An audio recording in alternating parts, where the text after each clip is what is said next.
Prologue. It had been many years since the werewolves had taken over, leaving humans to become followers in a world we once led. I was born into this hierarchy, but I loved reading about the times when humans didn't know about the creatures that now openly lived among us. To me and my father, from whom I inherited my passion for reading, it seemed like a much better time. Now, all humans were distributed into packs. For generations, my family was part of the Crescent Moon Pack, and like the other humans, we were at the bottom of the pack, ranked with the lowest of the wolves, completely under their authority. There was a government that established standard rules, but every pack was slightly different depending on the leader, the alpha. It was said that we had no king or president who led us all as one, but indirectly we did. We were all under the command of one man, Alaricus Knight, or as most called him, the Beast. No one would dare rebel against him, for he was far too powerful. Seldom seen, he kept to himself. In my short 17 years, I had never seen him. Most humans had never seen him, but despite that, his rule had changed our lives, for there was a law he created that affected every human. Werewolves have what they call mates, partners they are bonded to for life, recognized instantly upon sight or scent. It is said that a human can never refuse a wolf their mate, regardless of circumstances, for wolves believe they are incomplete without them. The beast himself had no mate in all his years. It was rumored he was nearly 400 years old. Yet he had shaped the fate of all humans for something he had never even experienced. Some said he never would, for he was too dark, too cruel to be given such a bond, and perhaps they were right. For who could ever honestly care for the beast? Chapter 1.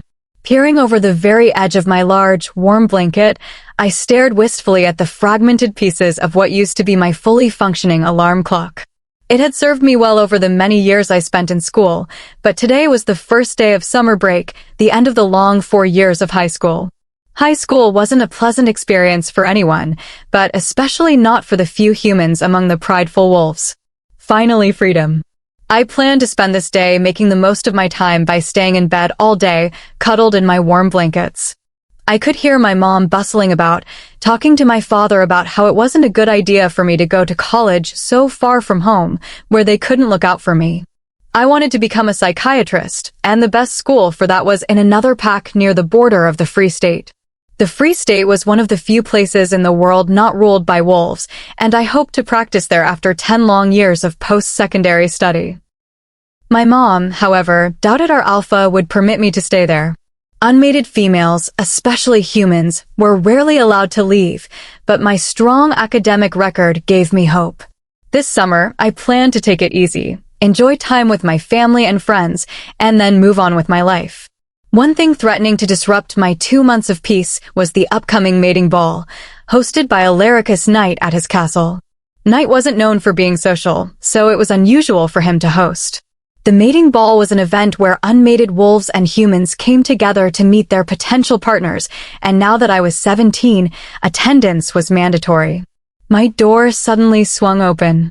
My mom stood there, curly hair slightly wild, green eyes sharp, and her expression serious. My father peeked in behind her and, realizing he'd been caught, stepped in with a sheepish smile.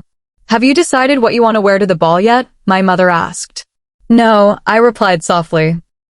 "But Marina and I were planning to go shopping today," I added quickly, hoping to ease her frown. She studied me, then nodded slowly. "Can I trust you to get this done on your own?" she asked. "Yes, I promise, Mom," I said, holding her gaze. A small smile tugged at her lips. My dad's eyes softened, and he sat beside me. "My little girl is growing up so fast," he said with a slight crack in his voice. "Oh no, don't start crying again," my mom warned, making him sit straighter. After Mom had tidied my room and Dad and I had awkwardly lingered, I shooed them out so I could get ready. I showered quickly, something I was never good at, and dressed in a soft cream sweater and dark jeans. After quick goodbyes, I stepped outside to wait for Marina. While I waited, I spotted our neighbor approaching. He was a pack warrior, well-liked by many, but I had no interest in attracting his attention.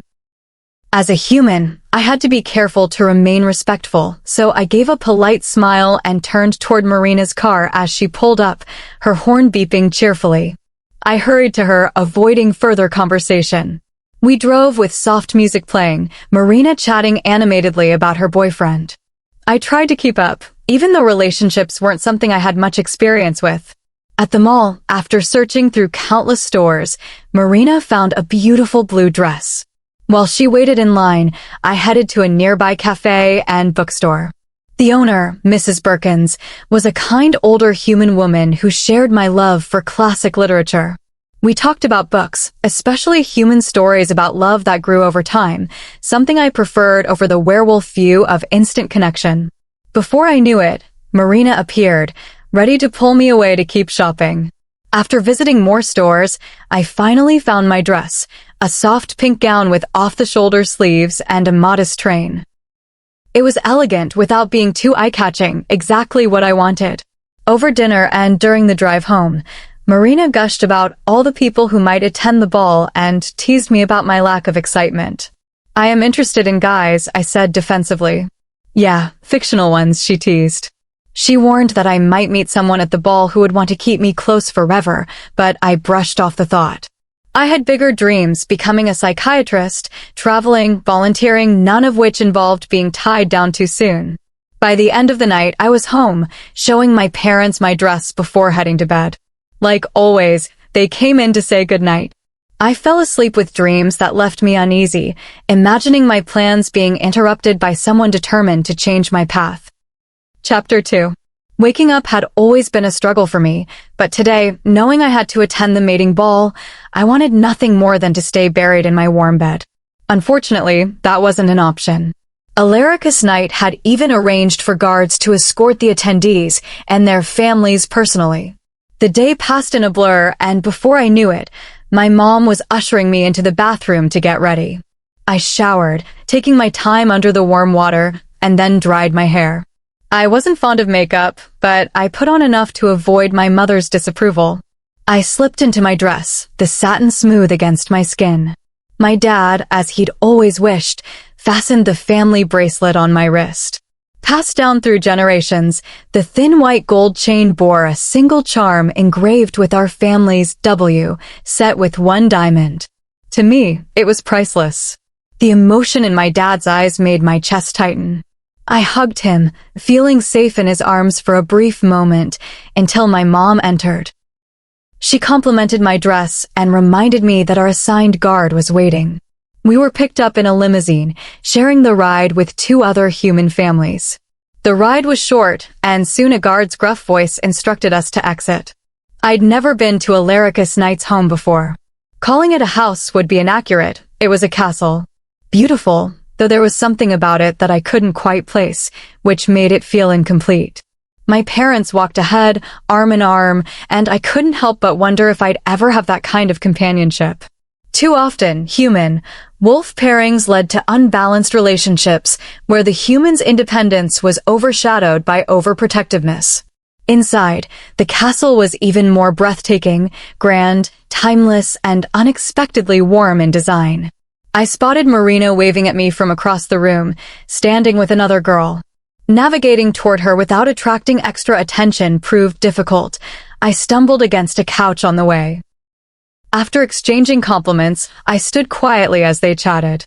Marina's friend seemed genuinely hopeful about finding her mate, but I knew from experience that the reality wasn't as romantic as the stories made it seem. Still, I kept my thoughts to myself. Then I noticed a pack warrior from my neighborhood watching me. When he began walking toward me, I excused myself and hurried away, looking for a place to hide. I slipped out of the banquet hall, pausing to catch my breath, and found myself appreciating the castle's beauty all over again. A helper eventually spotted me and politely told me to return. Embarrassed, I wandered the halls, only to find myself lost. I came across a staircase and, curiosity getting the better of me, climbed it. At the top was a long hallway with multiple doors and an antique chandelier. Opening the first door, I found a room with dark couches, a glass table, and a grand piano. My father loved to play, though we could never afford one. I walked to it and traced my fingers lightly over the keys, remembering how he'd tried to teach me when I was small. The sound of the door opening startled me. I turned slowly, heart pounding, and met a pair of deep honey-colored eyes, framed by thick black lashes. The intensity of the gaze made the air feel heavier. And then came the single word I'd always feared hearing. Mine. Chapter 3. I felt strong arms wrap around my waist and pull me forward, making me stumble into the firm chest of the man before me. His eyes, intense and unwavering, held mine for a moment before softening slightly. Mia miraculum, he murmured, his voice low yet edged with something primal. He leaned close as if to better take in my presence, but every instinct in me screamed to run. I tried to pull away, but his strength was unyielding. A low, warning growl rumbled from his chest, freezing me in place. "Calm down, love, I won't hurt you," he said, attempting to soften his deep voice. I stopped struggling, my thoughts racing. His arms remained firmly around me, though he shifted his hold enough for me to look up into his face. "What's your name?" he asked, golden eyes studying me intently. "Amara," I stammered. "Amara," he repeated, as though testing the sound. "Beautiful. And my parents are downstairs," I managed to say. "Lead the way, love." He cupped my face lightly before letting me step away, though he stayed close, his hand closing gently around mine. We descended the stairs together, his gaze fixed on me the entire time. The initial panic ebbed into a heavy dread. I knew what this meant. Humans paired with wolves often lost their independence. Education, work, even visiting family could become impossible without their mate's constant presence. Wolves, stronger and driven by deep protective instincts, rarely allowed their human mates much freedom. Everything I dreamed of was slipping away, not because of choice, but because this bond gave him the power to decide my future. It felt less like destiny and more like a cage. When I turned to glare at him, his brows furrowed, confusion flashing across his face. He noticed my tears, and sudden concern lit his expression, but before he could reach for me, we stepped into the banquet hall. I quickly dodged his arm, my eyes locking on my parents. I lifted my dress to hurry toward them, but he guessed my intent. His arm looped around my waist again, drawing me back to him. "Where do you think you're going, love?" His voice was calm, yet it carried undeniable authority, making my breath catch. I struggled again, but he didn't let go. Guests' eyes followed us, though I wasn't sure why. Wolves holding their mates wasn't unusual, even when the human resisted. A nearby alpha finally voiced the question hanging in the air. "Sire Knight, is this young lady your mate?" Chapter 4. "Yes, this is my mate Amara," Alaricus said, his gaze fixed on me with an unsettling tenderness. I trembled in his hold, wishing I could run into my father's arms, away from this intimidating man. Gasps and whispers rippled through the crowd. How is this possible? He's not supposed to have a mate. And then, the one that made my stomach knot. That poor girl, he is going to ruin her life. Enough. Knight's deep voice cut through the air like a blade. My trembling grew worse, and I tried to pull free, but his grip only tightened. His eyes swept across the crowd in a silent challenge, daring anyone to speak against him. The hall fell into an uneasy silence, everyone lowering their gaze under the weight of his authority. Even I, a human with no place in their hierarchy, felt the pull to bow. This ball is meant for wolves to find their mate. What you see here is simply an example of that. I encourage everyone to enjoy the celebration and wish you all the best in finding your other half. His voice was deep and commanding, holding the attention of everyone present. "Come, love, I'm sure you'd like to enjoy the party as well," Knight said, stepping even closer so he could see my face. Yes, I would," I replied quietly, taking a small step back. A faint crease formed between his brows, but he let it pass. "Lead the way, love." I turned toward my parents, aware of him following so closely that I feared stopping too suddenly. People parted for us now, not from courtesy but from fear. I had never felt more out of place. An alpha approached us and Alaricus addressed me gently. The man was large and imposing, but next to Alaricus Knight, he seemed almost harmless. "Alpha Knight," the man greeted, making Alaricus stiffen slightly. He turned to me. "Hello, I'm Alpha Burchett." "Amara," I said with a strained smile. As they began talking, I slipped away toward my parents, who were whispering anxiously. I tapped my father's shoulder, and he turned, pulling me into a warm embrace. "My poor little kitten, I'd do anything to keep you from him." I swallowed my tears, kissed his cheek, and whispered, "I know, Papa." I hugged my mother next, her familiar embrace softening the tension in my chest. "Amara." His voice carried across the room. I turned to face him, my anger barely contained. He reached for my hand, but I pulled away. His expression flickered with hurt before he masked it. Alaricus extended his hand to my father. "I'm Alaricus Knight. You must be Amara's father." "Jay Winters," my father replied curtly. "And you must be her mother," he said, turning to her. "Yes, I'm Gloria Winters."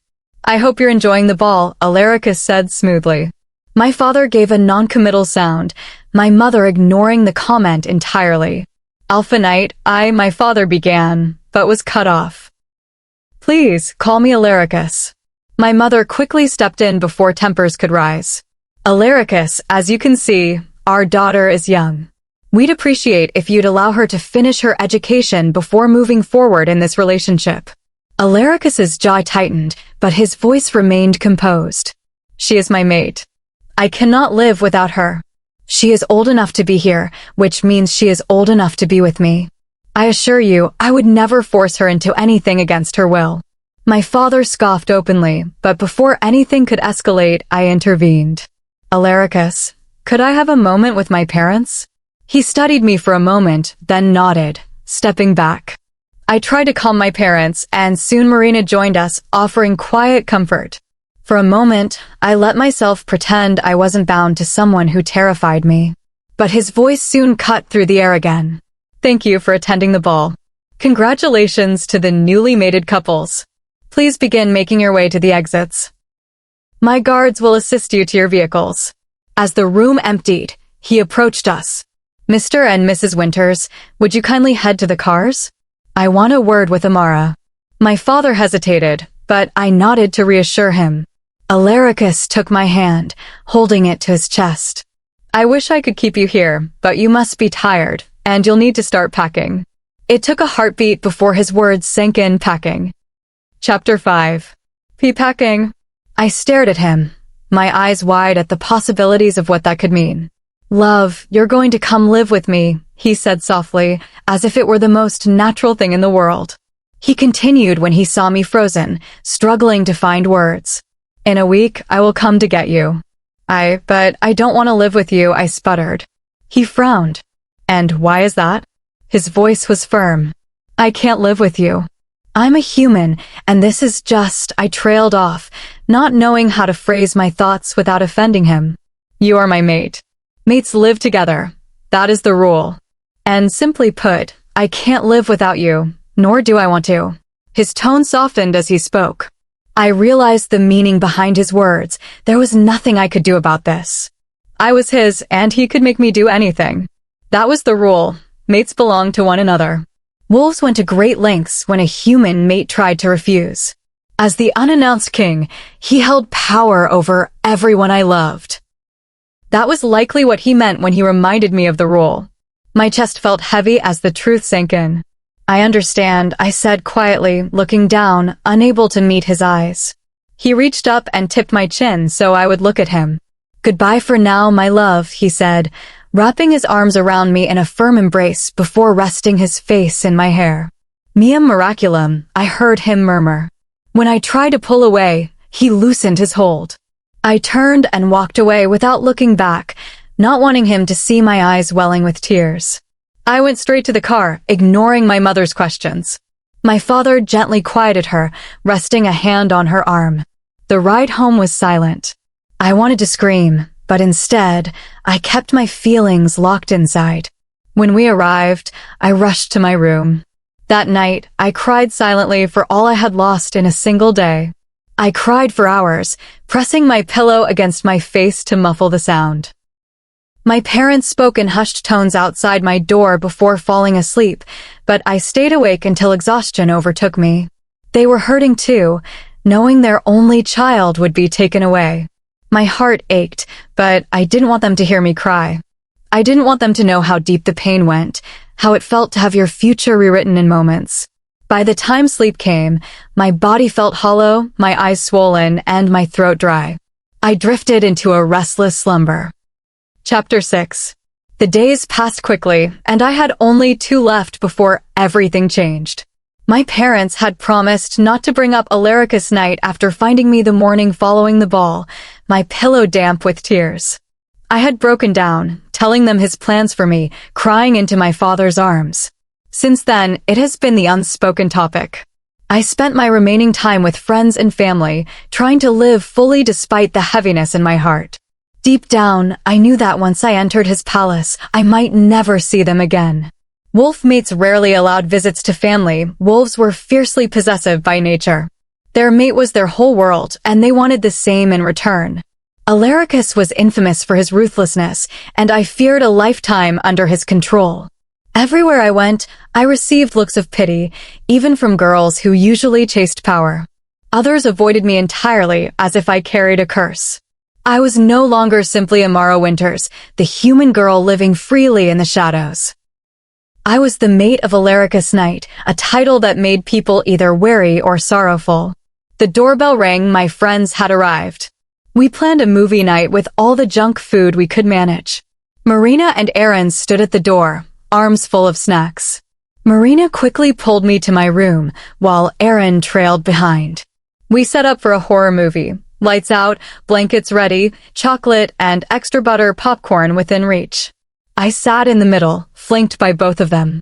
As the tension in the film grew, Marina and I clung to each other, while Aaron hugged a pillow, already complaining that we should have picked an action movie. Suddenly, we heard a spinning noise that wasn't from the film. The bedroom door creaked open. We screamed when a small shadow appeared in the doorway, and Aaron yanked the blanket, sending us all tumbling to the floor. The lights flicked on, and there stood my mom, holding a blender. "I just wanted to show you our new wireless smoothie machine," she said, startled. Shaking her head, she shut the door, leaving us embarrassed and laughing awkwardly. We eventually switched to watching Titanic, much to Aaron's dismay.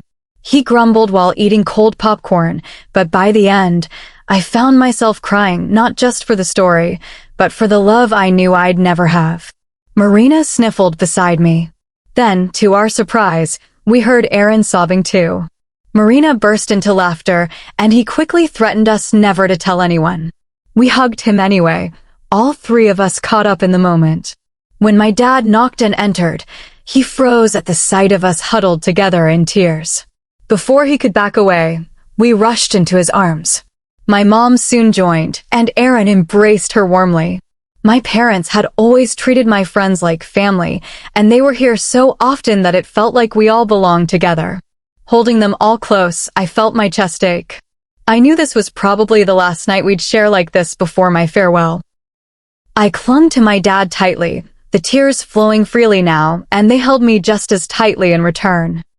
Chapter 7. It was empty. The room I had spent so many years in was completely bare, all traces of me living there gone. All that remained was my bed and dresser. Every one of my personal belongings sat on the front porch, placed there by my dad, who had come into my room that morning pretending he wasn't worried while quietly gathering my bags. I couldn't bear to look at the room like this. As I made my way toward my parents, I saw my dad with his arm around my mom, trying to comfort her as she cried into his chest. As I had made them promise, we hadn't spoken about what would happen to me in that castle, but I knew they were deeply worried. I knew they believed my life would change forever and not in a way they wanted. I had heard their whispers at night, seen the way my mom tried not to cry when she looked at me, and noticed how my dad tried to spend every moment possible with me. The beast would arrive any minute. I couldn't delay my goodbyes any longer. I went to my parents, hugging my mom first. I leaned into her warmth, knowing this might be the last time I felt a mother's embrace. Slowly, I pulled away from her arms and stepped into my father's. He held me tightly, one hand resting on my head, gently smoothing my hair the way he used to when I was a child. Then his hand came to my face, wiping away tears I hadn't realized had fallen. My heart tightened when I felt his body trembling. I pulled back, shocked to see my strong father crying. Holding his hands close to my face, I softly asked why he was crying. His answer made my chest ache and my anger toward Alaricus Knight deepen. "I'm so sorry I couldn't protect you, Amara. I wasn't strong enough." "I'm so sorry," he said, eyes downcast. It hurt to see my hero, my protector, look defeated. In that moment, I knew I could never forgive the man who had caused this. "Dad, it's not your fault. There's nothing you could have done. Maybe this was meant to happen for a reason." "But Papa, please don't worry about me. I'll be okay," I said, trying to reassure him. He didn't reply, only pulled me into another tight hug and kissed the top of my head before letting go. "We love you so much, baby. Take care of yourself," my mom said. "I love you too," I replied, fighting to keep the tears in. My dad opened his mouth to speak, but the sound of the doorbell cut through the air. My stomach dropped, and I looked at my mother's wide eyes, knowing the moment had come. Chapter 8. My dad took a deep breath and went to open the door, while my mom pulled me closer, as if her arms alone could shield me from the future waiting beyond it. I peeked past her, expecting to see the monstrous face I dreaded, but instead found 3 tall, serious-looking men standing at the door, their eyes fixed on me. "Ma'am, Mr. Knight was unable to come. We have come to receive you in his stead. He sends his sincerest apologies," the tallest one said. Relief washed over me. At least I wouldn't have to share a car ride alone with the man I was to live with from now on. The thought of him seeing my family's tears and perhaps enjoying them made my stomach turn.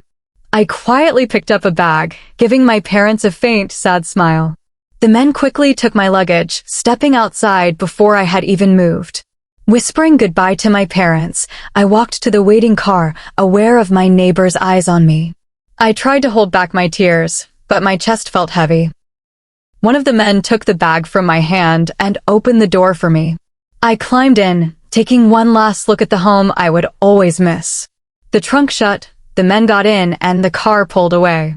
A single tear escaped despite my efforts. Curling into the corner of the seat, I hugged my knees, letting the tears come. The ride ended all too soon. The door beside me opened, and a guard politely asked me to step out. My heart raced as I followed them toward the towering palace. They carried my bags inside, while I trailed behind with my head down, feeling like a prisoner. Inside, staff members stood ready, their faces curious. A maid with a gentle smile, so much like my grandmother's, gestured toward a butler. He approached, bowed slightly, and asked, "Miss, I'm sure your journey has been exhausting. The sire apologizes for not being here to welcome you. Would you like a tour of the palace before you rest?" I shook my head. "Very well, Mississippi. Your room is on the top floor, close to Mr. Knight." He led me through the grand halls, his earlier attempts at conversation fading into silence when I didn't respond. The room he brought me to was beautiful, too beautiful. The walls were a warm mocha, the bed dressed in cream-colored silk. It should have felt inviting, but to me, it was just another kind of cell. The butler bowed once more before leaving. Alone, I closed the door and sank onto a cream couch near the fireplace, my body drained from the day's events. I closed my eyes, hoping for a brief escape in sleep before I faced the reality of unpacking. A knock at the door pulled me from my doze. I stayed still, willing the visitor to go away. Instead, the door opened and someone stepped inside. "Welcome home, love." Chapter 9. He walked in with a small smile, but it faded as soon as he saw my tear-stained cheeks. His brow furrowed, and he stepped toward me with concern. I looked up, silently hoping he would read the dislike in my eyes. "What's wrong, love?" he asked gently, as if speaking to someone fragile. I stayed silent. Explaining would change nothing. He would never let me go. I was stuck here, far from my parents and friends, and all the dreams I'd ever had felt shattered. The thought of my parents' tearful faces brought a hot sting to my eyes. I tried to hold it back, but a tear escaped. "Please, tell me what's wrong," he pleaded. When his calloused hands cupped my face, I pulled back sharply. "Don't touch me," I said, my voice trembling. He looked stunned. "I don't understand. Why are you so upset?" "I don't want to be here." You took me from my parents, from my friends, from my life. You've destroyed everything I've worked for and hoped for. I regretted my outburst immediately. He was powerful enough to harm anyone I cared about without effort, and I had just provoked him. Bracing myself, I looked at him cautiously. But instead of anger, I saw something unexpected: hurt. It flashed briefly before he masked it completely, his expression turning unreadable. I can't let you go. I need you. But I promise I will do anything to make you happy, he said quietly. You must be hungry, love. Join me for dinner, he offered. I'm not hungry. Then I'll have food brought here. Please, don't harm your health because of me. He returned with a maid who wheeled in a tray of food. Cynthia, leave it here. Thank you, he said, and she left quickly. He handed me a plate of pasta, rich with tomato sauce and cheese. My stomach betrayed me with a low growl. Sitting across from me, he watched as I moved the food around with my fork. Please eat, or I could feed you, he said with a trace of amusement. I'll eat, I replied, and he smiled faintly before eating his own meal. The pasta was delicious, and he asked if I liked it. I nodded. My favorite chef made it. He's been with me a long time, he said. We finished in silence. He took my plate, and Cynthia soon returned to collect the tray. After thanking her, he turned to me. You must be tired. I'll let you rest. Kneeling in front of me again, he gently touched my face. Good night, Neum Miraculum, he murmured, then left, closing the door softly behind him. Chapter 10. He came towards me, arms outstretched, before pulling me into a tight embrace. Mine, he muttered possessively, his face pressed into my neck. My eyes were wide open as I stared straight ahead, my body frozen. The door seemed so far away, the tense back of his neck in my view, veins protruding from his skin. There was something unsettlingly intense about the way he clung to me. All mine.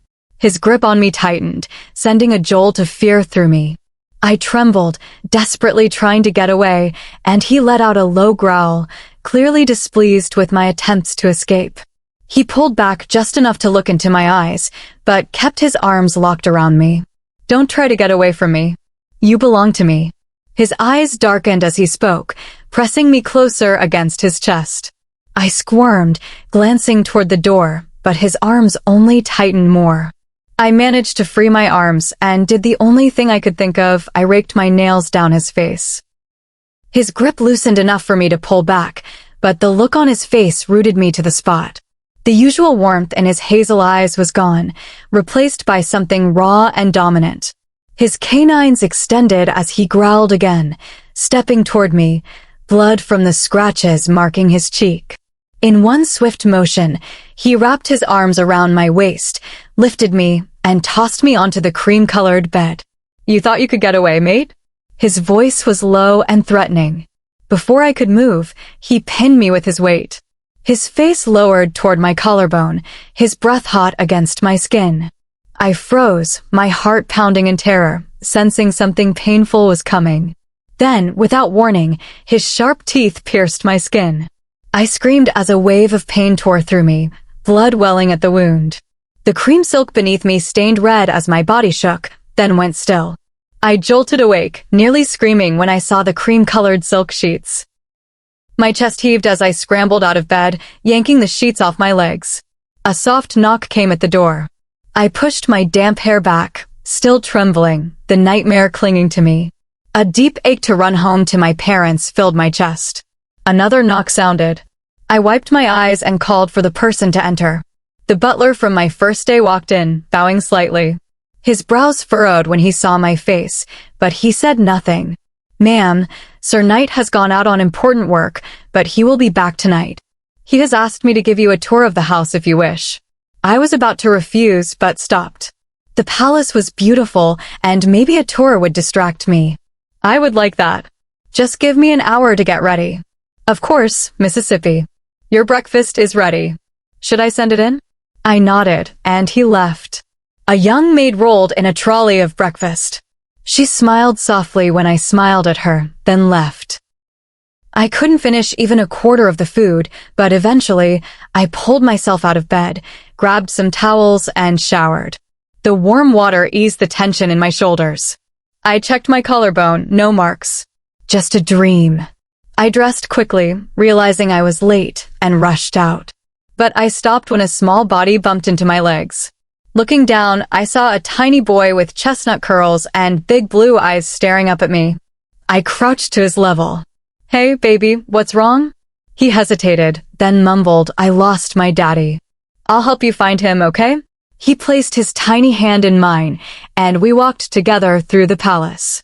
The place was elegantly decorated, its antiques perfectly placed. A small sob escaped the boy. I knelt again. "It's okay, we'll find your dad." He puffed his chest. "I'm not worried, I'm big now." I smiled and kissed the top of his head just as the butler came running toward us. "This is my son, Adrian," the butler explained. Adrian kissed my cheek before his father carried him off. My heart melted at his sweetness. Soon, the butler returned, fully composed, and began the tour.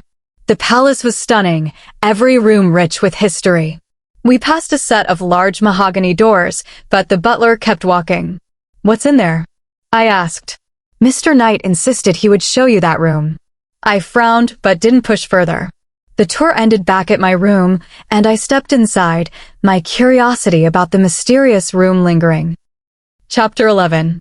"Good evening, Amara," came the deep velvety voice from the doorway. I looked up from my spot on the bed to see Alaricus standing there, a soft smile on his face, his eyes the color of melting honey, hypnotizing. "Evening," I replied, unable to look away. He had the kind of presence that drew people in, even against their better judgment. "Have you eaten yet?" he asked, stepping further into the room. "Yes," I replied, and he nodded, now standing right in front of me. "Well, would you care to join me for a cup of evening tea?" he asked. "No, I'm not one to drink tea after dinner." I lied. I loved tea, but right now, even my favorite drink would be stiff to enjoy in his presence. "Are you sure?" I was hoping that with the excuse of tea, I could show you what was behind those doors. Frank mentioned you seemed curious. So now it had come down to temptation, but I couldn't help myself. I wanted to know what was in that room. "Well, I'm sure one cup wouldn't hurt," I said, and his eyes seemed to brighten. "All right, I'll have the tea ready. Could you find your way there in, say, 10 minutes? "Yeah, I'll be fine," I said, and he turned, leaving the room. I pulled on a cardigan for warmth, washed my face quickly, and stepped out, closing the door behind me. When I reached the room, Alaricus was already there in front of the closed doors, waiting. His stillness carried a quiet intensity as I approached. My mind raced with possibilities. What kind of secrets could he be hiding? I stopped beside him, glancing nervously at the doors. After a few moments, I noticed he wasn't moving. I turned toward him and almost gasped. He was much closer than I expected. My face was nearly against his chest, and when I looked up, his gaze was locked on me. For a moment, he seemed lost in thought, his eyes tracing my face. The weight of his presence was almost overwhelming, the kind that made it hard to think clearly. I shifted slightly, clearing my throat, and he blinked as if pulling himself back, offering a small, apologetic smile. Whatever had been in his eyes a moment ago was replaced by a spark of excitement. "Are you ready?" he asked. I nodded, though part of me wasn't sure I wanted to know anymore. Before I could change my mind, he threw the doors open. And what I saw made me gasp in shock. Chapter 12. My eyes widened in awe at the countless shelves that lined the walls, holding thousands of books, and the best part of all, most of the books looked to be hardcover. There was a ladder leaning against one of the furthest walls to allow access to even the highest shelves of the library, and it made me happy to realize I was still young enough to want to climb the ladder just for the fun of it. The floors were cherry oak hardwood. The visible wall with the crackling fireplace in it was a warm mocha color. The lighting was dim, the type of lighting you would expect from an assortment of candles, and not electricity. At the far end of the library, there was a large table with 6 oversized chairs all around it, perfect for doing homework. A few armchairs were pressed near the windows, but my favorite was the large pillows in front of the fireplace. The library had the smell of old paper and warm vanilla, which combined was enough to lure any bookworm to follow you into even the creepiest of places. I walked further in, unable to contain my grin. I trailed my fingers along the spines of the books, making note of some titles as I made my way past a few shelves. The slight doubt that I had that Alaricus was the type to read only nonfiction was quelled as I caught sight of some of my favorite fiction novels. Due to his age, I had taken him for someone who would only like classics, but he had the works of many relatively new authors as well. Although I did love the classics, I also enjoyed reading books written by current authors. They were so much easier to understand and relate to. Overwhelmed by the amount of choices, I soon gave up on choosing a book to read for now, and instead made my way to one of the armchairs. It was raining outside, and I couldn't resist the temptation to watch the rain. The beige armchair I sat down in was so soft that I completely sank into it. It felt as though I had fallen to the ground, and I got up chuckling to myself, forgetting where I was. I spun around, a giddy feeling overcoming my senses. I was in love with this library. It reminded me of my own home. My dad would have loved this, but he wasn't here, and just like that, I broke out of my ignorant trance, remembering where I was, in whose presence I stood. I looked up, embarrassed by my childish behavior, and saw Alaricus staring at me, appreciation clear in his eyes. He seemed to be in a thoughtful daze. I cleared my throat awkwardly, and he blinked deliberately, a slow grin forming on his face. Maybe it was the library, or perhaps I was grateful to him for sharing this little piece of heaven with me, but I smiled back. Alaricus had shown me a couple of his favorite books, explaining the order in which the books were stacked, and for a few hours, we sat there in opposite corners of the room reading our choice of novel. At times, I could feel his gaze on my face, but I refused to meet his eyes. We had bonded too much. He had gotten too close, too comfortable. It was wrong. I couldn't let it happen.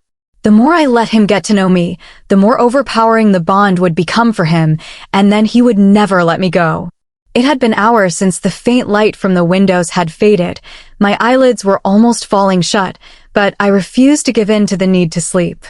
I wanted to finish the book. I heard a slight rustling in the library, but I ignored it, too immersed in the unforgettable classic by Charlotte Bronte, Amara. His deep voice called out, and I looked up, slightly startled to see him crouched in front of where I sat, leaning in towards me. I let out a soft hum in question, only now realizing how tired I was. "Darling, it's late, we should go to bed," he said, and I nodded in response. He held out a hand to me that I pretended not to see, pretending to fiddle with my cardigan, but it was useless. I was so tired and bleary-eyed from reading in the dark that I could barely walk. An hour into reading, I had turned off the lights, relying on the moonlight to read since the light was beginning to give me a headache, and since Alaricus was sitting near the fireplace, he too had not protested. I stumbled forward, about to trip over the edge of the chair, but Alaricus caught me before I could fall, steadying me. I was so tired and so cold, and he was so warm that I forgot for a moment where I was. He let out a soft hum of approval, knocking me out of my daze, and I slowly stepped back, opting to hold his arm instead. There was no way I could walk on my own. My legs had turned into jelly. "Would you like to take the book with you?" he asked. "Yeah, I'll finish it in the morning. I don't want to rush through the ending," I replied. "I, too, love that book," Alaricus mumbled, and even without looking at him, I just knew he was smiling. He liked that we were similar in some ways. It proved to him we were connected, despite all the apparent differences between us. I pressed my lips together, choosing not to reply. "You can come back here to finish it. You looked very comfortable near the window. Come here anytime you would like. Think of it as an extension to your room," he said. I mumbled, covering my mouth with my hand as I yawned tiredly. "Let's get you to bed," Alaricus muttered softly.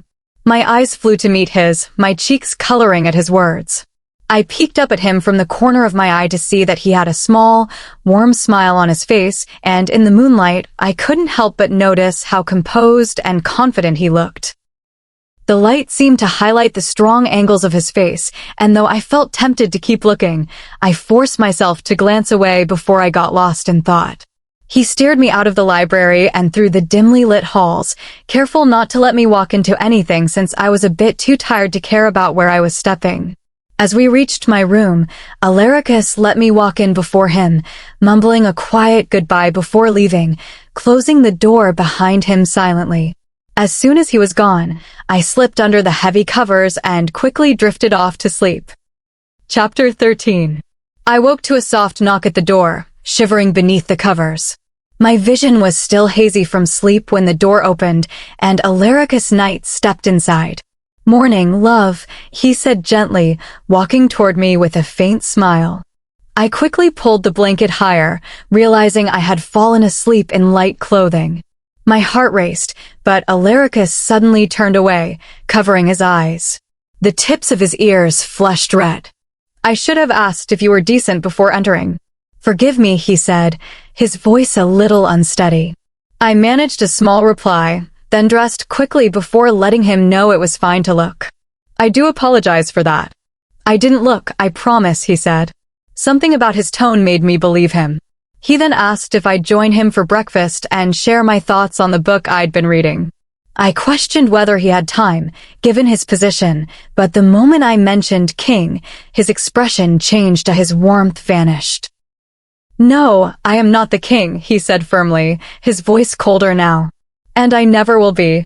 The shift in his demeanor was unsettling, but it didn't last. He soon softened again. "I didn't mean to frighten you," he said. "You're still afraid of me," he added quietly when I didn't answer. "Shouldn't I be?" I asked without thinking. "You are the only one who never has to be afraid of me. You are my mate, Amara." I questioned whether that bond was enough to guarantee my safety, pointing out that love is more than instinct. His jaw tightened, and in frustration, he struck the wall, leaving a hole. "You think it's just instinct? I notice everything you do. My moods follow yours. I ache when you push me away. I would do anything for your happiness, except let you go," he said with intense conviction. I told him I'd find a way to leave. He stepped closer, his tone calm but determined. "No, you won't. If you try to run, I will find you. No one can keep you from me." Tears filled my eyes. His expression shifted again, anger melting into guilt. He stepped back, looked away, and muttered a shaky apology before leaving the room, his departure as sudden as his arrival. Chapter 14. I sat on the large black couch, making silly faces at the little boy in my lap. After the tense encounter with Knight, I locked myself in my room for a full day, refusing to let anyone in. Eventually, Frank coaxed me out, and since then, he has become the one person I trust in the palace.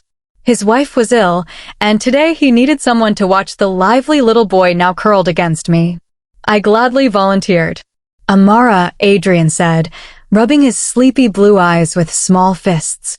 I smiled at him, waiting for him to continue. This morning, I'd been cautious about hugging him, unsure if he'd like it, but he had surprised me by leaning into every bit of affection I offered. The little one already had me wrapped around his finger. "Are you Alpha Knight's mate?" he asked innocently, pulling my thoughts back to the man I had been trying not to think about. It had been 2 weeks since that day, and Alaricus Knight had been avoiding me.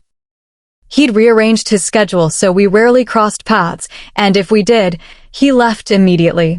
I was confused, relieved not to see him, but puzzled why he didn't simply let me go home. I stayed silent, running my fingers through Adrian's curls. He wiggled closer. "I can't wait to find my mate. I hope she'll be as pretty as you," Adrian said shyly. I laughed and ruffled his hair. "I'm sure she will. If you're this handsome, she has to be beautiful," I told him. He grinned, his eyes shining. "You hungry?" I asked, and he nodded eagerly, nearly bouncing in my lap. Laughing, I set him down, but he pouted and reached up to be carried. I gave in, lifting him onto my hip and pressing a quick kiss to his forehead. In the kitchen, I greeted the maids and chefs, who were busy preparing supper. I had little to occupy me most days, so lately I'd been cooking small meals myself, though the chefs often stepped in to rescue my dishes before disaster struck. Today, however, they let me finish, probably to help me save face in front of Adrian. We cooked together, and he proved surprisingly focused for his age. When we sat down to eat, I quickly learned it was easier to feed him myself. We chatted and chuckled so as not to disturb the staff. Later, in the library, Adrian curled up in my lap again, his head resting against me while I stroked his hair. A knock sounded, and Frank entered, thanking me before scooping his sleepy son into his arms. Watching him with Adrian reminded me of my father, always patient, always listening. The memory tightened my chest. I could only hope my father wasn't still torturing himself over my fate. "It's no problem, Frank. Have a good night," I said, kissing Adrian's cheek before they left. Back in my room, I changed into pajamas and slipped into bed. My thoughts drifted to my parents, but I pushed away the sadness. I couldn't cry forever. Others in my position had learned to live with it, and somehow I would too. Chapter 15. I sat in my bed before dawn, unable to fall back asleep.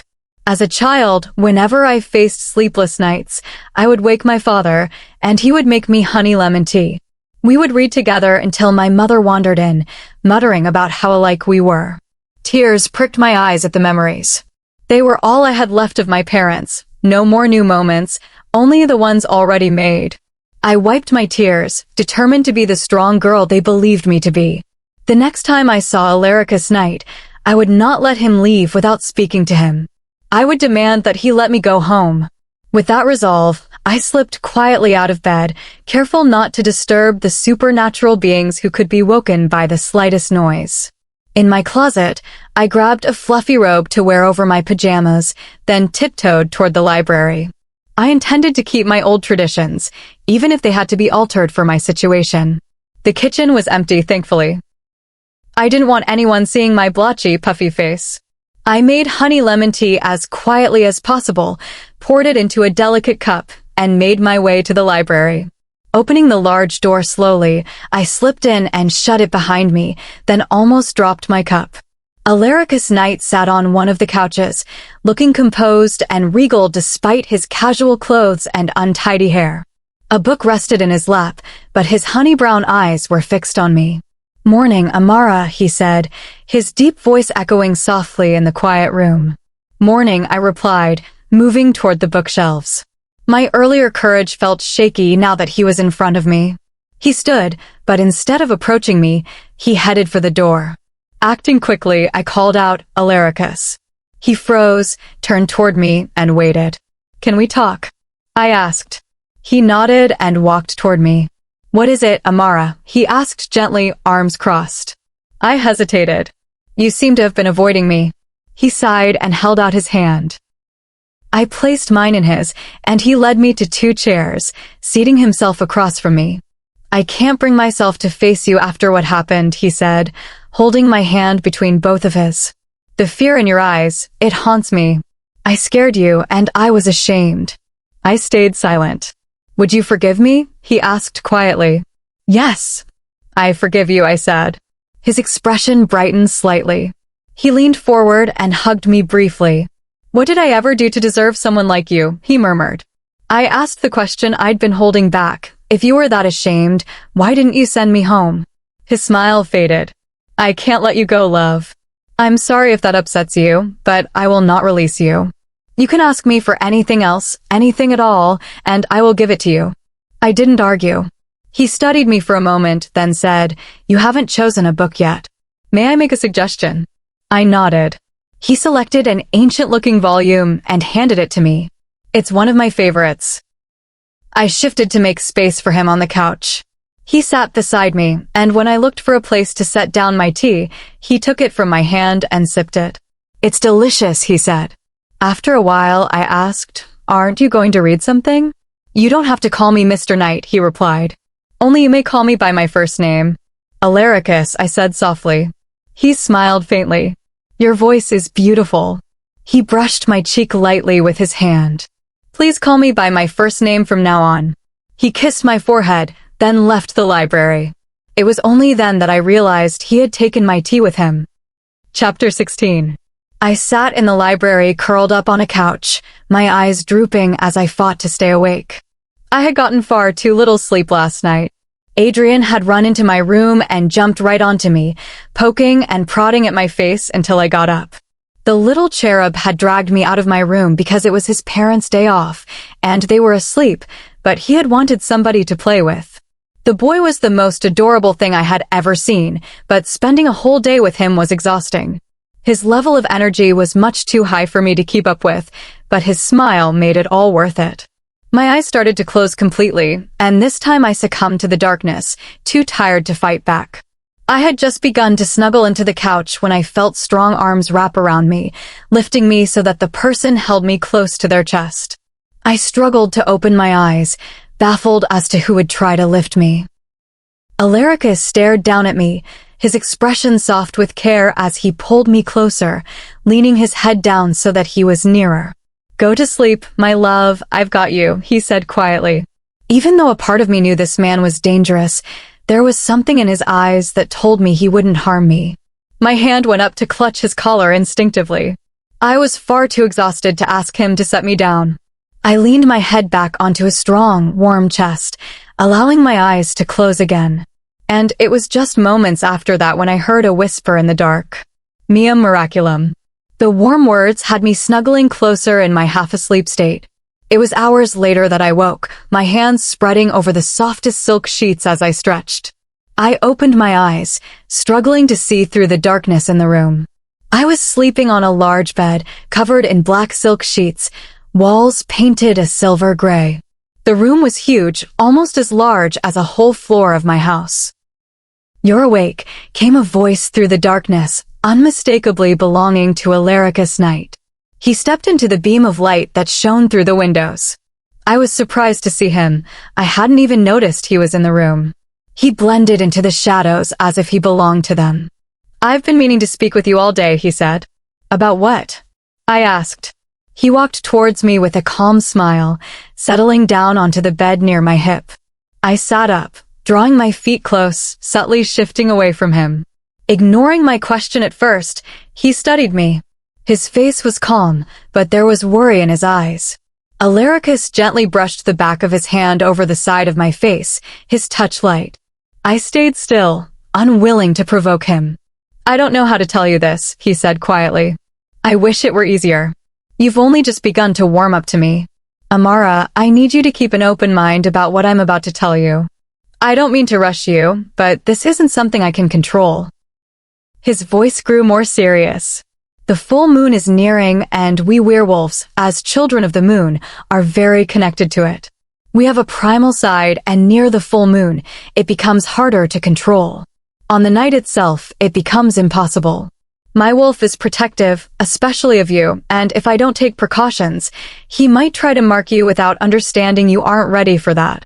He hesitated, watching my reaction. "The point I'm trying to make is, I need you to stay by my side during the full moon, including the night. You'd have to sleep here in my arms. This would calm my wolf and reassure him that you're safe. You can't hold him back?" I asked quietly. "No, love. If he's let out when he's agitated, he will act on instinct. He wouldn't harm you, but he'd be much more forward than you're ready for. If you're close to me throughout the day, that instinct will be subdued." His tone was steady, almost pleading for understanding. I considered this. It was just one night. One night where I'd be in his arms while a side of him I barely understood was in control. "I know I'm asking for a lot," he said softly, "but it's because I want to protect you from anything you're not ready for." I'll do it," I said at last. His hand cupped my cheek gently. "Thank you. I promise I won't let any harm come to you. Please don't be afraid. Is it okay if I go back to my room now?" I asked. He nodded, his nose brushing lightly against mine before pulling away. His eyes still held that warm, steady affection. He pressed a soft kiss to my forehead before letting me go. I stepped back quickly, eager to put distance between us. His nearness unsettled me not because of fear alone, but because it made me question whether he truly was the monster I believed him to be. And in the lion's cage, those questions were dangerous. Chapter 17. I wandered through the gardens, admiring the flowers that seemed to glow even in the soft light of dawn. Their vibrant colors brought the garden to life, but my favorite was the blood-red rose, regal yet delicate, with a quiet strength hidden behind its soft petals. I hadn't slept at all. Tonight was the full moon, and the thought of what it meant weighed heavily on my mind.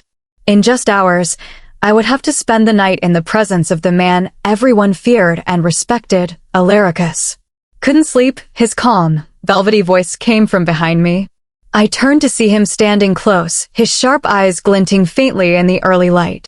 "Why yeah," I replied, instinctively stepping forward, only to find him moving closer still until I was backed near the rose bushes.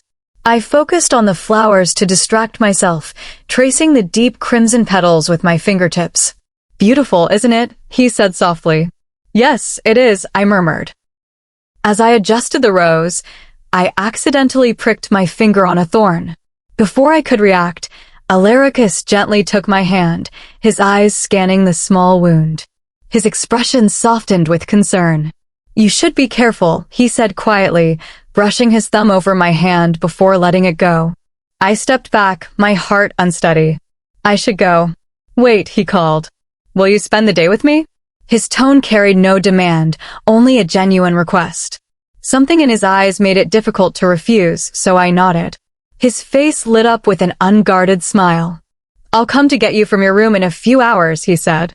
Later, I took my time in the shower, letting the warm water wash away the morning chill. As I dressed in a light blue dress and beige cardigan, I noticed new clothes in my wardrobe, clearly placed there for me, but I chose my own things. I didn't want to rely on the king's generosity unnecessarily. On my way to the library, I stopped by the kitchen, where Marcel greeted me warmly. He handed me orange juice and a plate of pastries. The strawberry-filled one made me smile instantly. It reminded me of simpler, happier times. Marcel chuckled at my reaction, giving my cheek a friendly squeeze before I left. Though I still missed my home, the palace was beginning to feel almost welcoming. Chapter 18.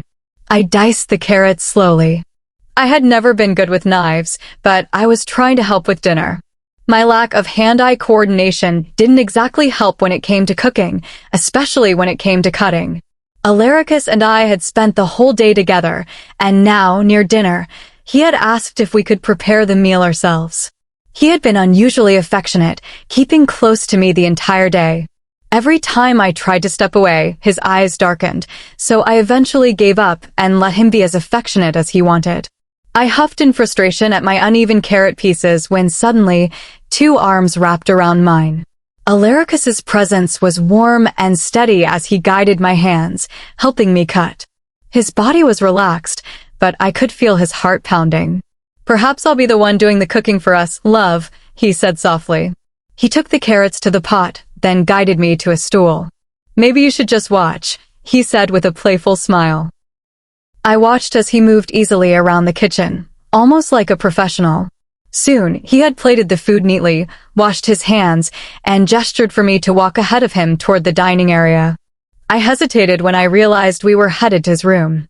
Seeing my unease, Alaricus placed a hand on my shoulder. "Won't you go in, love? I promise I would never hurt you."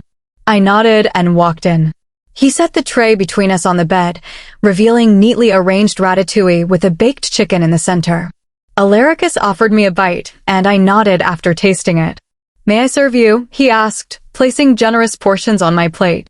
The chicken was perfectly spiced, flavorful, and just the right amount of heat. Halfway through the meal, he asked, "Can I feed you?" "I'll manage," I replied, unsure why he wanted to. His mood dimmed slightly, but we finished in silence.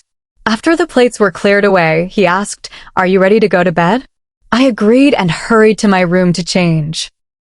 I chose white pajamas with black stripes and a fitted tank top, one of my more modest sets. When I returned, Alaricus was in black pajama pants and a gray shirt.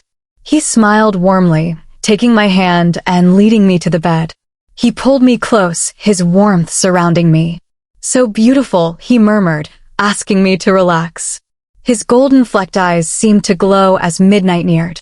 I remembered reading that werewolves became more primal during the full moon, though the details had always been vague. As the clock struck 12, his eyes turned fully golden and his teeth elongated. The aura around him changed wilder, more dangerous. I pulled away, and in his shifting state, he let go. I rushed for the door, but was stopped by his strong arms pulling me back. "Where do you think you're going, mate?" Chapter 19. I trembled in his strong hold, his warm breath brushing the back of my neck, sending shivers through me as I stood frozen. The wolf had awoken, and I had done precisely what Alaricus warned me not to do. I ran. His hands moved to my waist, gently turning me so I faced him. I looked up into his golden eyes, mesmerized by their wild beauty. His hands cupped my face with a surprising tenderness, eyes tracing over my features as he leaned closer. "Beautiful," he said softly, his voice deep and calm. I bit my lip to keep it from trembling as I looked up at him, unsure of what to expect. "Alaricus," I stuttered.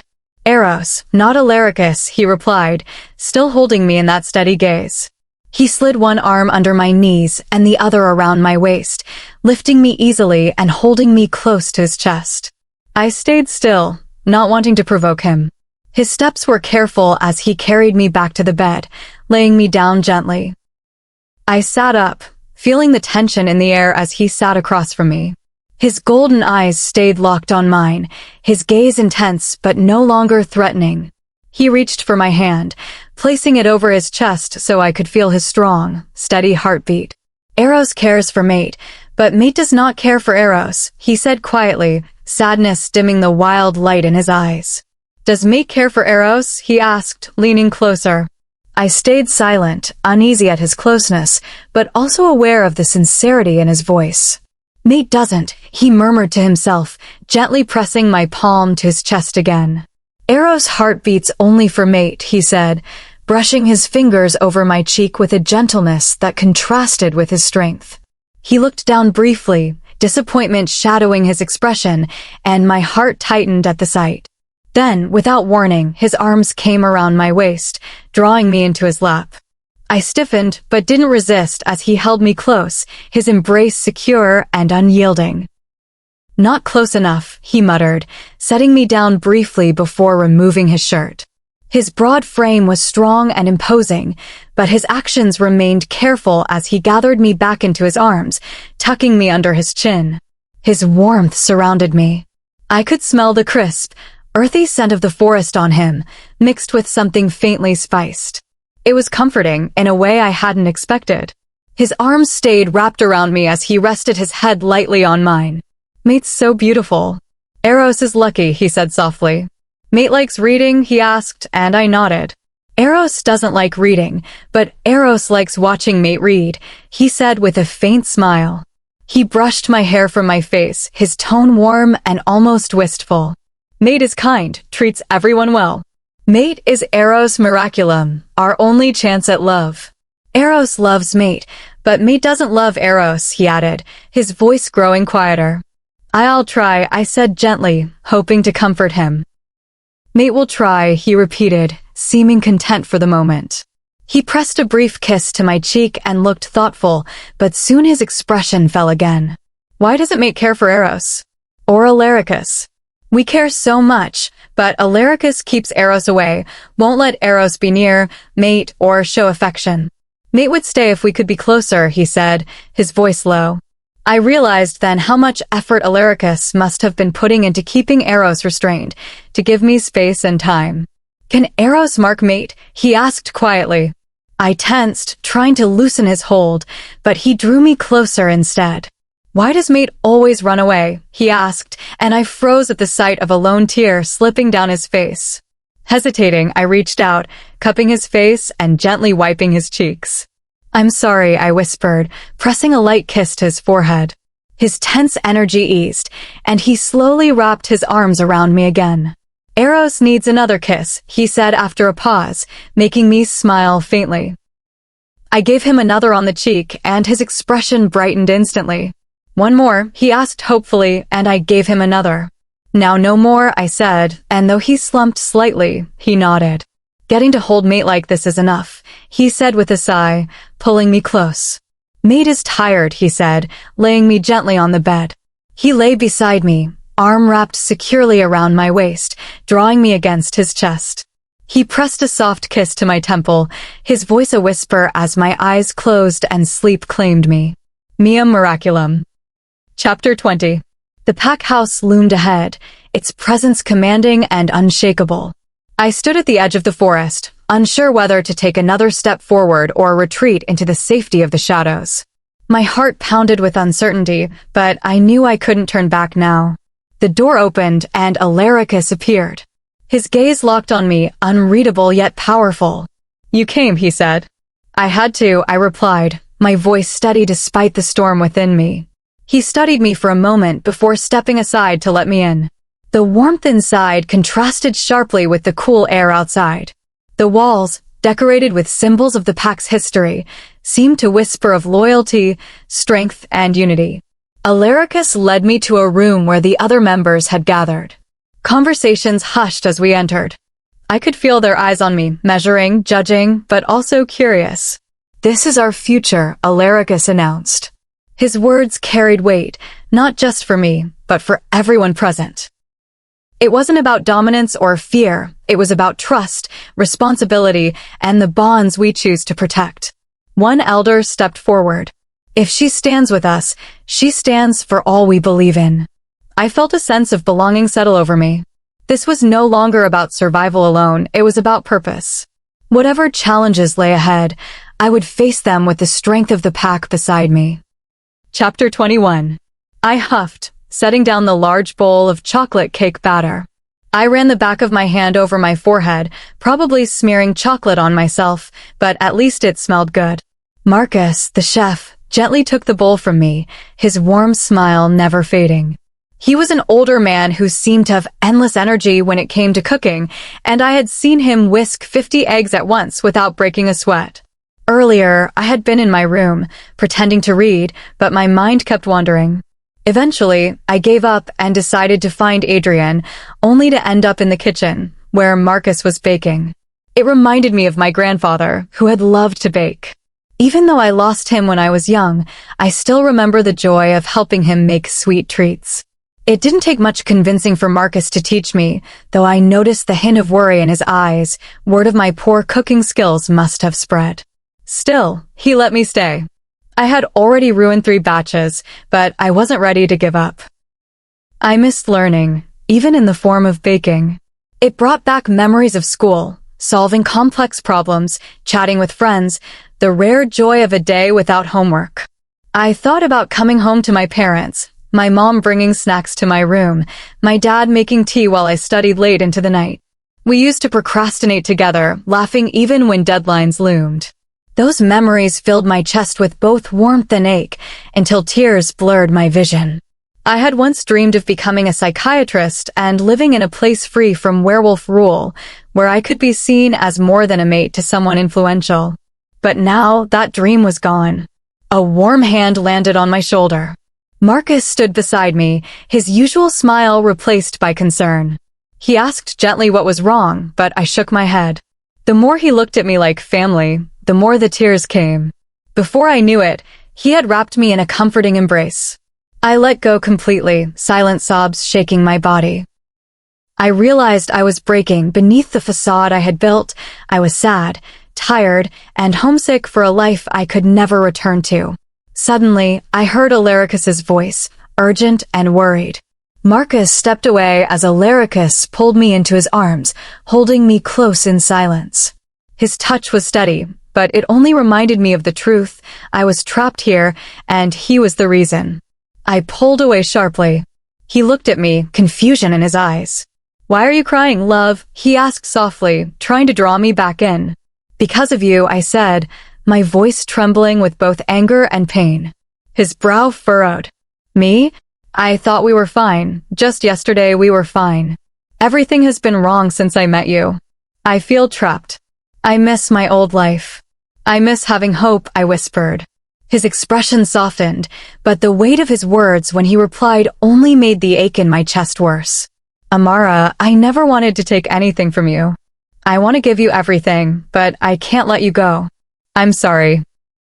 The hopelessness was becoming familiar now. My heart hurt, but my hope was fading. Without hope, what was left? "I hate you," I murmured, though deep down I knew it wasn't true. The guilt was sharp. I laughed with him, found comfort in him, while my loved ones suffered in a world shaped by his power. I turned away, ready to retreat, but not before I caught the faint shimmer in his eyes, as if he was fighting back his own tears. Despite my anger, guilt tugged at my heart. Chapter 22. The drops of water slowly trailed down the window, eventually disappearing, and in my unsettled state, they were strangely calming. I was probably a sight to see right now, teary red eyes, lashes wet, cheeks streaked with tears, my chocolate brown hair a mess from running my hands through it, my gaze fixed out the window. I wore a large sweater and tights that made my petite form look even smaller as I sat curled up on the small cushioned window seat. I hadn't noticed it before, but I had lost weight while staying here. My appetite was fading, or maybe it was because I spent most of the day drinking tea. Alaricus' pained expression was all I saw every time I closed my eyes. No matter how much I tried, the image wouldn't leave me. I had been too harsh. It wasn't his fault. I was his mate, and I wasn't the only one disappointed with the fated arrangement. I could convince him to find someone better, someone more suited to be by his side. He was a powerful man, the most powerful to exist, and yet he was bound to someone as clumsy and stubborn as me. He was bound to feel let down. It couldn't be too hard to convince him to choose someone who could match his place in the world. He was powerful, wealthier than anyone could imagine, and carried himself with a kind of dignity that drew people in. Beneath it all, he could be gentle and considerate, the type of man who could still speak kindly even in difficult moments. But his reputation would make convincing others of his good side a challenge. I had heard whispers of his past, stories passed down among wolves, but never repeated to me directly. Still, I believed any woman who truly got to know him would see his better side. Many I knew longed for a partner like that. But I was my father's daughter, never believing in love at first sight, preferring the slow, steady bond my parents had shared. They had trust and understanding, a relationship where jealousy had no place. That was what I wanted. It was unfortunate for Alaricus that he ended up with the one woman who didn't care for the mate bond, out of the millions who did. I needed to talk to him about this. I had to stop crying. He deserved to know that he could find someone who could genuinely be his equal. I stood from my seat, my legs stiff from sitting too long, and made my way to the washroom to splash cool water on my face. The time to speak to him was now. Stepping into the hall, I walked toward his room. I probably still looked like a mess, and he was likely still upset from my earlier outburst, but I couldn't wait. I felt a flicker of hope and didn't want it to fade. I knocked softly. The door swung open, and I almost stumbled from surprise. He looked startled for a moment before his expression became calm again, though his eyes still held a storm of pain and something I couldn't quite name. "See, can I come in?" I asked quietly. He nodded and stepped back to let me in. I searched for words until he spoke, his deep voice breaking the silence. "What's wrong, Amara?" he asked, stepping toward me. My heart sank. Even after everything, he still cared. "I wanted to talk to you." I turned toward him, noticing a table overturned in the room. His usually soft hazel eyes were sharper now, the gold in them more vivid, giving him a more intense presence. His hair was tousled, which only added to the tension in the air. He moved toward me slowly, his gaze locked on mine. My hands curled into fists, and I felt the sting in my palms from pressing my nails in too hard.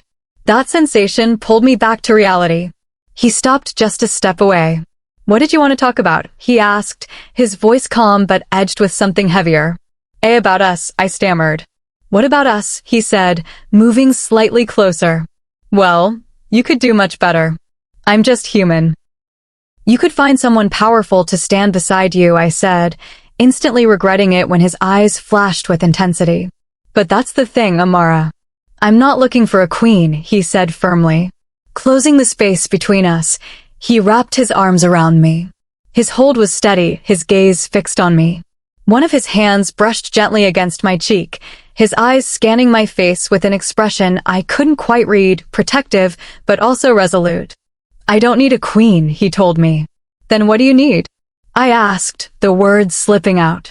"You," he said, and my heart pounded harder. A chill of uncertainty swept over me. I realized I might have chosen the wrong moment to speak to him, and there could be consequences for my timing. Chapter 23. He holds me close, his arms encasing me, keeping me in his firm but gentle hold. Alaricus leans down, resting his face in my hair and breathing in deeply. Let go, I mumble, trying to move away, but his arms only tighten as he pulls me closer to his warm chest. His stubble brushes against my skin, making me squirm in his embrace. Never, I will never let you go, Alaricus says, his voice low, almost a growl. When I look into his eyes, the gold in them stands out sharply against the hazel. My stomach knots as I see that glint, a reminder of something deeper beneath the surface. I gulp nervously, his gaze fixed on me. You should, I say quietly. His hold tightens, and he pulls back slightly to look into my eyes. As I try to avert my gaze, his hand gently lifts my chin, urging me to meet his intense stare. And why is that? He asks. Be because you could have someone stronger, a wolf, someone who can return your loyalty and care, I answer softly. His eyes flash at my words. How could they, when my care and devotion belong to you, when I belong solely to you, he says, looking into my eyes. My heart tightened, it was true. He had given himself entirely to me. It was bittersweet to see how deep the bond had become, binding someone like him to someone like me. But what if it's only the bond? If I'm away from you, you might find someone else, I say, hoping he'll see reason. His eyes grow stormy, and I suddenly feel breathless under his gaze. This isn't only the bond. The bond may have drawn me to you, made me want to protect you, but my feelings go far beyond that. It's not the bond that makes me feel everything will be all right when I see you, or why my arms long to hold you, or why I search for your face everywhere I go. It's not why my heart feels lighter when you smile, or why I feel at peace just hearing your voice. It's not why it troubles me to know I've caused you pain by keeping you here. His voice grows quieter until it's barely a whisper, and neither of us can meet the other's eyes. Silence stretches between us, my heart pounding at his words. Without thinking, I say, then let me be free. My voice is quiet, my eyes pleading. He slowly releases me, looking away. I can't, he whispers, not meeting my gaze. I let out a small breath of relief that he isn't angry. But ask anything else of me, and I'd do whatever it takes to give it to you, anything at all, he says with desperate intensity that unsettles me. And nothing, I stammer, stepping back from the fervor in his eyes. I could give you anything, Amara. I want to see you happy. His voice is gentle, even as emotion flickers in his eyes. You say you care for me, but how can you when you don't truly know me? If you did, you'd know my dreams can't be bought, I reply softly. His eyes flash with hurt, and he steps closer, his gaze holding mine. I know that. I know you can't be bought, that status and wealth mean nothing to you. That's why I respect you. Even at your age, you understand what truly matters. What saddens me is that you see me for the flawed person I am. His voice grows quieter, his gaze open and raw with regret, affection, and longing. The weight of his sadness tugs at my heart. You're not a monster, I say weakly. He lets out a short, humorless laugh that startles me. What else am I, if not someone who keeps another against their will, he says, stepping closer. His large, warm hand brushes my face with a mix of sorrow and tenderness. I've been too harsh. This isn't all your fault. You're probably as unhappy about this as I am, I admit. Before I met you, I'd never known real happiness. You've shown me there's more to life. I couldn't be happier than I am with you. I'm upset with myself because I'm selfish. I can't let you go now that I've found you, now that I know what it means to truly live. I've endured decades of emptiness, but you've become my hope, my reason to keep going. Nobody could care for you more than I do. Forgive me. He presses a gentle kiss to my forehead and leaves, pausing at the door to give me one last look before stepping away. I sit for a long time, lost in thought, surrounded by the lingering trace of his scent. Eventually, a knock at the door pulls me from my thoughts. Amara, Frank's voice calls before he opens the door. You haven't eaten all day. You need to eat, he says. I make a face, not feeling hungry, but he shakes his head before I can argue. I did eat, I try, but he doesn't believe me. The master told me you haven't, and he asked me to make sure you do. He's already upset. Don't make it worse by neglecting yourself, Frank says firmly. All right, I pout. He turns to leave, but I stop him. Has he eaten? I ask. Frank shakes his head, suppressing a smile. Where is he? I press. When he's upset, he goes deep into the forest. But it's best if you wait here. It's not safe to wander alone, Frank advises. I nod, though I'm already thinking about finding him. So, what would you like to eat? He asks again. I'll come see for myself, I say quietly. In the kitchen, I'm relieved to find it empty. I gather leftover dinner for both of us, place it in a basket, and slip out the back. My plan is to find Alaricus, apologize, and convince him to eat. I quietly open the large door at the back of the castle and step outside, feeling the cold ground beneath my feet. Closing the door behind me, I make my way to the gates, unlatching them with difficulty before stepping into the winter forest. The cold bites through my clothes, but the quiet freedom feels wonderful. I walk through the forest, breathing in the crisp air, admiring the snow-covered trees. Time slips by, and my original purpose fades as I simply enjoy the feeling of being outside. My cheeks sting from the wind, my feet ache pleasantly, and I feel strangely at peace until a sudden chill runs through me. The hair at my neck rises, and the sense of danger prickles along my skin. I stop, straining to listen. Then, from behind me, a voice breaks the stillness. Running away? Chapter 24. His arm wound tightly around my waist, pulling me into his warm, broad chest, my back pressed against him. The heat from his body seeped through my clothes, but a chill still lingered on my skin. Running away, my love? Alaricus asked, his voice calm but with an undertone that made my heart race. He brushed my dark hair away from my face so he could see me clearly, his gaze intense and unrelenting. Using the hand on my hip, he turned me toward him. I stared at his shoes, feeling his eyes urging me to meet his gaze. Did you think you could get away so easily? He asked softly. His fingers lifted my chin, and I gasped as my eyes met his. His golden eyes were fierce, scanning my face with an unreadable expression. I wasn't trying to get away, I said quietly. Then why do you carry food with you? Why be out here alone on a cold night after an argument? His voice was low, but his words carried weight. I stayed silent, too stunned to respond. He stepped closer.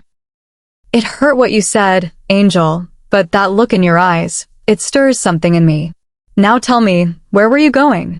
Before I could answer, he sighed, his gaze softening. I don't blame you. It is my fault. How long could an angel stay within the hold of a monster without wanting to be free? But I wasn't, I began, but he interrupted. This was careless. These forests aren't safe. You brought only enough food for a day and wore clothes too light for this cold. His voice turned stern. Tell me, my angel, what have I done so wrong that you would risk so much to leave? Nothing, I said firmly, but he seemed to misunderstand. I would do anything for you. You are my world, my precious mate. I'm sorry I can't give you what you desire most. His sorrow darkened his honey-colored eyes, and my heart ached at the sight. I cupped his face in my cold hands, urging him to look at me. I'm sorry, I whispered. I shouldn't have been so harsh. Frank told me you hadn't eaten yet, so I thought we could eat together if you forgave me. I didn't make the meal, but I would if it meant making things right. His lips twitched into a small smile. You have nothing to apologize for, but if it makes you feel better, I forgive you on one condition. You feed me. Oh, okay, I stammered. I went a step back, but he pulled me close again. Forgive me for assuming the worst. I was upset with myself, not you. Can you forgive me? His hand brushed my cheek, and a blush warmed my skin. Let's go, I said softly, feeling overwhelmed. Why? I like it here, he replied, resting his chin on my head. I am hungry, I blurted out, holding up the basket. His eyes widened, and he quickly took it from me. How rude of me. A lady carrying a basket while I stand by? You must think poorly of me. I don't, I said. So, what do you think of me? He asked with a playful glint. See that you're a great cook, and nice, I offered. That's all. I also think you're funny, good with children, and probably hungry. He chuckled and kissed my forehead before taking my hand. His expression turned serious. You're so cold. We must get back to the castle. Before I could protest, he lifted me into his arms and handed me the basket. "My body heat will keep you warm," he said. "I have a jacket, Alaricus." "This is unnecessary," I replied. "Letting you freeze would be unnecessary," he countered gently. His words made my cheeks warm. "I love it when you blush," he murmured. I avoided his gaze, but his smile widened. He carried me effortlessly through the trees, his warmth wrapping around me like a blanket. Growing tired, I leaned into him, and he whispered in my ear, "Mia Miraculum." Chapter 25. My hands trembled at my sides as Alaricus brushed by, his face calm, lips mouthing a small apology that made him seem innocent, though the mischief in his honey-colored eyes revealed he knew precisely what he was doing. I glared up at him, unimpressed. He had been teasing me all morning, light brushes, lingering looks, more interested in distracting me than helping in the kitchen. I turned back to Mr. Morgan, handing him the batter I'd been mixing. He smiled warmly, patting my head before moving along. With an international meeting for all pack leaders taking place, there was a lot of food to prepare, and while I focused on helping, Alaricus seemed determined to keep me flustered. As I diced tomatoes for a salad, a strong arm wrapped gently around my waist. His voice, deep and steady, came near my ear. "Excuse me, love." He reached past me for a spatula, standing close enough that I could feel the warmth of his presence. "Alaricus, what are you doing?" I asked, glancing at him. I didn't like how close we were to the other chefs. He leaned in slightly, lowering his voice. "Eros likes you in blue." "I agree. You look striking." His words, though meant as a compliment, only made me more self-conscious. I stepped back, trying to create space, but his gaze stayed fixed on me. "You're very distracting," he murmured. "Alaricus, stop it," I said firmly, pushing against his chest until he let go. Over the past few days, we'd grown closer, and he'd been more open with showing his affection, but I still wasn't used to it. He pressed a light kiss to my cheek before stepping back. "I'm sorry, Angel," he said, his eyes soft. I gave him a quick, reassuring smile so he wouldn't dwell on it. "How did I get so lucky?" he muttered under his breath, making me blush. A younger chef approached, bowing slightly. "Sire, it's late. The guests are starting to arrive. You should get ready." Alaricus nodded, then turned to me. "Shall we, love?" I set down the bowl of coriander and took his hand. On our way out, I quickly swiped a chocolate truffle from a platter, grinning when Mr. Morgan gave me a mock glare. Alaricus smiled at me in that way that made his eyes even warmer than usual. We walked upstairs together, stopping at my door. He tugged gently on my hand, leaning down to place a soft kiss on my forehead. "I'll see you in a bit, love." I nodded too quickly and accidentally bumped my forehead against his nose. Gasping, I began apologizing and reached up to check if he was hurt, only to realize he was fine, just staying still so I'd fuss over him. My scowl made him chuckle as he flicked my nose lightly before walking off to his room, leaving me in the hallway rubbing my nose and muttering under my breath. Chapter 26. Alaricus POV. The soft sound of water dripping from the shower echoes from the bathroom as I rest on Amara's bed, surrounded by the gentle scent that always reminds me of her. My heart beats faster when the water stops, and I hear her moving around. A faint thump follows, and I smile faintly. My clumsy little angel must have bumped her toe. Part of me wants to check on her, but I know it's better to give her space. The door opens, and I cover my eyes to avoid making her uncomfortable. She spots me and lets out a slight startled sound. "Alaricus, what are you doing here?" she asks, her voice carrying a melodic edge that makes my heart race. "Are you decent?" I reply, getting off the bed slowly. She's standing in a robe far too big for her, the sleeves nearly hiding her hands. Her cheeks are rosy from the shower's warmth, and her eyes are bright, filled with a mixture of shyness and curiosity. I move toward her carefully, not wanting to startle her. She looks at me from beneath her lashes as I gently cup her cheeks in my hands. Her skin is warm, and I let my thumb brush lightly over her cheek. My other hand rests briefly against her damp hair, the scent of her shampoo surrounding me. I lean in and press a brief, soft kiss to her cheek, giving her the chance to pull away if she wishes. She stiffens slightly, surprised, but doesn't move back. "You didn't answer my question," she says, her brow furrowed slightly. "I came to ask you to wear blue," I tell her. She giggles, a sound so sweet I can barely focus. "You could have asked someone else to tell me that," she teases. "Everyone's busy," I say, and she humors me with a nod. "Which one?" she asks. "You don't have to," I begin, but she cuts me off with a gentle, "Help me," and takes my hand, leading me to her closet. She directs me to pick a blue gown, and I choose a deep navy one. She smiles and thanks me before declaring it's her turn to decide what I'll wear. In my room, she picks out a black suit with a dark blue shirt. "Now get dressed," she says with mock sternness before leaving. When I emerge later, ready for the evening, my heart nearly stops at the sight of her in the gown. It fits her perfectly, flowing with elegance. "Beautiful," I say without thinking. "You look good," she replies softly, glancing down before meeting my eyes again. I offer her my arm, and she slips hers into mine as we head downstairs. Halfway down, I gently guide her closer, my arm resting protectively around her waist. Guests turn to look at her, and I feel a surge of pride. The manor is prepared perfectly for the gathering, but my attention stays on Amara. I give her hand a light squeeze to reassure her, and she relaxes slightly. She looks up at me with gratitude in her eyes, and my chest tightens with the wish that she would always smile like this. A selfish part of me knows I could never let her go, even though she deserves the freedom she longs for. If she left, I'd be nothing but a shadow again. She blushes under my gaze, unaware of how deeply she affects me. A glance, a smile, or a touch from her is enough to undo me completely. But I know an angel like her could never truly love a beast like me. Chapter 27. Are you ready? Alaricus whispers to me gently, his warm breath blowing against the tendrils of my hair as it caresses my skin gently.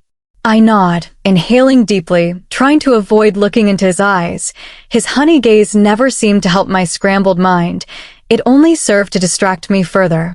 His finger comes under my chin, tipping my head up gently, but I stubbornly keep my gaze on his chin, and he lets out a soft chuckle, pressing his lips softly to my forehead before leaning down to look into my eyes. "You're going to be fine, I promise, love," he says, cupping my face in his hand softly. He holds out a hand for me, and I set my hand in his large, warm one that closes around it immediately, engulfing it in the comforting warmth that Alaricus seemed to carry with him. He followed me as I walked into the large meeting room where all alphas sit, staring at me intently, their eyes widening as they realized Alaricus Knight had brought his human mate to the annual alpha meeting. Unfortunately, though, their confusion quickly turns to anger. "Sire Knight, you brought a human into our meeting. Humans aren't allowed," an alpha says, her brows furrowing as she looks at me.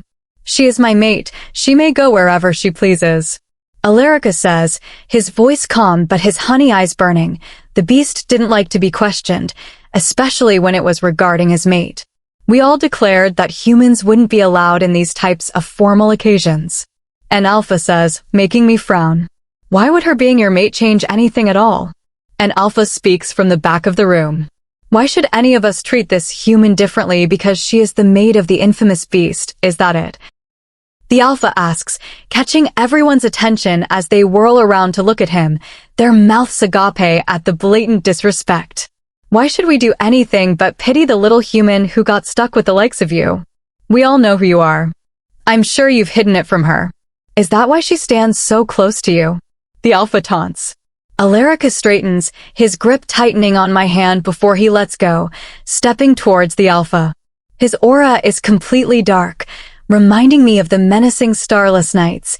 The honey-eyed, sweet man that I was used to was completely gone. The beast was out to play. Unthinkingly, I reach out to him, my fingers grazing against the soft material of his coat. He turns toward me, and a gasp escapes me as I look into his eyes. There is no sign of the sweet honey, and instead is a dark abyss, the kind that holds no hope of redemption, no hope of recovery. I pull back my hand, and he turns away from me, making his way toward the alpha. His jaw clenches tightly. The alpha flinches, his large form starting to quake as Alaricus nears him, but he attempts to steady himself. Alaricus stands right before him, surveying him slowly, his head tilted softly to the side, completely still before suddenly he leans down, making many alphas and myself jump as he rests his hand on the man's shoulder. You would do well to remember who I once was, what I once did, what I am still capable of, and that is why her being my mate changes everything. Alaricus says slowly, his voice calm but firm, and the alpha gulps, staring up at him, nodding his head near frantically. All right. He nearly squeaks, and Alaricus straightens, fixing his collar, still glaring coldly at the alpha before he turns to face everyone. I wish to discuss matters that are absolutely vital for us to pay attention to, but it is no longer the occasion. If you would, I will have my guards arrange rides to take you to a hotel for the night. We will meet again tomorrow. Alaricus says, and the alphas nod, bowing their heads at both of us as guards begin making their way in, finding their designated guests. Alaricus comes toward me, and I bite my lip, trying my best not to tremble as I look into his dark eyes. His arm winds tightly around my waist, but even in his anger, he is careful not to hurt me as he steers me toward the very stairs we had descended from. He leads me up the stairs, refusing to look at me as we walk. He leads me to my room, opening my door for me. He waits until I've stepped in before closing it softly behind me. I whirl around, confused. Didn't a mate's touch comfort a mate? Shouldn't he seek my comfort in a time like this? Perhaps he wished to be alone. I sit on my bed, letting all that had happened today sink in. A dull crash is heard from right beside my room, but I ignore it. There were many people in the palace. Perhaps one had dropped something. It was when I heard another crash that I became suspicious, but stayed put. After all, it was curiosity that killed the cat, and I was called kitten over my lifespan all too many times for me to count. My hands slowly trail over the soft silk of the dress. My mother's wedding dress was made of material like this, so soft and smooth. I loved touching it, and my mother never stopped me. She never worried I would dirty it. She would simply smile, promising that my own wedding dress would be even more beautiful than hers. Another crash sounds, much louder than the rest, breaking me out of my thoughts. I make my way toward my door, opening it slowly, looking out into the absolutely empty corridor. Nobody was there.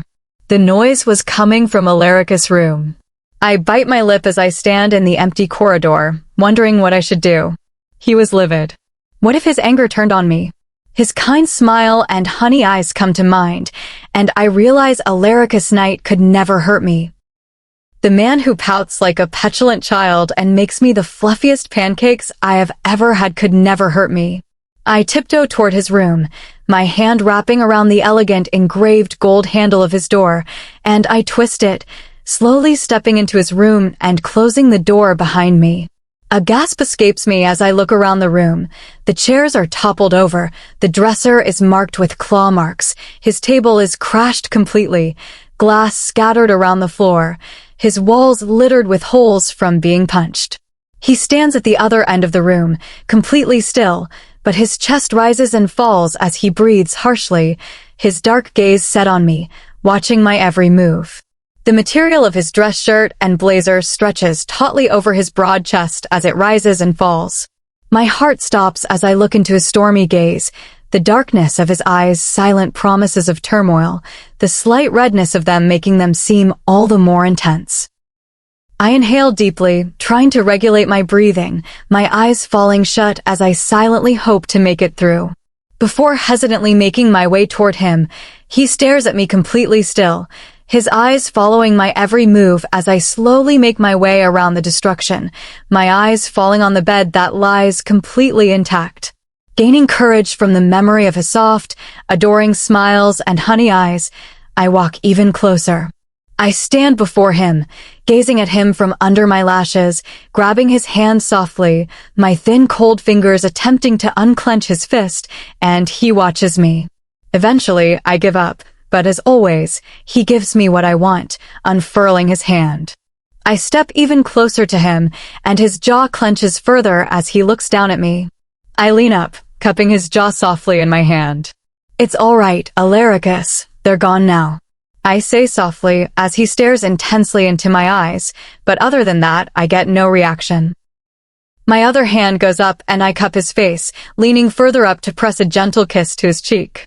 A low growl escapes his chest as he stays still, causing me to jump slightly, but I don't move away.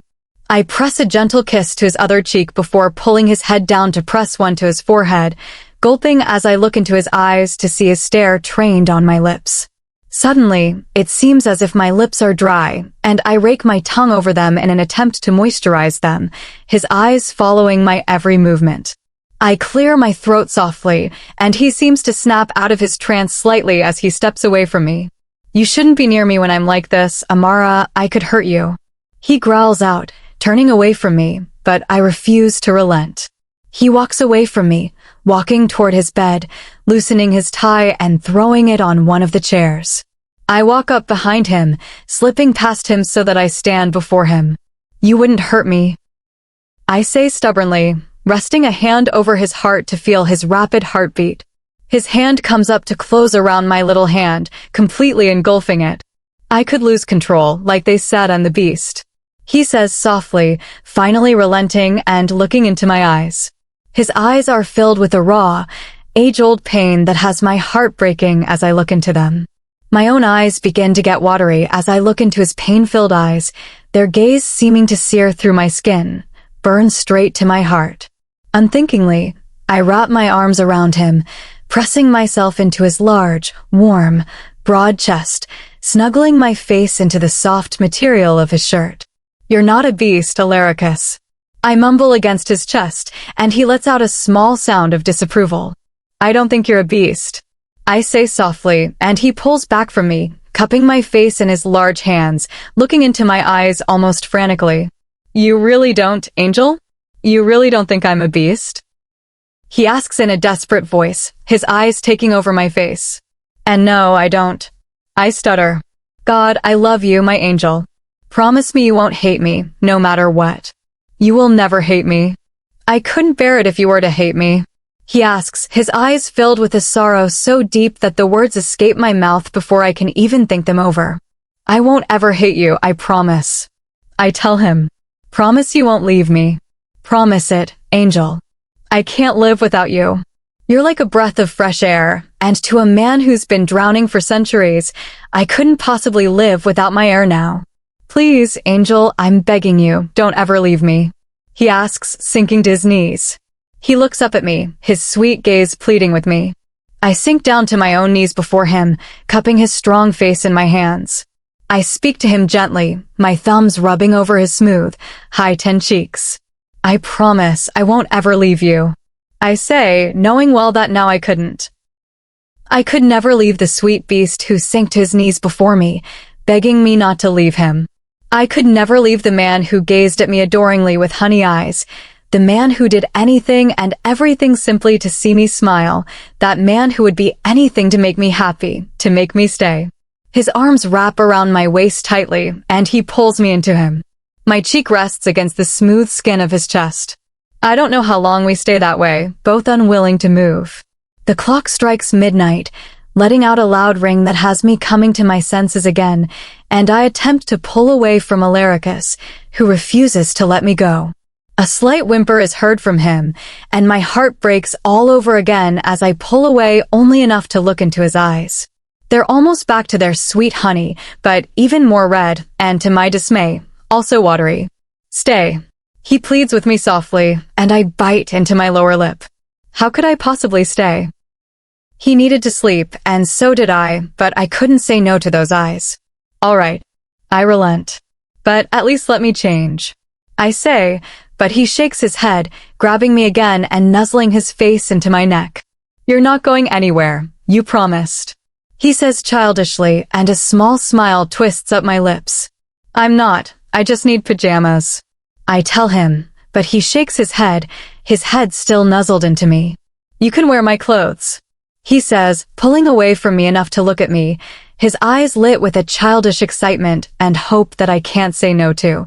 Fine. I relent, and he smiles, picking me up, making me squeal as he walks into his closet, holding me close to his chest, only putting me down to grab clothing for me to wear. He hands me a large white shirt and gray sweatpants. My eyes widen at how large they are. I was going to look ridiculous. I grab them from him, heading toward his washroom, and I feel him following me closely. I whirl around to face him. "You cannot come in with me," I say, and his plump red lips form a pout as he stares at me pleadingly, but I shake my head, trying to hide my red cheeks, closing the door. I change quickly, holding my hair back to wash the makeup off my face. I step out, nearly shrieking, when warm arms engulf me, immediately pulling me into a muscled, warm, firm chest. I look up into honey eyes that look at me through thick black lashes. I pull up the shirt that had fallen from my shoulder, and his eyes follow my every movement. His eyes rake over my small form that nearly drowns in his large clothes. A small growl sounds from his chest that has me tensing as I wait for him to say something. His hand slowly comes up, trailing over my cold cheek. "You look wonderful," Alaricus says in his deep velvety voice.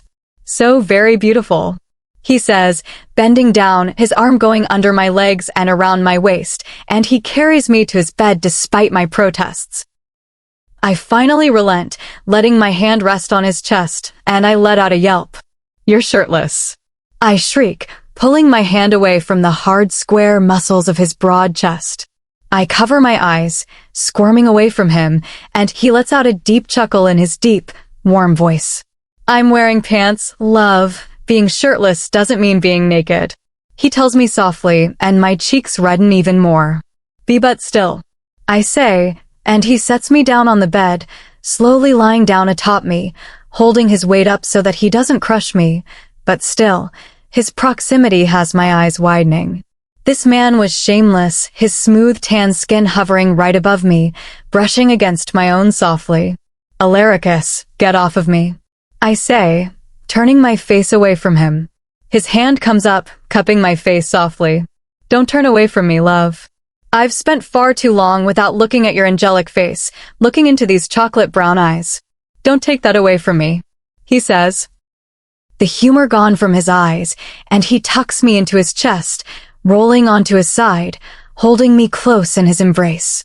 I snuggle into his large fluffy pillows, accidentally mumbling in gratitude for them not being destroyed. Alaricus smiles down at me. "What are you mumbling thank you for?"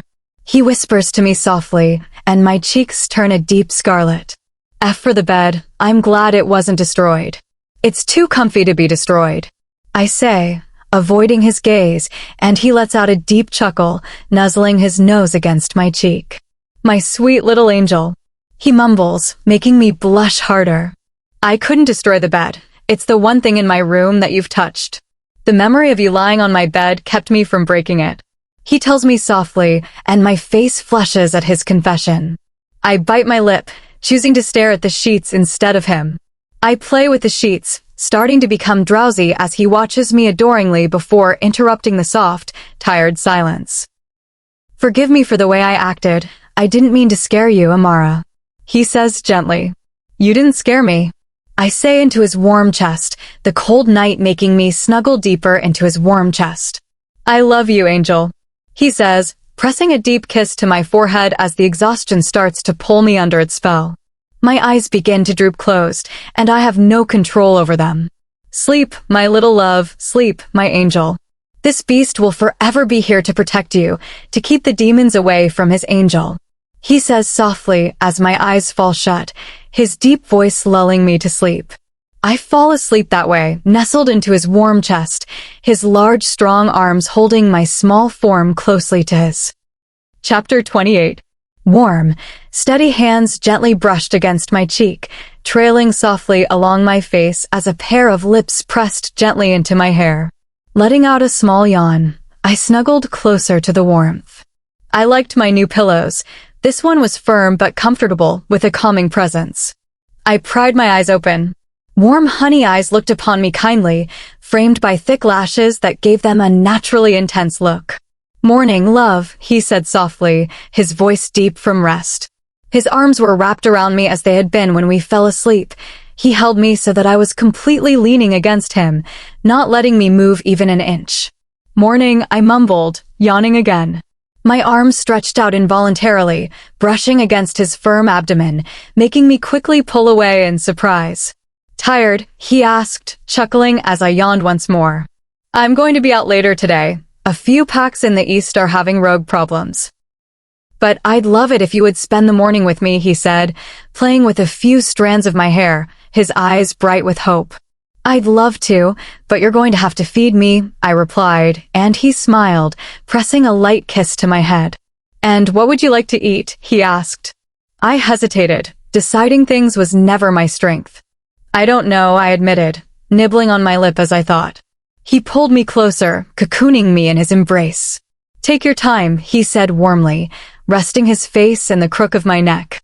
My body tensed slightly, but his gentle hand rubbing my back made me relax. "Pancakes," I said suddenly, the thought coming to me after glancing at a book title on his desk. "That was too quick," he teased, then added, "but let's go. Can't have you hungry, can we?" He pulled away with a grin, his bright smile momentarily leaving me stunned. "Why, yeah," I stuttered. He stood up, and I realized eating meant moving from my comfortable spot. Without warning, he scooped me into his arms, holding me close to his chest. I hid my face against him, grateful for his warmth against my cool skin. He carried me down the steps into the large kitchen, setting me gently on one of the bar stools. Leaning over to turn my seat toward him, he triggered a rush of déjà vu, except this time, Adrian was missing from the scene. "Adrian," I said suddenly, my eyes widening. I hadn't seen the little boy in ages. "How is he?" Alaricus asked. "I haven't seen him for a long time, but he's a smart kid, and Victoria observes him," I said, my voice softening at the thought of him. He had such a bright spirit that it was hard not to love him. Alaricus began making pancakes for us. I usually preferred something sweet in the morning, so this was perfect.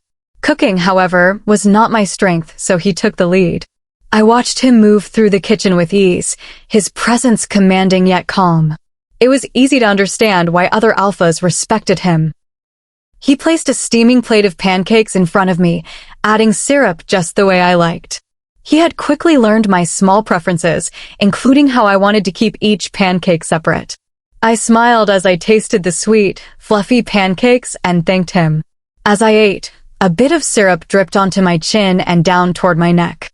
Alaricus reached over with a napkin, gently wiping it away, his eyes warm with affection. "Careful," he said with a small smile. "I wouldn't want you to get sticky." I laughed softly, brushing it off. "Say my name," he said quietly, and I looked up, meeting his gaze. "Alaricus," I murmured, the name feeling natural on my lips. He gave a deep, contented sigh and leaned back slightly, his expression soft. "You're not ready yet, Angel," he said gently, placing a hand on my cheek. "Take your time. I'll wait for as long as it takes." The sincerity in his eyes brought tears to mine. I hugged him tightly, and he wrapped his arms around me, pressing a kiss to the side of my head. "Don't cry," he whispered. "It hurts to see you sad. If it's something I did, I'm sorry." "No, it's not you," I said, my voice trembling. "I just wish everything were different. I've seen so much pain caused by wolves, and it's hard to shake that. But I know you're not like that. You've been so patient and kind." His eyes filled with understanding. "I would never hurt you. You can trust me completely. I'm yours for as long as you'll have me." I searched his face, conflicted but touched by his words. He knelt before me, and I placed my hand on his cheek, feeling the slight roughness of stubble against my palm. His eyes held the searching look of someone who longed deeply for love. I leaned forward and pressed a gentle kiss to his forehead. I didn't know if I could be everything he needed, but I knew I could be here, at least for now, for this man who seemed so strong yet so alone. Chapter 29. Amara. A deep voice called, nearly making me jump as I sat in the quiet library, the only sounds being the occasional flip of a page or the gentle breathing of little Adrian, who slept peacefully in my lap. Low dash, he started coming into view, interrupted by my shushing as I pointed at the little bundle of curls and chubby cheeks in my lap. I carefully picked Adrian up, setting him softly back onto the large chair we had been sitting in. I turned to look at Alaricus, who watched us with soft honey eyes, a gentle smile touching his lips. Pointing toward the door, I tiptoed behind Alaricus, who tiptoed as he always did out the large doors. I just wanted to tell you that it's confirmed. I'm leaving tomorrow morning, he said, turning to face me, his large hand coming up to rest on my cheek in a gentle, reassuring way. I tried to keep my face straight, not wanting him to see I was upset. When will you be back? I asked, trying to sound casual, though my voice betrayed me. A week, Angel, he said softly. I won't go if you don't want me to, he added. No, you need to go. You've delayed that meeting as long as possible, I said, avoiding his eyes so I wouldn't ask him to stay. If it's that important, they can come here. I'm no use away from you anyway. I keep thinking about you when I'm away. They'd be better off coming here, he said. It's a land-dividing problem, Alaricus. I think it's best if you go see for yourself which pack is most deserving, I said softly, fiddling with the button on his blazer. Come with me, he suggested, tucking a strand of hair behind my ear. I'll only distract you, I replied. Not at all, he said, though we both knew otherwise. I'm gonna take Adrian back to Victoria. I'll meet you in your room, I said quickly before he could protest.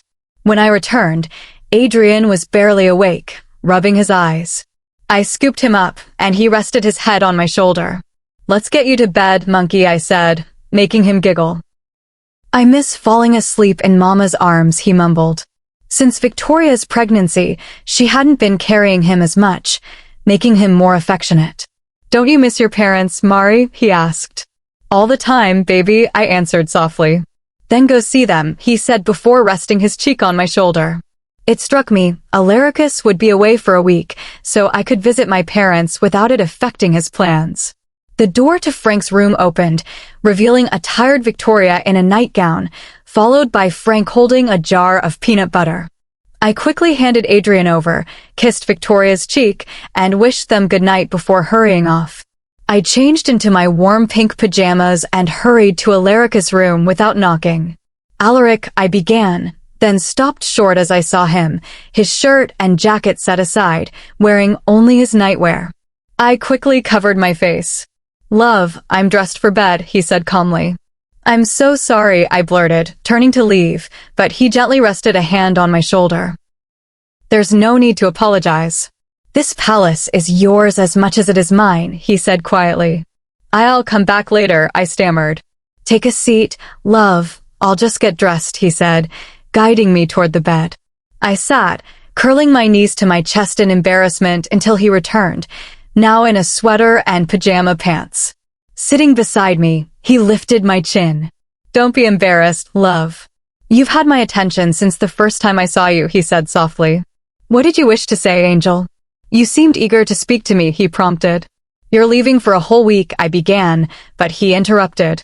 It's going to be difficult to stay away from you for that long, he admitted. Me too, but if you would just listen, I said, before he pulled me closer.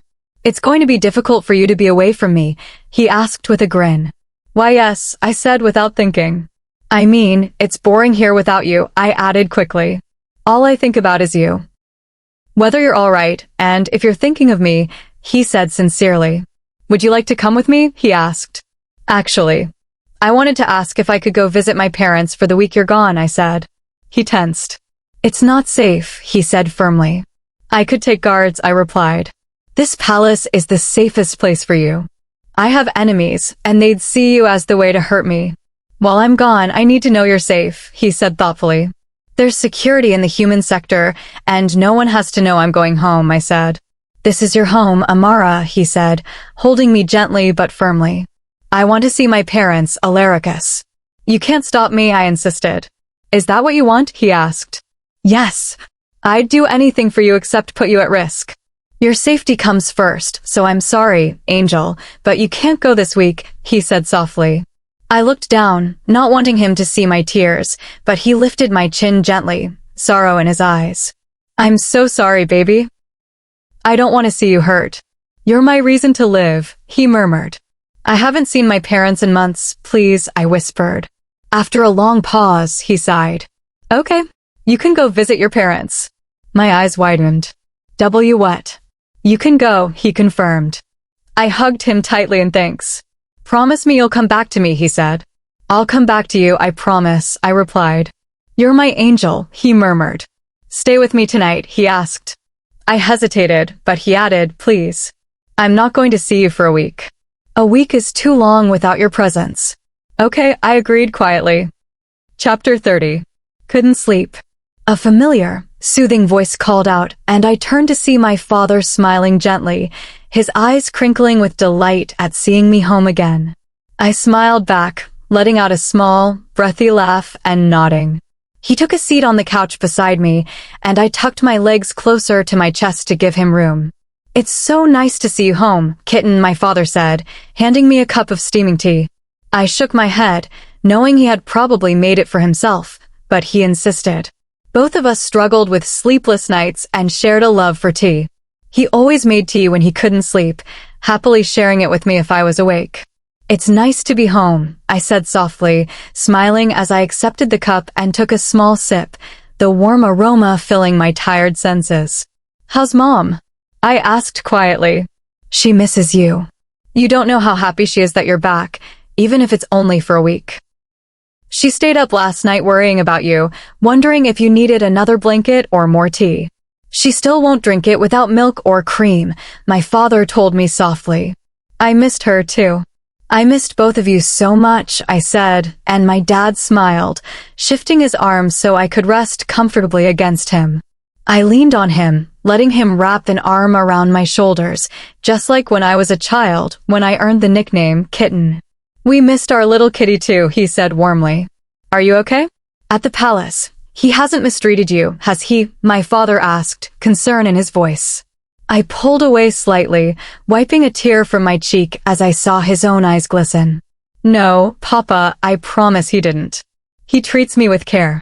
He wouldn't harm me, I assured him, and he nodded, another tear slipping down his cheek. I feel so helpless. I can't protect my daughter from her fears, he said quietly, looking down. Papa, it's not your fault. You've done everything you could to protect us. We love you for that. Mom knows it's not your fault. I'm safe, and she has nothing to worry about, I told him gently. He smiled sadly, remembering, you used to tell me no werewolf would dare come near you or us, and if they did, you'd take care of them yourself, with your tiny fists. I'm sorry this happened to you, he said softly. I remembered clearly the day everything changed, the day I was only 5. I rested my head on my mother's pregnant belly as we rode the train home. She softly stroked my hair, whispering reassurances as the train stopped. Warriors of the pack boarded, giving urgent orders. My mother pulled me close, trying to shield me. There's a traitor among us, a warrior announced. Wolves, get off the train. My mother, tense and worried, tried to leave with us, but she was suddenly pushed back. I cried out as another warrior held me tightly. The medics rushed to help her, but it was too late. The baby she carried was lost, and everything changed that day. I looked at my father, who exhaled slowly. It's not all bad. He's very kind to me, I said softly. How long can you stay? He asked. I'm here for a full week, I answered, smiling. His smile faltered. He wished I could stay longer. That's great. Let's start breakfast. The smell should wake your mother, he said, standing. I followed him into the kitchen. I'll cook, my dad said, but I scowled. I still wasn't allowed near the stove. Your mother would never forgive me if she woke up to a kitchen disaster, he joked. I pulled out a chair and sat, watching him move around the small kitchen, preparing something delicious. Soft footsteps approached, and my mom walked in, her chestnut curls falling softly behind her, dressed in a loose floral nightgown. Her bare feet peeked out from beneath. I'd inherited her dislike for shoes. French toast? She asked, smiling as she ruffled my hair and poured herself coffee. My dad greeted her affectionately, and she swatted him lightly with a smile. Their love was a beautiful thing, something I hoped everyone could have. The werewolf world was different, more complicated, often based on bonds and loyalty rather than simple affection. Mom sat beside me as Dad placed a plate of steaming French toast covered in powdered sugar and a bottle of maple syrup on the table. Mom pushed the syrup toward me, took a sip of coffee, and I smiled gratefully, drizzling syrup over my toast. She shook her head with a knowing smile, surprised I hadn't gotten sick from all the sweetness. I'd missed mornings like this, even if our home was small and simple, unlike the palace. My parents sometimes struggled, but they never let it weaken their love or make me feel less secure. Despite the challenges and differences between the two worlds, I loved my home and hoped that one day I could truly feel at peace both there and at the palace. Chapter 31. Thank you, I mumbled to the guard who stood behind me holding my suitcase. He bowed his head, wishing me a good day, as he handed my bag over to me, walking away, leaving me before my room. I let out a soft sigh, opening the doors to the room that had become my own in these past few months. I rolled my suitcase in, collapsing on the large bed, drumming my fingers on my sweater-clad stomach. Alaricus wasn't home yet. A very drowsy Victoria had come to see me at the door, barefoot, her pregnant belly showing through the beautiful, soft-looking green dress she wore. She'd greeted me with a gentle hug, which turned to a sleepy smile as I asked about Alaricus. Her arched eyebrows lifted playfully as she told me he would be back early tomorrow morning. Eager to see him, she teased, making my cheeks warm as I mumbled a quick no and asked her how Adrian and Frank were. I've got Adrian hooked onto my nap schedule, so he's currently sleeping, and I think while training Adrian, I accidentally trained my husband, too. He's currently hugging my jar of peanut butter, asleep. She gave me a slightly amused look as I chuckled softly. I need to get back to sleep because this baby doesn't like Mama being awake during nap time. You're welcome to join us for dinner, though, since your regular dining partner isn't here. She walked away with that slight smile still on her face, leaving me blushing with the guards standing stoically nearby. I let out a huff, turning over in my bed, not understanding my irritated mood. Alaricus was supposed to be back by midnight or tomorrow morning, but couldn't he somehow show up early? I muttered to myself as I started to unpack, trying to pass the time until dinner. Begrudgingly, I hung all my clothes up before grabbing a light blue sweater and black jeans to wear to dinner and taking a shower. Even the hot water and sweet scent of my strawberry and cinnamon shampoo couldn't fully calm my restless thoughts. Stepping out, I towel-dried my hair, dressed, and quickly blow-dried it to shake off the damp chill. Still mumbling to myself, I stomped over to the door and threw it open only for my eyes to widen as I caught sight of familiar honey-brown eyes in the hallway. His smile brightened as soon as he saw me. He dropped his luggage and crossed the space quickly, wrapping his arms around me before I could react. "I missed you so much," he murmured into my hair, his embrace warm and grounding. I couldn't help but smile as I returned it, feeling a calm I hadn't realized I needed. "You came back," he whispered, as if to himself. I looked up at him, meeting his gentle smile before he pressed a light kiss to my cheek. We exchanged greetings, his hand cupping my cheek in a tender gesture as he asked about my stay. I told him it had been wonderful seeing my parents and that I had brought him some of my dad's brownies. His gaze was attentive, almost as if every word mattered deeply. When I asked about his trip, he shook his head lightly.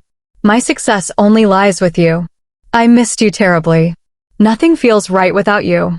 He pulled me closer, pressing his lips to my forehead. "I missed you too," I admitted quietly, and his hopeful expression lit up. He suggested we eat together, and I agreed. Taking my hand, he led me to his room.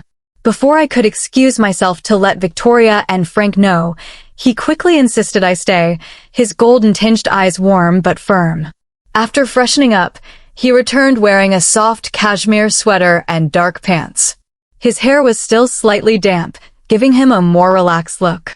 He knelt before me, resting his head in my lap in a childlike display of affection, making me smile and run my fingers through his hair. We spoke about his early return, the unresolved land issue, and even joked about another alpha disliking him. My teasing earned a playful retaliation. He lunged at me and pinned me gently on the bed, his voice mock demanding that I take back my words. Instead of anything harsh, he broke into tickling me until we were both breathless with laughter. A knock at the door interrupted us, and when the food arrived, he mischievously refused to let go of me until the server left. I scolded him lightly, and he apologized with a grin. We moved to the trolley of food, Thai mango curry, rice, and Caesar salad. As we ate, we spoke about my week, my time with my parents, and the odd security checks ordered by him for safety. I also confessed to accidentally hitting a police officer with a door, twice, both times purely by accident. Alaricus laughed so hard he nearly shook the bed, calling me his little criminal, but promising to make sure the officer was fine. When it came time to sleep, he offered me his clothes to use as pajamas. I changed into an oversized hoodie and pants, feeling small but comfortable in them. He greeted me with a warm expression and carried me to bed, his hold steady and reassuring. We lay down facing each other, his arm around my waist, keeping me close in the cold night. I pressed my face against his shoulder, and he kissed my forehead softly. "Good night," he whispered. I knew, in that moment, I was right where I was meant to be, safe, warm, and at peace in his arms. Chapter 32. I fiddled with the hem of my soft gray sweater, trying to make it rest properly, sighing at myself in the mirror. I hadn't realized there were holes on the shoulders while purchasing it, but there was nothing I could do now. I'd never been ashamed of my lack of dating history. Dating hadn't appealed to me, not given the choice of potential partners, but now I cursed myself for it. Perhaps if I had dated, I'd know what to do today. Alaricus had spoken to me after I'd escorted the heavily pregnant Victoria back to her room safely. She'd spent the night with me as Frank was being punished for laughing at her eating habits. The poor man had sulked around all day, throwing puppy-like, forlorn glances at his beautiful, fuming wife every time he ran into us. Poor Frank had only chuckled at her as she dipped pickles into peanut butter, asking how she could even eat such a thing and so much of it. Victoria, as sweet as she was, had a very short fuse, and her pregnancy hormonal imbalance was not helping her quick temper. Only after begging had Frank convinced his wife to come back to their room, groveling levels that I didn't think possible were involved. As I'd made my way back to my room, Alaricus had intercepted. I was so tired after chatting with Victoria all last night that I'd quite nearly walked right into him, and sadly, if I had, I also probably would have walked over him. A small smile had been on his face as he gazed down at me, his face the very picture of ease, but his eyes, his honey eyes, spoke volumes. He was nervous, extremely excited, and it had me feeling the same way. Why would a man like Alaricus be nervous? I'd grabbed his hand in mine, wrapping my other atop of it, looking up at him, waiting for him to speak. Would you like to join me for a small croak left his chest, and he faltered, his eyes widening as he covered his mouth, surprised by his noise. My brows furrow as I stare at him, before, without my consent, I burst into giggles. I try to slap my hand over my mouth, and for a moment, I'm glad nobody was in that hallway. We looked a little ridiculous, me with my hand over my face trying to suppress my giggles, and the almighty werewolf with his eyes wide and a gigantic hand on his face staring at his much smaller mate, startled. I've never made a sound like that before, Alaricus says, and it only makes my giggles louder. His wide eyes crinkle sweetly as his own deep, husky chuckle resonates throughout the hall. Would you like to go out with me tonight? Alaricus asks, and I smile at him, nodding my head, my heart filling with warmth. My dad had always told me that if a man is very smooth around you, then he doesn't truly value you. If he did, you would make him nervous, and he wouldn't deem himself worthy of you. If the guy stutters and is a bit of a mess, then he was a keeper. I'll pick you up at 7, my love. Feel free to dress casually, he'd said, leaning down to press a gentle kiss to my forehead before walking away. I raked my fingers through my thick, chocolate brown hair, trying to fix it as best as I could with my fingers. I had all he necessities to do my hair, except for the most essential one, the skill to do so. At best, I could straighten my hair, but I'd never liked straight hair on me. I'd thought it to be much too plain, always envying Marina for how great it looked on her, but she was stunning. I didn't particularly know what casual was to Alaricus, but I'd gone with a knitted sweater and jeans, but perhaps he'd meant a gown with no jewels. I would find out soon enough that there were only 30 seconds to 7, and according to my parents, if you were essential to a man, he'd show up on time, he'd never keep you waiting. Mind games were for fools and boys. A man in love treasures his partner and the time they could spend with them, not wanting to waste even a minute.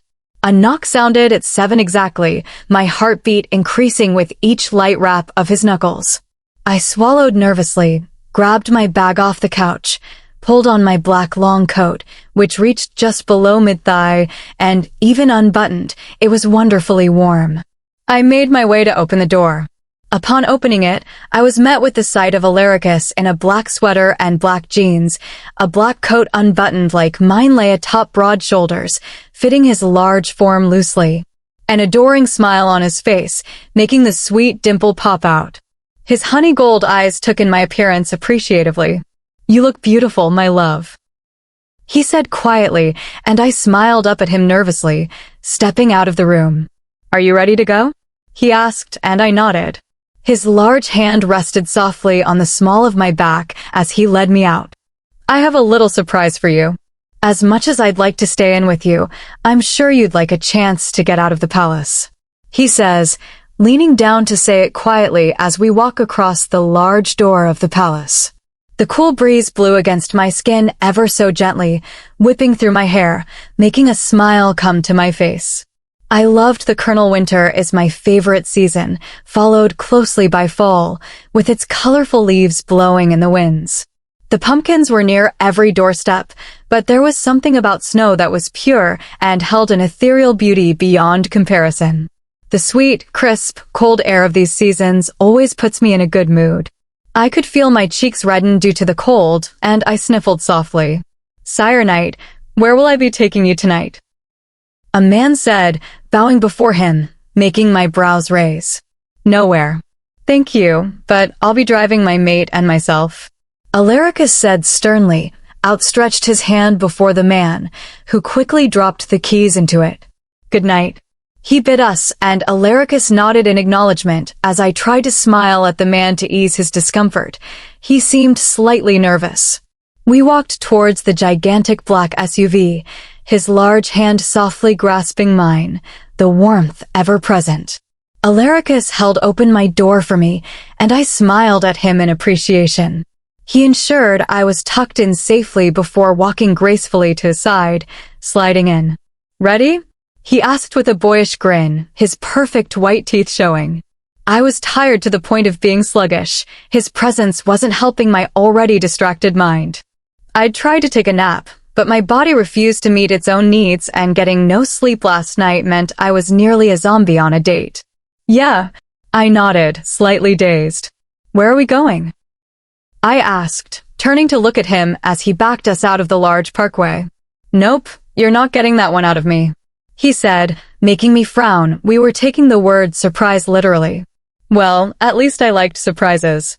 I closed my eyes, resting my head back on the comfortable headrest, exhaling deeply.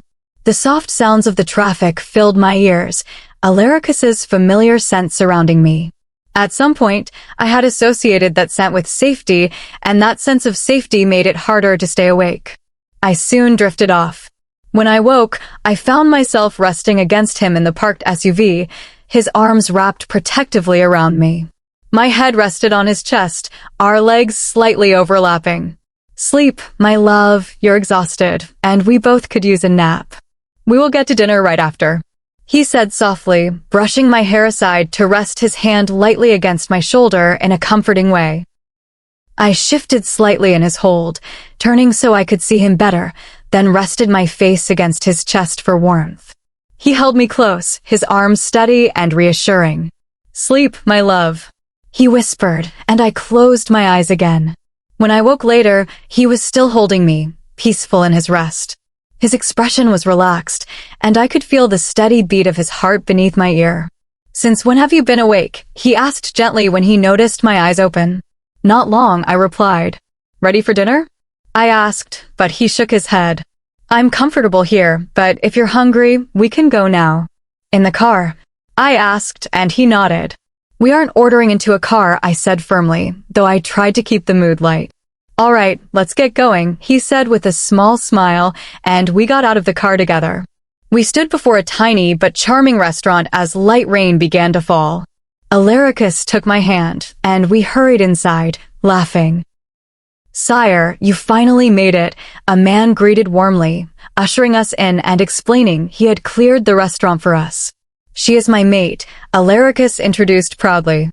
The man, Emmanuel, shook my hand warmly and encouraged us to order anything we liked. The cozy atmosphere made me instantly comfortable. Alaricus suggested we share a chef's special pizza and spaghetti, which I gladly agreed to. When the food arrived, it was delicious, rich, savory, and made with care. We enjoyed the meal together, talking and laughing. When we finished, Emmanuel refused payment, asking only that we promise to return.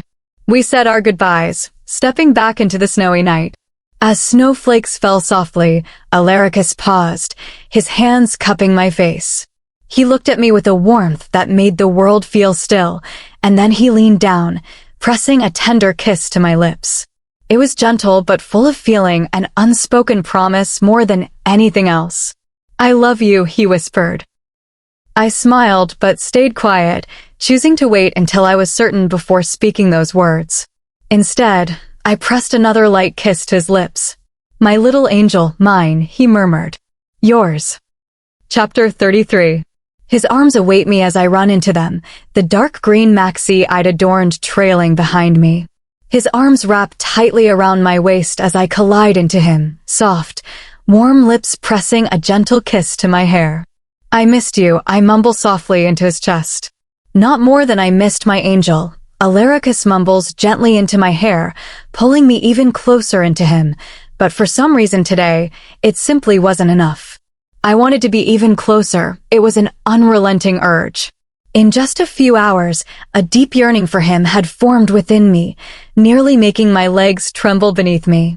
The alphas and their mates had visited today, but sadly, apart from dinner, the alphas had sat speaking with Alaricus, while I'd gone with all the mates and attempted to enjoy their company. This had happened upon the request of the mates, wanting to speak with each other away from their alpha mates for just a little bit. If anyone had tried to argue, the pregnant mates had sent them a glare so fierce they'd immediately found themselves unable to speak. The few pregnant mates were the focus of the event, and their mates rushed in periodically to check up on them, growling at the male mates that sat amongst us. Wolves went a bit crazier than usual when their mate was pregnant. Everything seemed a threat. Their protective instincts were so high it was nearly suffocating to witness. I'd be frustrated if Alaricus even attempted to act that way when I was pregnant. My cheeks reddened as I caught my train of thought, and an alpha's mate, sweet boyish Nathan, had immediately become concerned for me. Of course, hearing his distress, his mate Alpha Lily had come barreling in. So many alphas in one place was a bit chaotic, especially when their mates were so close. But apparently, Alaricus and I were both a bit of control freaks and excellent at handling each of our separate dilemmas. We'd managed to get everything settled and calm on each of our sides, probably by different means, but we'd managed just fine. I nibbled on my lip, softly contemplating whether I should do it or not. But the urge grew to the point where I had no control. I pull away from him slightly, hesitantly grabbing his face into my hands.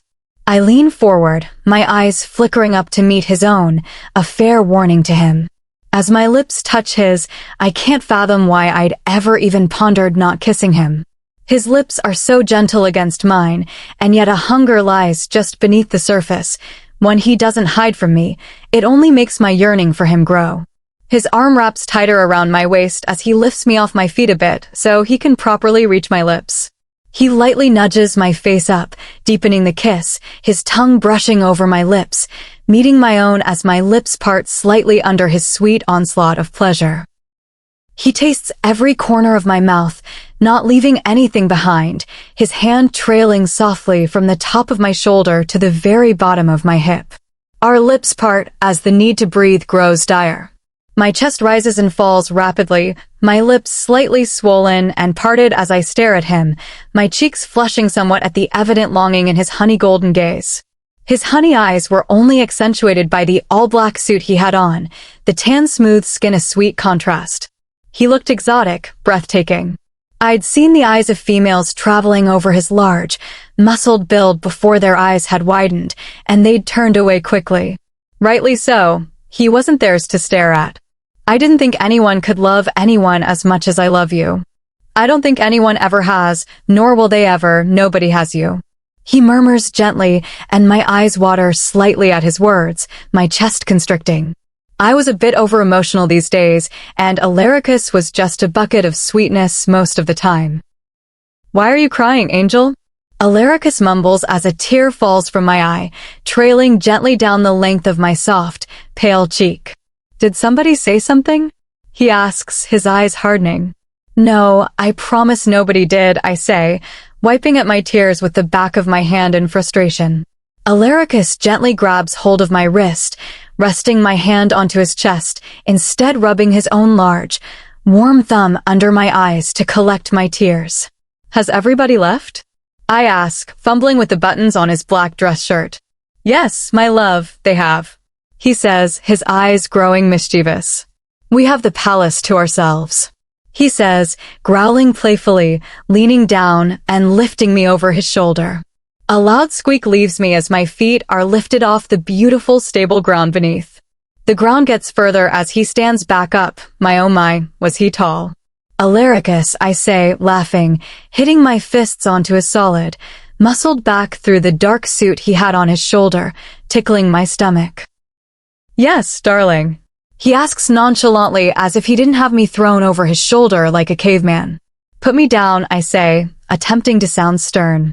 I don't want to," Alaricus says, and I huff in anger. "'Kay," I say, making him chuckle.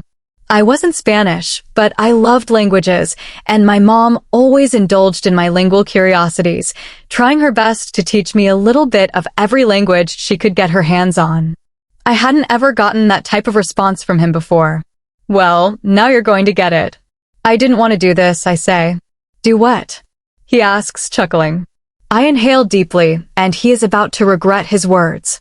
He was about to nibble on them meekly while crying in the corner. Gathering up all my strength, I try to remember what every action movie had taught me. Don't put your thumb in your fist, it'll break, and put your whole body into it. Well, the second part was gonna be hard since I was currently hanging limply over the back of a giant lunatic. I throw my fist into the bottom of his stiff back, regretting my decision immediately, but I hold back my wince. "Was that me?" he asks, and I groan out a quiet yes, mourning my injured hand. What type of lunatic decides to punch the alpha above all alphas? Of course, me. Chuckles rake through him, effectively shaking me as well, as if he were rubbing my failure in. I rest my head onto his back as comfortably as I can manage. My struggles were futile. The brute wasn't even shaken. My eyes widen as the halls begin to get very familiar. We were in the halls of our rooms, but he'd just walked right past mine. My legs kick as I struggle to get away, but his arms only tighten. I let go of the last shred of dignity I have left and do the only thing I can think of. Desperate times call for very desperate measures. I bite him.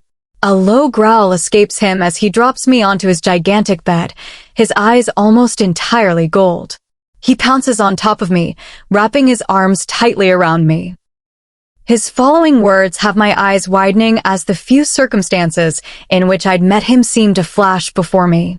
"Did mate try to mark us?" A deep husky voice asks. "Eros." I breathe out, my breath getting caught in my throat at his enthralling golden gaze. "Mate tried to mark Eros," he says with a soft smile on his face as he lies above me.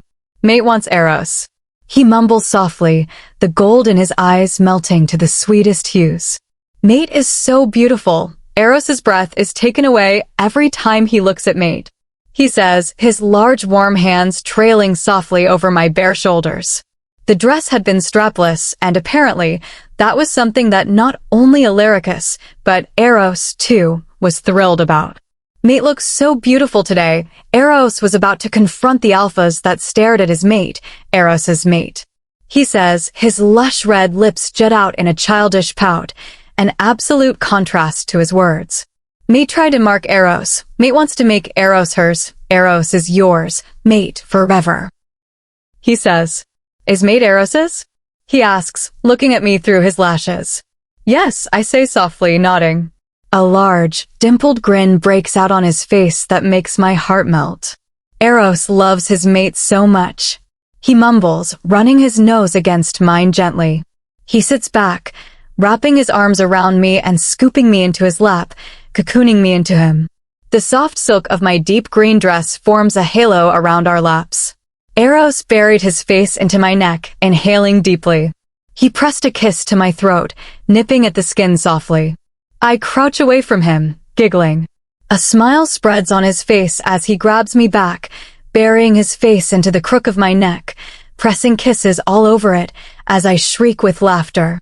I was highly ticklish. Stop it, Eros. I giggle out. Pay the price, he demands, puckering up his lips at me. I quickly peck his lips, and his smile drops as he pouts at me sadly. That wasn't a kiss, he complains. Mate doesn't love Eros. Mate won't kiss Eros. He mumbles to himself sadly, refusing to meet my eyes, and he looks down into his lap. No, baby, you can have however many kisses as you want, I promise, I say, cupping his face into my hands. I angle it up to press my lips deeply into his, pecking them numerous times, and a wild laugh escapes him, his eyes glowing with delight. Eros is happy, but Mate has to keep kissing Eros. He adds on quickly, widening his golden eyes for dramatic effect. Okay, I bite into my lip to suppress a laugh and lean forward to press my lips to his again, pushing one to his nose as well. Chapter 34. A small smile curved up my lips as I watched Alaricus. His brows furrowed, honey eyes crinkling in concentration, his tongue poking out the side of his mouth as he focused on his roses, cutting off the thorns carefully. His diligence was admirable. When he focused, it seemed the things around him all disappeared, but occasionally he would look up at me, throwing me a small smile. This would be much quicker if you'd just let me help, I said. Love, you tried before. You know how that ended, and trust me, Angel, I have no problem with delivering a similar consequence once more, he said with a slight smirk, quirking up his plump red lips. My cheeks heated immediately, and I ducked my face, hoping he wouldn't see how embarrassingly red my cheeks had gotten. Apparently, attempting to help with his roses wasn't one of my best ideas. I'd stood right behind him, bored with being stuck inside all day, chattering into his ear about letting me attend to the rose shrubs, but I hadn't reached for them, as of yet. When I did, he'd stiffened, dropping the garden snip in his hand and whirling around to face me, leaving me stunned. I froze, looking up at him, as he tightly grabbed a hold of my waist, lifting me up so that I had no choice but to wrap myself around him unless I wanted to be dragged back. He held me tightly to him, my legs wrapped around his waist, arms around his neck as I clung to him, which he didn't seem to mind. He set me down on the table that sat behind us, refusing to allow me to squirm away, instead planting himself right between my legs and holding my waist tightly so that I couldn't move even an inch away. I could feel his stare burning into my face, but I refused to look up at him. His honey gold eyes were far too intense for me to handle. But he wasn't having me shy away. I squirmed in his hold, hoping he'd let me go, but his arm wrapped around my waist as he tugged me firmly into his chest, using his other hand to tip my chin up to face him. You just can't stay away from danger, can you? He asked, his voice huskier than normal. I gulped, staring up into his eyes that were glinting much more gold than they'd been when I'd first found him outside.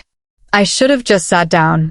I was bored, and it wasn't dangerous, I say, opening my mouth to speak again, but he interrupts before I can.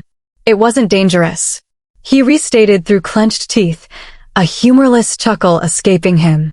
But you were bored, weren't you, baby? He asks, and I nod, slightly wide-eyed. I'm just gonna have to entertain you then, aren't I? He asked, his voice having dropped a bit more, his hold tightening on my waist. He leaned in, capturing my mouth with his before I had time to protest, his arm tight around me, hand wrapping in my unruly waves that ran down my back as he tried to pull me further into him. My eyes widened before falling closed altogether as the warmth of his mouth soaked into mine. I slowly sank into him, my rigid body melting into the hard planes of his firm body until we were molded together. Alaricus moved his lips gently against mine as if trying to join us together. The little breath I had left in me was gone as he nipped at my lower lip, before soothing it with his tongue immediately after making me sigh. The parting of my lips allowed him to gently touch my tongue, tasting every crevice of my mouth. I wrapped my arms tightly around his shoulders, one hand playing with the tendrils at his nape. I tugged them gently, eliciting a low, soft groan from him. I froze momentarily at the sound, my hand trailing away, but the growl that came from him made me realize he didn't want me to stop. I allowed my hand to return to his hair. He kissed me as if he would never get to kiss me again. With such fervor, a passion that burned within him and heated my own skin, a desire so desperate, as if it had just gotten the chance to bubble to the surface. It seemed oxygen became a secondary necessity. We were each other's first. I gently kissed his lips again, and he pressed himself further into me, his hands clenching. I pressed against his chest, but he seemed unwilling to let go. His lips ghosted upon mine for a moment longer before allowing me to catch my breath as he trailed kisses down my skin. Firm kisses pressed into my jaw before he trailed down the length of my throat, softly kissing the skin of my collarbone, making it much harder for me to catch my breath.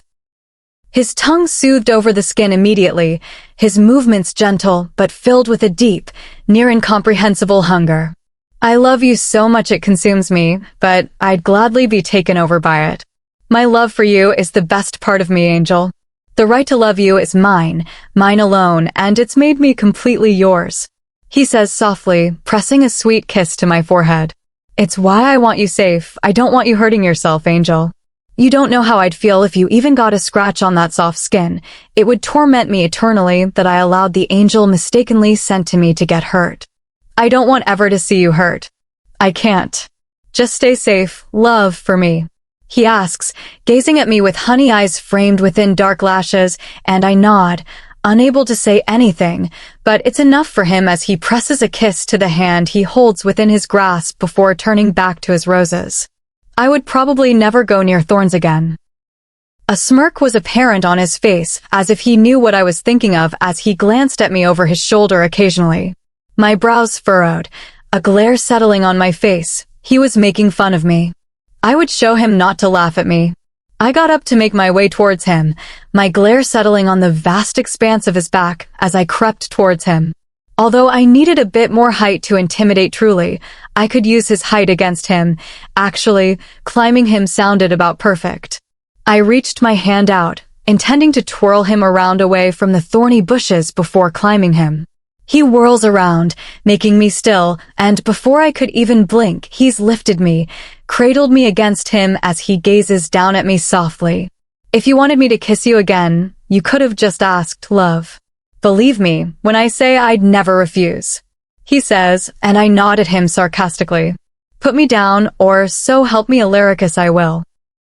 I start, but am interrupted by an adorable little voice that has Alaricus whirling around me, still, unfortunately, cradled bridal style in his arms. Mari, sire, Mama's about to pop, Adrian says, his blue eyes wide, chestnut curls absolutely disheveled, more so than usual. Adrian, what are you talking about? I ask, mildly concerned. Victoria was about to pop. My eyes widen as I realize what he's talking about. The baby's coming. The baby's coming, I say to Alaricus, and his eyes widen as he immediately puts me back down on the floor. Is your mother in the infirmary yet? Alaricus asks Adrian softly, and he nods, his curls bouncing along with him, and I have a strong urge to squeeze his chubby little reddened cheeks. Let's go, Adrian says, grabbing onto my hand and pulling me behind him. I could carry both of you, and it might be faster, Alaricus whispers to me. Touch either of us and I'll pop you, I whisper back sweetly, and he nods, swallowing thickly. Adrian's curls bounce as he walks in front of me. Somehow, I hadn't ended up in the infirmary my whole time at the palace, and had close to no idea where it was located. You idiot. I hear a familiar feminine voice call, Victoria, we were here. Our hurried pace slows as her screaming reaches us. This probably wasn't going to be a very peaceful experience. Victoria was blessed with a very loud, resonating voice. We walk into the room, Adrian in front of us, almost as a shield. A mother wouldn't ever throw something at her child, at least I hoped not.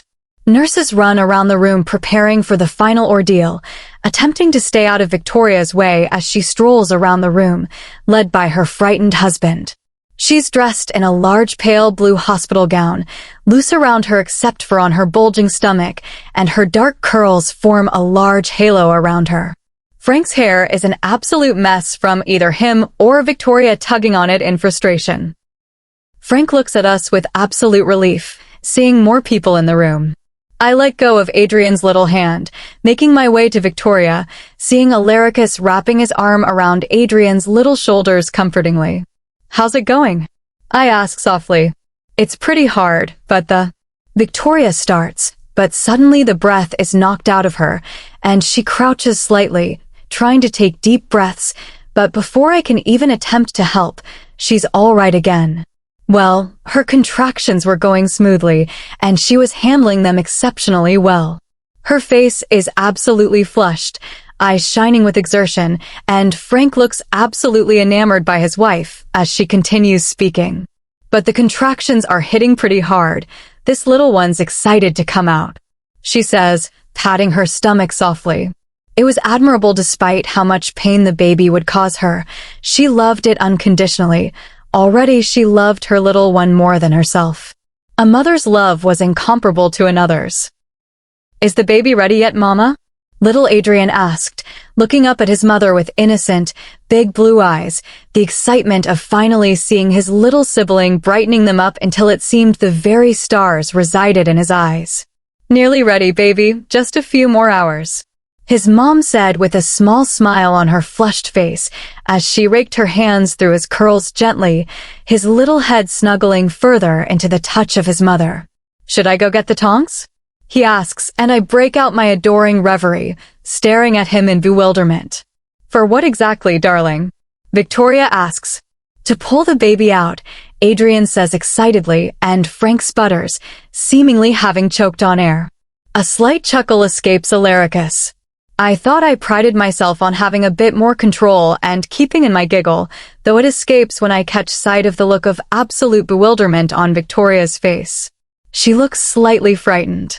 "Adrian, the baby doesn't need to be pulled out by tongs. There are special procedures for such things, honey, but thanks for the offer." Victoria sputters out, and Adrian hums happily, snuggling into his mother.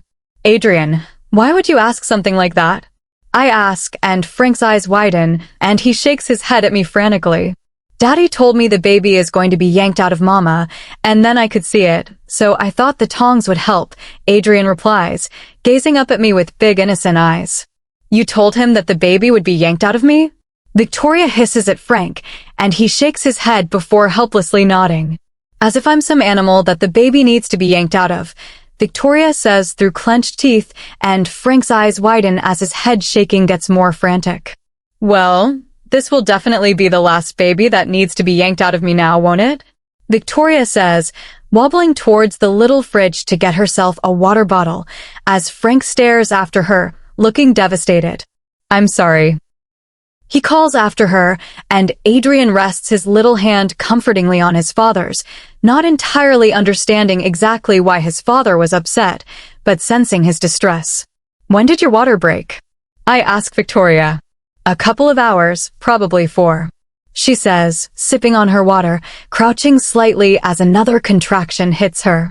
"They're getting quicker," she tells me, and I nod, offering my hand for her to hold, nearly regretting it as she almost crushed the bone in my hand with her manically firm grip. "Honey, perhaps you should hold my hand. I wouldn't particularly want you to break the hand of the sire's mate right before the birth of our child," Frank says, and Victoria scrunched her nose at him in distaste, tilting her chin away. "Age would never be a maturity factor. She'll be fine. Hopefully they'll have yanked the baby out of me before I could manage to break her hand," she says sarcastically, and Frank looks down at his hands. "Are we not going to let that go?" he asks quietly. "Nope," Victoria says, her grip tightening immediately after on my hand as she inhales deeply. The whole afternoon passed by that way. It seemed as Victoria's contractions grew quicker in succession, so did her jibes at her poor husband. "If it's a girl, we might name her." Victoria stops in the middle of her sentence, a low groan escaping her as she nears well doubles over.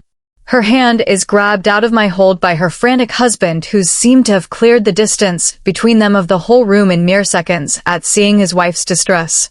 "It's coming," Victoria says to her husband, and he scoops her up into his arms, careful not to jostle her as he lays her down onto the cot. He tries to make her as comfortable as possible as she clutches her stomach, her soft facial features contorting in agony. A gasp escapes me as a firm body pressed into me, a warm, strong arm wrapping around my waist as I'm yanked further into the person. "Alaricus," I say softly. "Are you all right?" he asks, massaging the hand that Victoria had held very softly in both of his arms lacing through my waist. I peek up at him over my shoulder, seeing his eyes glow in their ethereal glow, as the more primal side of him ensures his mate's safety amid the mayhem. "I'm fine, I promise, absolutely fine." I console him softly, reaching back to stroke the curve of his jaw tenderly, and he moves further into my touch. "Adrian, baby, come here," I say, as I see his teary eyes upon seeing his mom in distress. He rushes over to me, colliding into me, and snuggling his head into my stomach. I pull away my hand from Alaricus and wrap my arms around Adrian. "Mommy is going to be fine, baby. Let's go wait outside, all right?" I ask lightly, and he shakes his little head. "Baby, the doctors will be able to make sure your mama and the baby stay safe through this if we wait outside and give them space. Don't you want them to be safe?" I ask softly, and he nods. "Bye, Mama, I'll be right outside." He calls out to his mom before allowing me to lead him outside. "I'm fine, baby." His mom calls out, cursing immediately after, and I quickly put my hands on Adrian's little ears, blocking out the noise of his mother's colorful vocabulary. I look behind us as I walk through the door. Upon realizing Alaricus wasn't behind us, I nudged Adrian forward, turning back to look at Alaricus, who spoke to the frantic couple. "Victoria, you have done this before. You are going to get through it again. If you need anything, let me know. I'm outside. I have my best doctors here for you. We are going to get that little one delivered safely," Alaricus says, patting Frank on the shoulder before making his way towards me, after smiling at Victoria upon hearing her gratitude for his kind words. "Thank you, sire," Frank calls after him before turning back to his wife. I can't help the little smile on my face as I stare at Alaricus, the man that everyone called a monster, who was here for his help, addressing them by name, comforting them. "That was really nice," I say to him as we sit down on one of the couches outside the rooms, little Adrian nestled safely between us, Alaricus playing with his curls, softly melting my heart just a little bit until it was mush. Apparently, Adrian likes it quite a bit too, as in just a few minutes, his adorable little snores ring out from his little parted lips.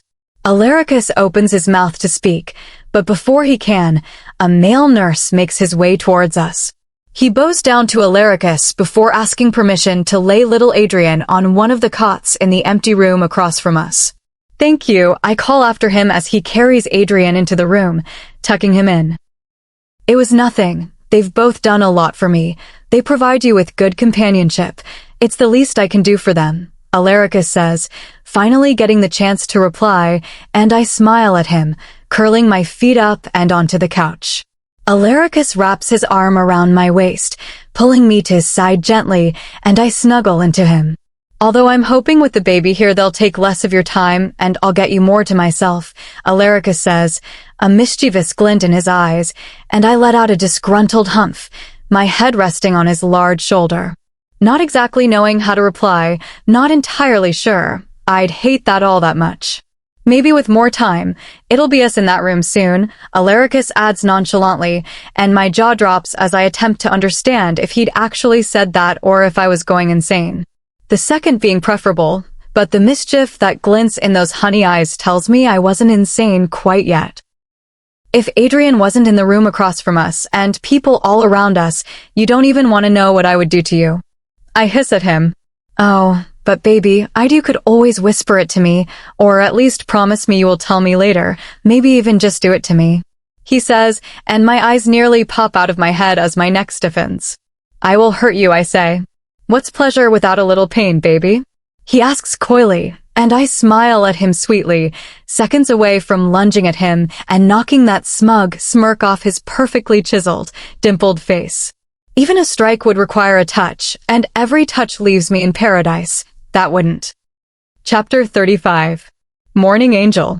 A deep voice said from above me, making me groan quietly as I snuggled deeper into my warm pillow. The pillow was firmer than what I was used to, but I never liked super soft bedding. A large warm hand stroked over the curve of my back softly, nails scraping very gently over my thin pajama shirt-clad skin, which had raised ever so slightly as I cuddled with the pillow. I was pulled closer to it, my body completely pressed against it. I opened my eyes slowly, yawning as I stretched, my mouth snapping closed as my gaze met with intense honey eyes. "Had a nice sleep, baby?" Alaricus asked softly, as I stared at him wide-eyed. So that was why the pillow seemed so great. It was actually a very tall, broad, muscled werewolf with honey-colored eyes. Didn't we agree on sleeping in our rooms for the night? I asked, propping myself up on my elbow, my cheeks coloring as I realized Alaricus wasn't wearing a shirt. His bare muscled chest, on display, tight abdominal muscles, where I had accidentally rested my hand as I slept. I pulled my hand away quickly, my cheeks reddening further. "I missed you," Alaricus says, softly wrapping his arms around me and dragging me back to him so that my entire body is draped over his once again, muttering something about his favorite blanket. And we didn't agree. I was very deceptively convinced. Plus, I did stay in my own bed during the night. I only snuck in after sunrise. He says softly, nuzzling his head into the crook of my neck, his warm breath caressing my skin. I glare at his silky, dark-haired head, attempting to stay mad at him. "I will put you out in the shed. Alaricus, you cheated," I say, and a small whimper sounds from him as he snuggles closer into me, making my heart clench. "I'm so sorry. I was only joking. I promise I would never do that," I said quickly, and he raised his head, looking at me with his plump red lips jutted out in a pout. "Do you want to make it up to me?" he asks softly, his eyes widening to appear more innocent, and I nod frantically, making a smirk grow on his face that makes me regret my actions. He flips us around so that he lies atop me, his body lying on me just enough to pin me down, while he supports most of his weight on his arms. His honey eyes glint with gold as they flicker from my eyes to my parted lips as he leans down to me slowly. Enveloping me in his arms, he crashes his lips to mine, effectively stealing my breath away. His lips move softly against mine, his hand cupping my jaw, gently tilting my face up to him. Plump red lips so soft and warm against my own. He nudges his nose against mine as he urges me to kiss him back, effectively breaking me out of my stupor and into a strong, warm hold. My lips move gently against his, entirely on their own. I no longer seem to be controlling my actions. My hands go up to his back, my fingers digging into his soft, smooth skin that lies taut against the stiff muscles of his back. One of my hands travels further up to tangle in the dark, silky strands of his hair. He nips gently at my lip, making me tug at his hair, eliciting a low groan from him as he pulls away from my lips, trailing kisses down my jaw to the soft skin of my throat. He bites very gently against the skin, eliciting a gasp from me, and he sucks the skin that attaches my collarbone to my throat. My throat seemed to burn from the ghostly presence of his previously placed kisses. His tongue darted out to tenderly lick at the skin. A soft moan escapes my parted lips that makes him go absolutely rigid atop me before a growl rips from his chest, and he begins to suck my skin with a passion so intense it erases the very thought of oxygen from my mind. He pulls away from my skin, placing gentle kisses around the area that suffered from his pleasurable onslaught before he raises himself back to his arms, allowing himself only gently to lie against me once more. "You don't know what you do to me, Angel," he says, his velvety voice much deeper, closer to a growl as he speaks between deep breaths, his chest rising and falling deeply. He cuddles himself into me, wrapping his arms around my waist, and nuzzling his face into the crook of my neck, inhaling my scent deeply. "We should get up," I say, trying to sound calm and collected while I feel anything but. "Or we could stay here all day." He replies, pressing a soft kiss to my cheek. What about breakfast? I'm a little hungry, I say softly. I'm ravenous.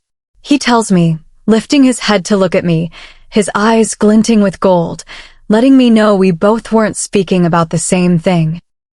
F for pancakes, I mumbled weakly, my voice cracking slightly, and he shook his head slowly, deliberately allowing his eyes to rake over my pajama-clad form. For you. He whispers, his voice much huskier than usual, making me swallow thickly as I keep my eyes on his. Oh, I answered awkwardly, not knowing what else to say. Oh. He repeats with a grin, wrapping his arms around my waist and crossing them so I'm pressed very tightly to him as he presses kisses all over my face. My sweet little angel. He mumbles against my cheek as loud giggles escape me.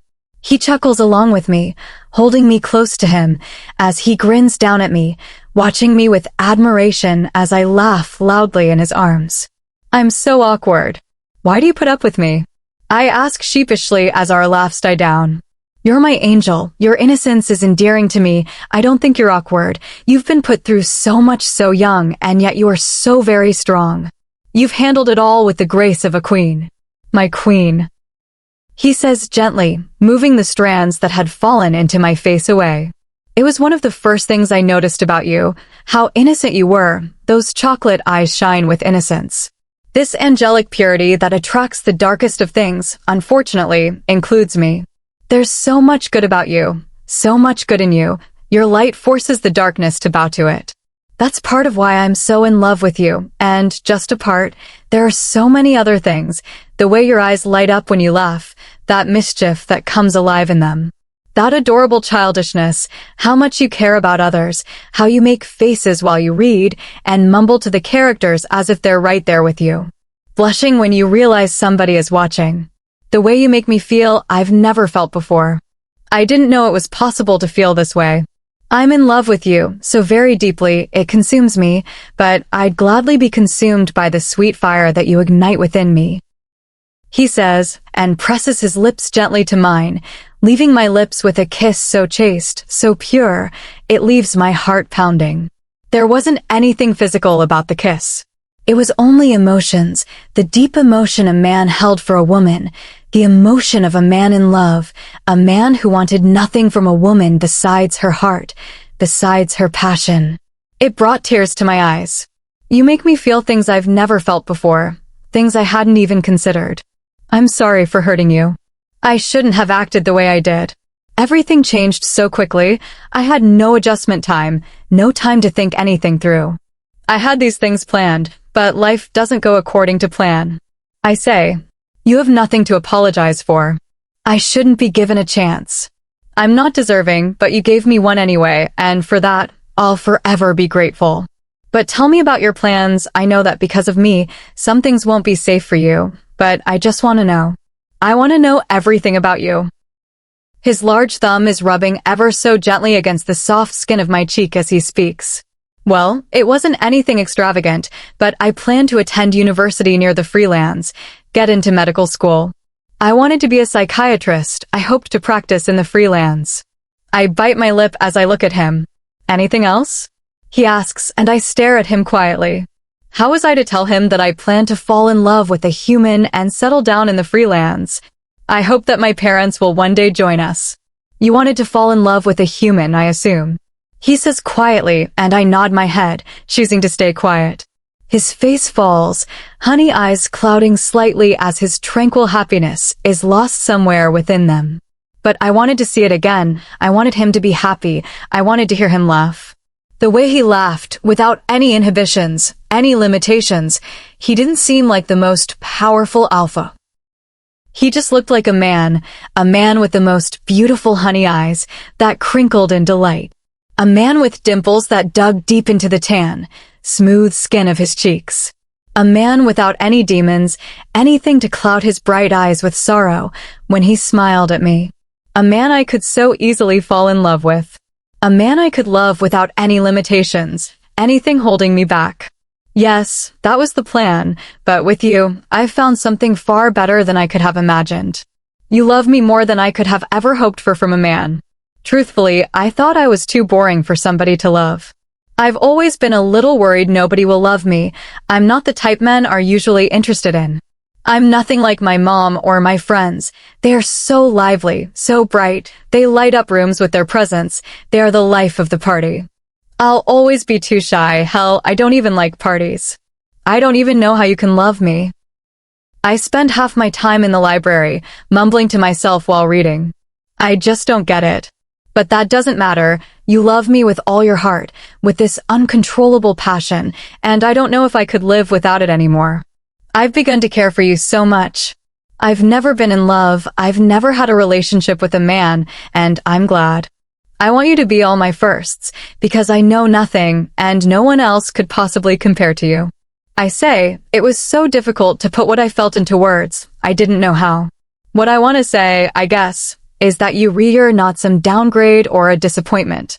I'm lucky to have you in my life, and I see that now, I say softly, and he gives me a small smile, but it doesn't seem to really reach his eyes.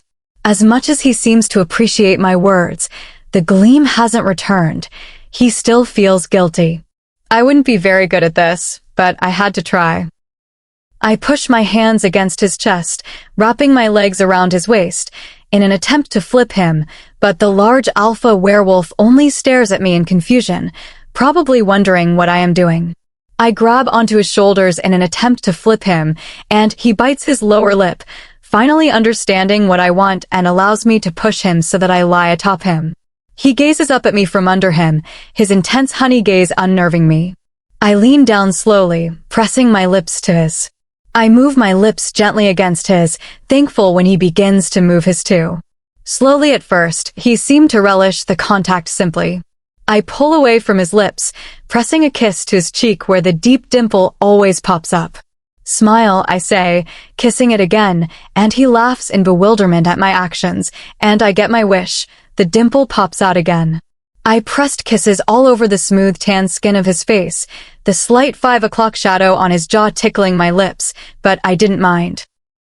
A chuckle escapes him that makes me giggle, too.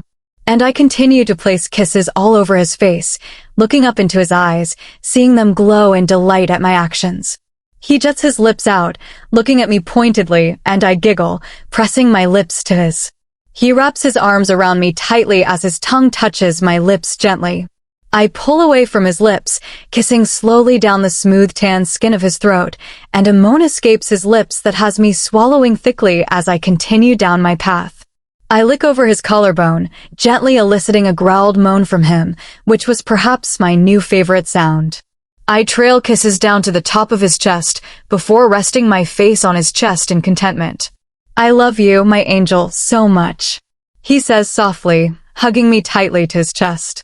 I bit my lip. A part of me wanted to say it back, a type of gut feeling, an urge, but I kept my mouth shut. I wouldn't till there was nothing to hold me back. Love meant far too much for me, and I knew it meant so much for Alaricus as well. Breakfast? I ask softly after a moment, and he nods at me with a grin. Tightening his hold on me, he rolls us safely off the bed. He twists me around in his hold so that one of his arms is around my waist while one is under my knees, carrying me out of my room towards the kitchen. Waffles sound good, baby? He asks me, looking down at me as he walks down the stairs, and I reply with a quick yes as I tighten my hold around his neck. It always frightened me when he carried me down the stairs, although a part of me knew he'd never let me fall. He tightens his hold on me, pulling me closer to his chest. You're safe with me, I promise, Amara. He whispers softly into my ear, pressing a kiss to it. He walks us into the kitchen, depositing me safely onto the counter where he planned to cook. In our time together, Alaricus had somehow come to know all my likes and dislikes, and he spoiled me, indulging me in my every wish. He grabbed the jar of Nutella out of its cupboard, grabbed a spoon as well, and he took the lid off, easily handing me both.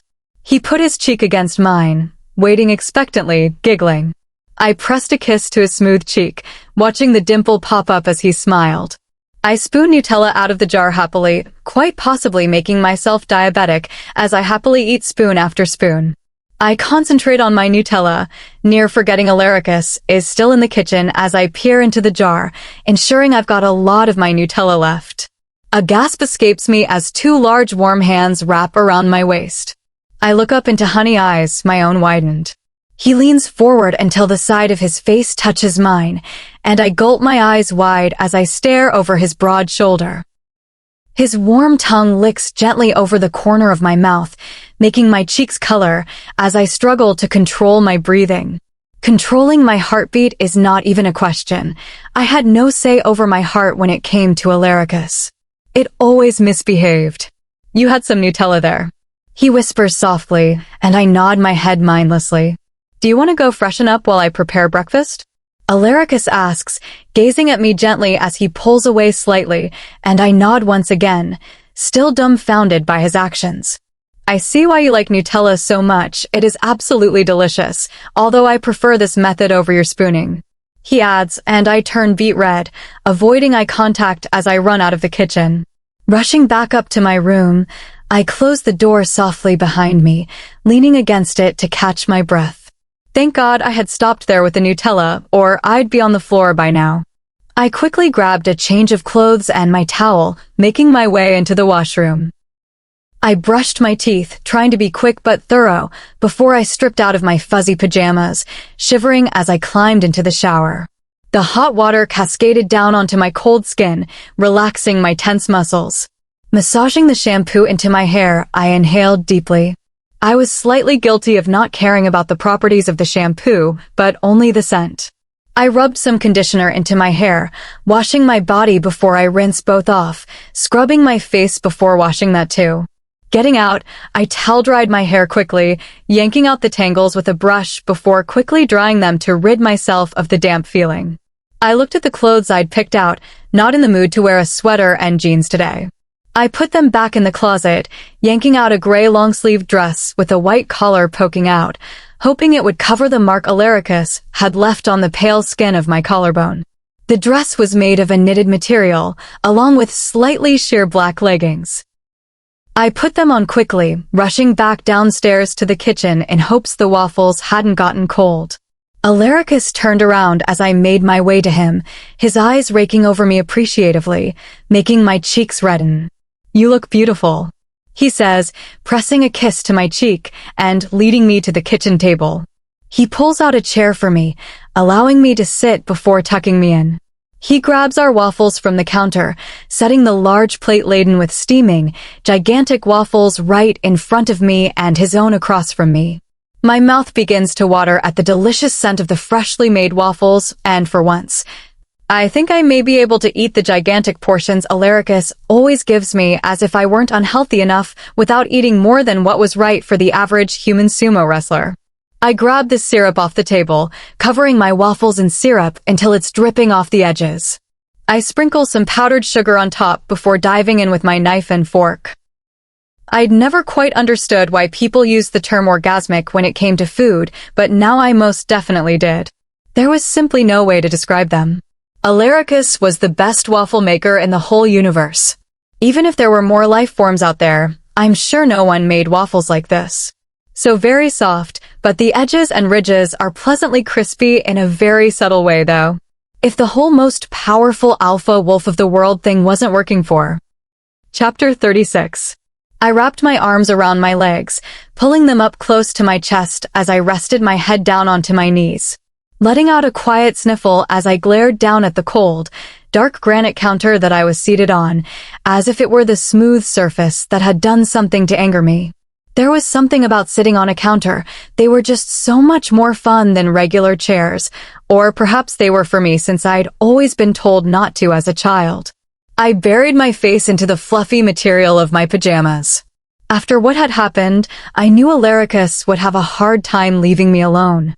The urge to comfort an upset mate was overwhelming, and Alaricus, even without the instinct, was overbearingly protective. I'd snuck up to my room, changing out of the still damp leggings and dress into my favorite pair of pajamas. A soft, comforting cream color with pictures of hot cocoa in a red cup and red candy canes printed all over it. Although I had no doubt it wouldn't be long before Alaricus found me, I hadn't expected it to be so very soon. Amara. He called out softly in his deep velvety voice, letting out a quiet breathy sigh in relief. I suppose he'd thought I'd run off. I stayed in my spot, not even giving him a slight sign of acknowledgement, but I could feel the hair at the back of my neck rise as I heard him creep closer. "I'm so sorry, Angel, I didn't mean to upset you," he says gently, his longing to reach out and touch me almost tangible in the air. My brows furrow at his words. That's what he was upset about, upsetting me, nearly hurting someone, which invoked absolutely no feelings of remorse or regret. "Is that all you're upset about?" I ask, turning to face him, and his honey eyes gaze all over my face, widening in remorse.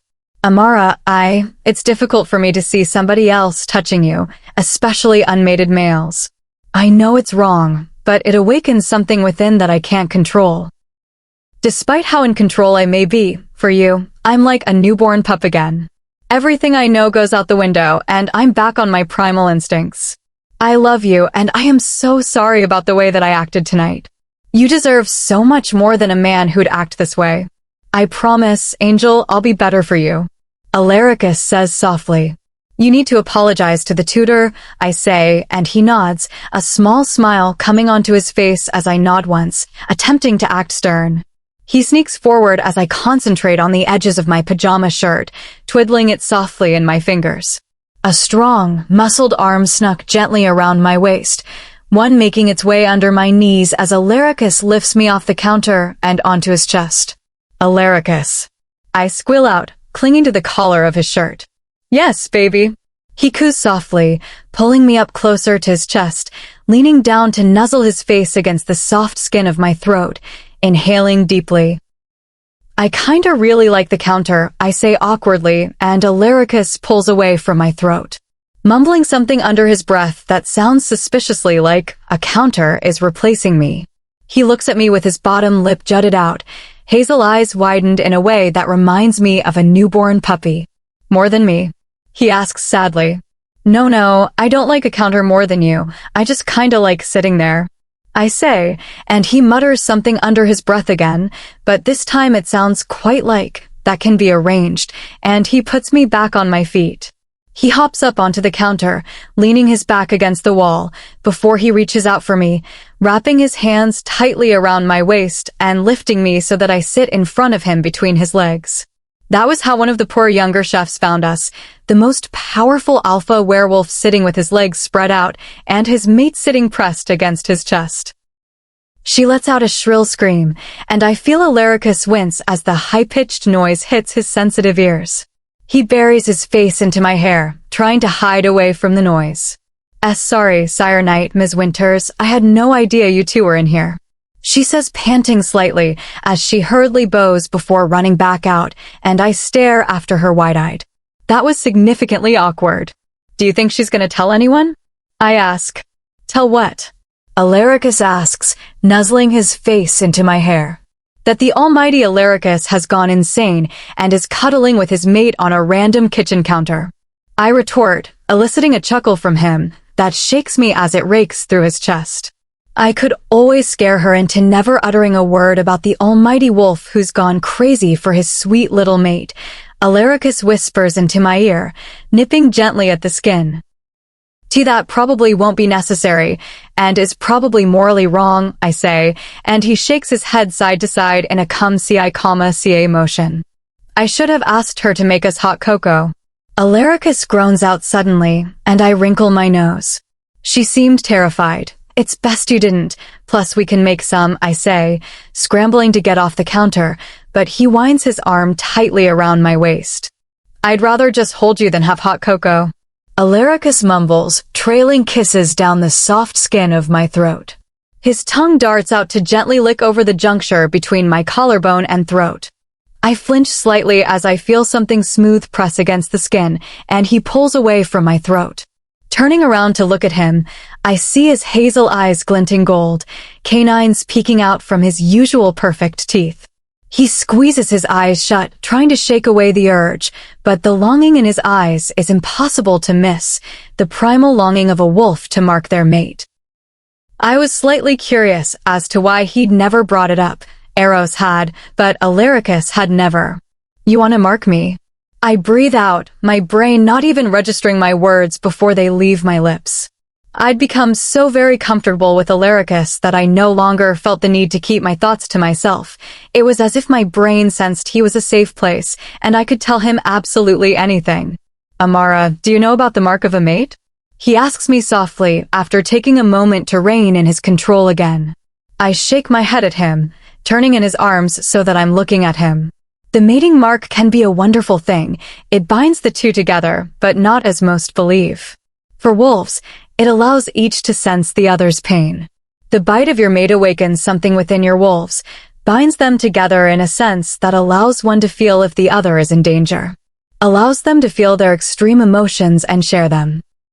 And of course, to many wolves, the physical bite means no other will approach your mate. But for us, it'll only be physical, since you do not have a wolf. It'll only be my claim on you for others to see, since you would not be able to bite me in a way that would not heal. For us, it wouldn't have that additional emotional layer, that emotional connection. And physically, it is not the way I wish to claim you. I want to own your heart, so that another man could never even hope to be its owner. I want to be in your every thought, so that another's words to impress you do not even hinder you in the slightest. I want to leave my traces on your skin, but in the sweetest of ways, that'll torment you only in my absence. I never want to hurt you. Marking you would only hurt you, taint your beautiful soft skin, and for what? For others to see you bear my mark, for me to leave my physical print on you? I never wish to do that. I couldn't live with myself if I were to hurt you. I love you so much, Angel, I could never hurt you. He says softly, and I twist completely in his arms, wrapping my arms tightly around his neck and hugging him to me. Thank you, I mumble into his neck, and he wraps his arms tightly around me, pulling me into me. For what? He asks softly. For being a honey wolf, I say, and he laughs, somehow understanding I meant sweet. I'd do anything for you, Angel. You never need to thank me. You repay me for everything by simply being. He says softly. A buzzing sound comes from his right pocket, making me jump, and he looks at me apologetically as he pulls away, pulling out his phone from his pocket. The soft look on his face hardens as he listens to what the person says, his eyes darting to me, and I look up at him wide-eyed, but he looks down, avoiding eye contact. I will be right out. He says, ending the call. He quickly typed up a quick message to someone, shoving his phone back in his pocket before I could even get a peek. Jumping off the counters, he turns towards me, wrapping his hands around my hips firmly and hoisting me off the counter, placing me securely on my feet. Amara, I need to tend to something. I'll be back soon. He says, and I stare at him, baffled. You need to tend to what? I ask. It's just regular pack stuff. I'll be right back, I promise, Angel. He says. Alaricus, you look worried. You can tell me. I reach for his hand, rubbing my thumb over the large expanse of the back of his hand. It's not about me, Amara, but you're right, you should know. He says, sighing slightly. We don't have much time, so just humor me, just this once, my love. He says, and I nod. Despite my confusion, I don't mutter a word as he hoists me up into his arms, simply closing my eyes as I feel my hair fly back to avoid motion sickness. In his hurry, it wasn't efficient to use the usual human speed, one that I had doubts he only used due to my presence. I hear a door open, and he places me down on my feet, the soft skin of the soles of my feet sinking into the familiar carpet of my room. Get dressed, Angel. He says, and I nod, scurrying into my closet, swapping out the pajamas I'd adorned for a sweater and jeans, before hurrying back out to him. He holds the coat I'd left on my chair a few days ago in his hands, and I turn my back to him, allowing him to help me into it, before I'm back in his arms. My face digs into the soft material of his shirt as he takes us outside. Alaricus sets me down on my feet, and I open my eyes to see we are right outside the castle, near the large black gate, and his guards are staring at him incredulously. Sire, would you like us to watch over Ms. Winters as you handle the matter? One dares to ask. No, she will stay with me. She is going to go with us, Alaricus says firmly, and the man nods, mumbling an apology to both of us quietly as he backs away from us, his head bowed. Amara, I need you to listen to me, and I know you're brave, but love, I need you to keep it together for this. I want us to be there as soon as possible. he says as he leads me towards the cars that are lined up before the gate. Opening the back door of one, he helps me in, and I scoot over to make room for him as he gets in. Roll up the partition, he says quickly to the driver, who nods frantically, fumbling to do as Alaricus says. Though I usually would scold Alaricus for his impolite manners, I stay quiet as the partition rolls up. Here was a bit of a rebellion at your old pack, and the offender was a co-worker of your father's. The alpha of the pack had all houses searched, of all the people acquainted with the man. Now, with good reason, I'm sure, your mother was a bit reluctant to let in the pack warriors. She began to get upset when they forced their way in, and when your father came home from work to see a warrior pushing past your mother into the home and leaving her on the floor, he became distraught. The warriors became physically violent with your father, but there's nothing to worry about. I've sent my best human doctor there, and your father merely has a nose fracture. The alpha is at your parents' home, and we're going there now to resolve this. He finishes, his eyes darting around my face to assess my reaction, and as my eyes begin to water, he goes to wrap his arms around me, but I lean towards the partition. Knocking on it, the driver rolls it down quickly. Drive faster, please. I say quietly, and the man mumbles a quiet, yes ma'am, before the car lurches forward. Amara, my love, I'm so sorry, Alaricus says. It wasn't you who hurt them, I mumble quietly, refusing to look into the honey gaze that stares at me ever so intently, and he wraps his arms around me. Undoing my seatbelt, he pulls me into his lap, setting me down so that I'm facing him. We are going to handle this. I'm going to speak to the alpha and see to it that those warriors are punished while you comfort your parents. Any punishment you and your parents deem fit will be given, I assure you. Right after this is all over, I am going to hold a meeting, and I am going to put an end to the mistreatment of humans. I swear to you, Angel. But right now, what's most important is your parents. His husky, velvety voice was sincere, his honey eyes sympathetic, but completely honest. The car comes to a slow stop, and I look away from his gaze out the window to see my old home. Stumbling off of his lap, I yank open the door, startling the driver who is coming around to open it, and he stares at me, bewildered, but I pay him no heed as I run towards the door, Alaricus hot on my heels. His arm wraps around my waist, and he tugs me back into his firm, warm chest just as we reach the door. My feet barely touch the ground as he holds me close to him. The rhythmic movements of his chest move me along with them as I pant, blowing my hair out of my face. Breathe, Angel, you need to be calm and in control to comfort your parents. He whispers into my ear, his hot breath caressing my cold skin. Okay, I answer breathily, raising my arm to knock on the door as Alaricus sets me down. A wave of déjà vu hit me, the number of times I'd done this as a child. Along with age, the worry of a tragedy awaiting me on the other side is increasing. The door is swung open, and there stands my mother, her beautiful curly hair in complete disarray and larger than usual. My baby's home, she exclaims loudly as she throws herself into my arms, hugging me tightly to her chest, the familiar motherly warmth calming my racing heart. How's Papa? I ask as she pulls away. Fine, it's Dash. She starts coming to an abrupt stop as her eyes land on the man who stands behind me, absolute horror filling them at our casual proximity. When I'd last come here, my parents had of course asked me if I was comfortable, but never about my relationship with Alaricus. Although, of course, my answer would have differed from what it is now. Mom, you remember Alaricus, as I'm sure you remember my mother, I say, turning so I can see him too, and he nods, sending a small, polite smile to my mother, who looks about, near fainting as she sees his smile. Sire Knight. She stutters out, but he shakes his head. Please, call me Alaricus, Mrs. Winters, he says, and she clamps her mouth shut, nodding. So, Mom, how's Papa? How are you? I ask again, and she turns over to me, looking torn between pulling me away from Alaricus or dealing with the matter at hand. Our farewells hadn't been pretty during my last visit. It had been nearly impossible to convince her to let me go back. She'd been dead set on helping me escape to the free lands. Despite what I told her, she'd always despised werewolves, and even more so the most powerful one of them all, my Alaricus. I am fine. Your father here, he's going to be fine. They just fractured his nose, his jaw is broken, and they bruised him up a little, she says, tears brimming in her beautiful, large eyes, and she slaps her hand over her mouth to avoid sobbing before the werewolves outside and inside of her home. Amara.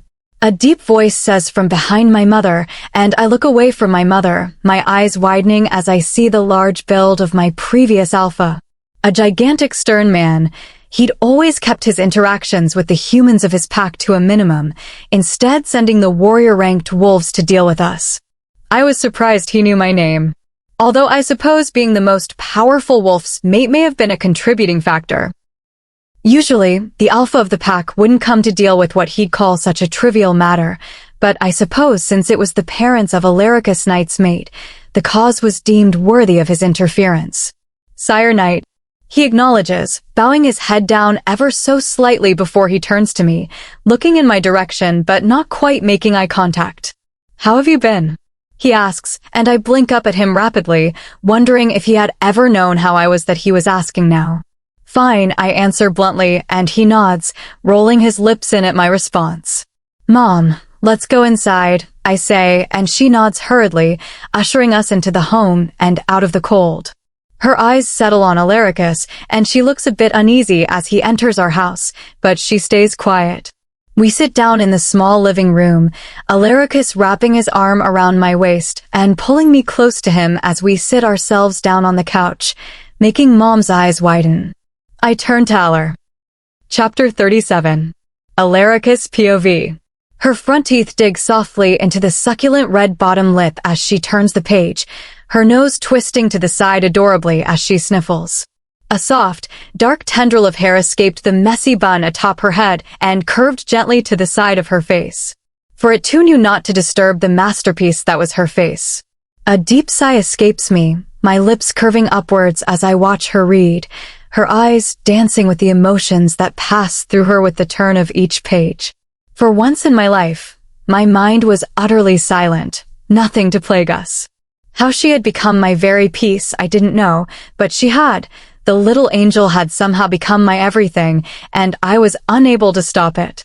Tears fill up her eyes, tiny pearl-like droplets decorating the brims of her eyes and dampening the lashes as they escape their confines. The tears trail slowly over the soft, fair skin of her cheeks, leaving a slight shine in their wake, which disappears soon after. I despised it when she cried. For days after her parents' departure, her eyes had been puffy, and it was unbearable. She'd lie, to comfort me, promising she was not sleeping well, that she hadn't cried. But she couldn't hide it from me. Stepping out of the shadows in which I stand, I make my way to where she sits, in her favorite corner of the extensive library, my quiet little angel curled up on the large armchair. My arms find their way under her small form, and I lift her off the seat, a soft gasp escaping her as she turns her head to look at me. Big chocolate brown eyes stare at me, widened in surprise as I sit myself down in the chair, gently resting her small form into my lap. The slight pressure of her resting on my body sends my heart into a frenzy, but also passes a wave of serenity through me. I lean her comfortably against my chest. My heart clenches as she subconsciously curls into me, the soft curves of her molding to my large, firm body. It was as if I was made to hold her, shaped just so that she would be most comfortable, crafted in a way perfect to fit her. My eyes travel from her big brown eyes to the book she holds in her hands, darting quickly over the words. Dismay filled me as I realized what had brought tears to her beautiful eyes. The moronic main character had decided to miss his parents just now. Would it be entirely unjust if I were to hunt down the author? Oh, Angel, I murmur, trailing the back of my hand gently against the delicate, soft skin of her cheek, her eyes shining with unshed tears. Sad book. She sputters out, her cheeks reddening slightly as if there was ever anything she had to be embarrassed about before me. It's not the book, is it? I ask softly, and she bites into her bottom lip harshly, making me frown. She was going to tear the soft skin. I pry her lip out from between her teeth, leaning forward to capture her bottom lip between the two of mine. Sucking on it gently, I dart my tongue over it, my mind reeling with the taste of her lips. Pulling away from her mouth, I look into the doe eyes that stare up at me, my hands cupping her face gently, thumbs rubbing against the moisture that leaks from her eyes and spills onto her cheeks. Don't hold it in love, let it all out. It was your choice and for the best, but that doesn't mean you can't be saddened by it. I hate to see you cry, but I'd rather you let this out than carry it around with you. I say, and her bottom lip trembles as the tears that she had been trying to control spill down her cheeks. Her arms come around me, and I wrap my own around her waist, holding her close to my chest. She buried her face into the material of my shirt, her tears soaking through it as her little body shook with her sobs, making my heart drop. I feel my own eyes sting as I hold her. My sweet little angel, so very sad, but she didn't deserve to be unhappy. She deserved all the happiness in the world. It was always the sweetest of souls that faced the cruelest of torments, but I wouldn't let the world touch her. She was mine, my light, my salvation, my miracle. The world couldn't have her. It couldn't wrap its cruel reins around her and steal from her her very happiness, her innocence. This time, I wasn't able to help it. There was nothing I could do to change what had saddened her so profoundly. But there would never be another, no other woe would ever come near my Amara. My sweet angel, your parents are going to be so very happy in the free lands. You're so brave for what you did, my little love, so very brave. You never failed to surprise me with your actions. You do things incomprehensible to me. The good in you, its depth is something otherworldly. Your parents are so proud of you, and I am so proud of you. You hold the strength of a true warrior, Amara. I envy you for it. You're so much stronger than I am. I've never seen something like it. I love you so much. They love you so much. This was what was best. I'm sorry you have to be away from them, Angel, but at least they'll be happy, free at last. I whisper into her ear, rocking her slightly in my lap, as I swing back and forth, slowly cradling her to my chest. She sniffles softly, looking up at me with watery doe eyes, her nose and lips still hidden in the material of my shirt. She was like a little kitten, absolutely adorable, but she had the strength of a tiger, the courage of a lion. I love you, she says, and my heart halts completely, breath hitching in my throat as I look into the shining depths of her chocolate eyes. My limbs are falling loose, and my body is completely numb. She loved me, the angel loved me. My vision nearly darkened with the burst of euphoria. My arms tighten around her waist as I lean down to capture her lips with mine, my heart trying to hammer its way through my chest, her words ringing in my ears. How very softly she'd said it, she'd nearly breathed it, as if it were the simplest of truths. My eyes close as her lips touch mine, my body coming back to life at her touch. My lips move with an uncontrollable fervor against hers, and I tilt my head to get better access. My arms tighten further around her, trying to bring her impossibly closer, but it would never be enough. I wanted to be one with her. I didn't want to be without her. I didn't want a part of me to suffer the torment of being without her. For the first time in centuries, I feel as if I'm alive, as if I'm mortal. I can feel the blood pumping through my veins, the air pushing in and out of my lungs. She had become my very air, and the need for her was dire. My hands roam her soft curves, and a slight sound escapes her that has a growl ripping through my chest involuntarily. I lick over her plump lips, nibbling on them ever so gently, and she parts them for me slightly. Slipping my tongue, a growled moan escapes me at the sweet taste of her. How was I to ever possibly stop kissing her when she tasted so sweet, when her lips were so soft against mine, when the feel of her kiss was so very addictive? She licks against the bottom of my tongue hesitantly, and my mind spins as my fists clench at her sides, careful not to grip her. She was too tempting for her own good. Her soft little hands slip in between us, rubbing gently over my chest, the feel of her skin against mine consuming me completely. How did somebody as beautiful, as delicate as she love a monster like me? I'd never know. But I'd gotten as lucky as to receive her love, and I'd never let go. Her hands fist the material of my shirt, and she tugs, squirming a little. I pull away, her soft pants ringing in my ears. My absolute favorite sound, the sound of her heartbeat, strong and thrumming, countering my own. I press my forehead against hers. I love you, I mumble, my eyes filling with the overwhelming emotion that I feel.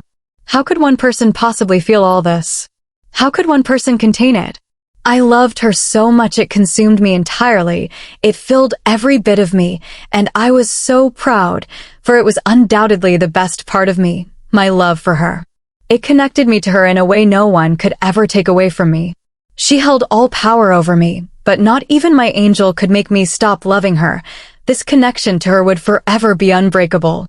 Unable to control myself, I press kisses to the soft skin that stretches over the gentle curve of her jaw, trailing down the arch of her thin, elegant throat. The arch of it had tempted me from the very first moment I'd seen it. I'd wished to press kisses to it, suck on the soft, bare skin. I sucked on the soft skin that connected her delicate throat to her collarbone, my eyes rolling to the back of my head at the taste of her. She was so very sweet. I pull away softly as her small hand cups my jaw, and I realize she was trying to raise it, and I grant her wish, looking up into her eyes. "You're crying," she mumbles, seemingly mystified. "I'm not," I answer, and a small smile comes to her lips. "Well, that's too bad. If you were crying, I would have kissed you to make you feel better, but I guess you're all right," she says, and my eyes widen as I shake my head quickly.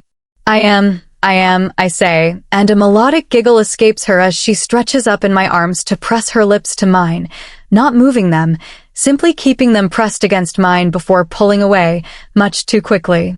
I try to ignore Eros' pleas for me to weep so that we'd earn ourselves some more kisses, but it's nearly impossible since I wanted to do the same thing. She pulls away, gazing up at me with her big brown eyes bright with happiness and something that makes my heart clench, love. Nobody had looked at me like that in centuries. I'd forgotten what it felt like, the warmth it provided to be looked at with eyes filled with love. To be looked at as if you mattered, as if you were something. There was a time that I craved this so badly. I'd done horrible things to make people look at me as if I were something. But it wasn't with love they looked at me, it was fear. It was as if I were death itself come to take them or their loved ones, but at least I was something. I'd never thought anyone could look at me this way, let alone the angel that sat in my lap, looking at me as if I were worthy, but truthfully, I wasn't worthy of even a passing glance from her. Something so good, so innocent had to be miles above what I was, so far that if she looked down, she wouldn't even recognize me. I was absolute scum. I wish I were nothing, for it would be better than what I truly was, a monster, a beast, a heinous creature who'd committed unspeakable crimes. Eros whimpered softly in my head, but I ignored him. It wasn't fair for him to act like some innocent puppy just because our Amara was around. She had him on a leash, she had wound a tight collar around my dark heart, and there was absolutely nothing I could do about it. Nothing I wanted to do about it. A dark strand fell from the confines of her bun, and I smiled. Her hair was unruly, thick, voluminous chocolate waves, so unlike the delicate angelic features they framed. It was a striking contrast, one that could leave me breathless, but what part of her couldn't? Every word, every touch, every glance drew me in. I found them all so very compelling. I found her so very compelling. She was so small, but she could make me bow before her. At times, I wanted to worship the masterpiece that was her. She'd become my shrine, my faith, my everything. A soft sigh escaped her parted lips as she tightened her small, pale fists against the silk of my collar shirt, gripping it tightly in her hands. Leaning forward, she rested her soft cheek on my chest, her warm breath caressing the exposed skin atop the buttons, making my stomach clench. I wrapped my arms around the curve of her waist, pulling her in so she could comfortably nestle against me. "I love you," I whisper to her in the fervent hopes that she'd say it back. She sucks in a slight breath, about to speak, and I close my eyes, hoping to trap the sound of her profession. The number of times I'd imagined it, dreamt of it, but still it was nothing compared to how it truly sounded. The way her melodic voice delivered the sweet words, the smell of her fragrant breath as she spoke, the way her lips wrapped around each word, I could see them even with my eyes closed. Her voice seemed to form a caress around the words, making the simple statement sound so beautiful that it stole my breath away. She loved me. Amara loved me. I wondered to myself how she could possibly love me, only realizing I'd voiced my curiosity when she speaks. It was nearly alarming. I'd lived centuries, I had self-control. In the amount of years I'd lived, you master it, but she made me lose all control.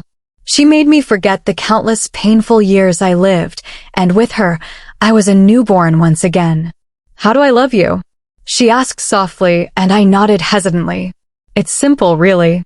It's like breathing. It's a part of me now. You're a part of me now. You found your way into my heart, and now you're in its every beat.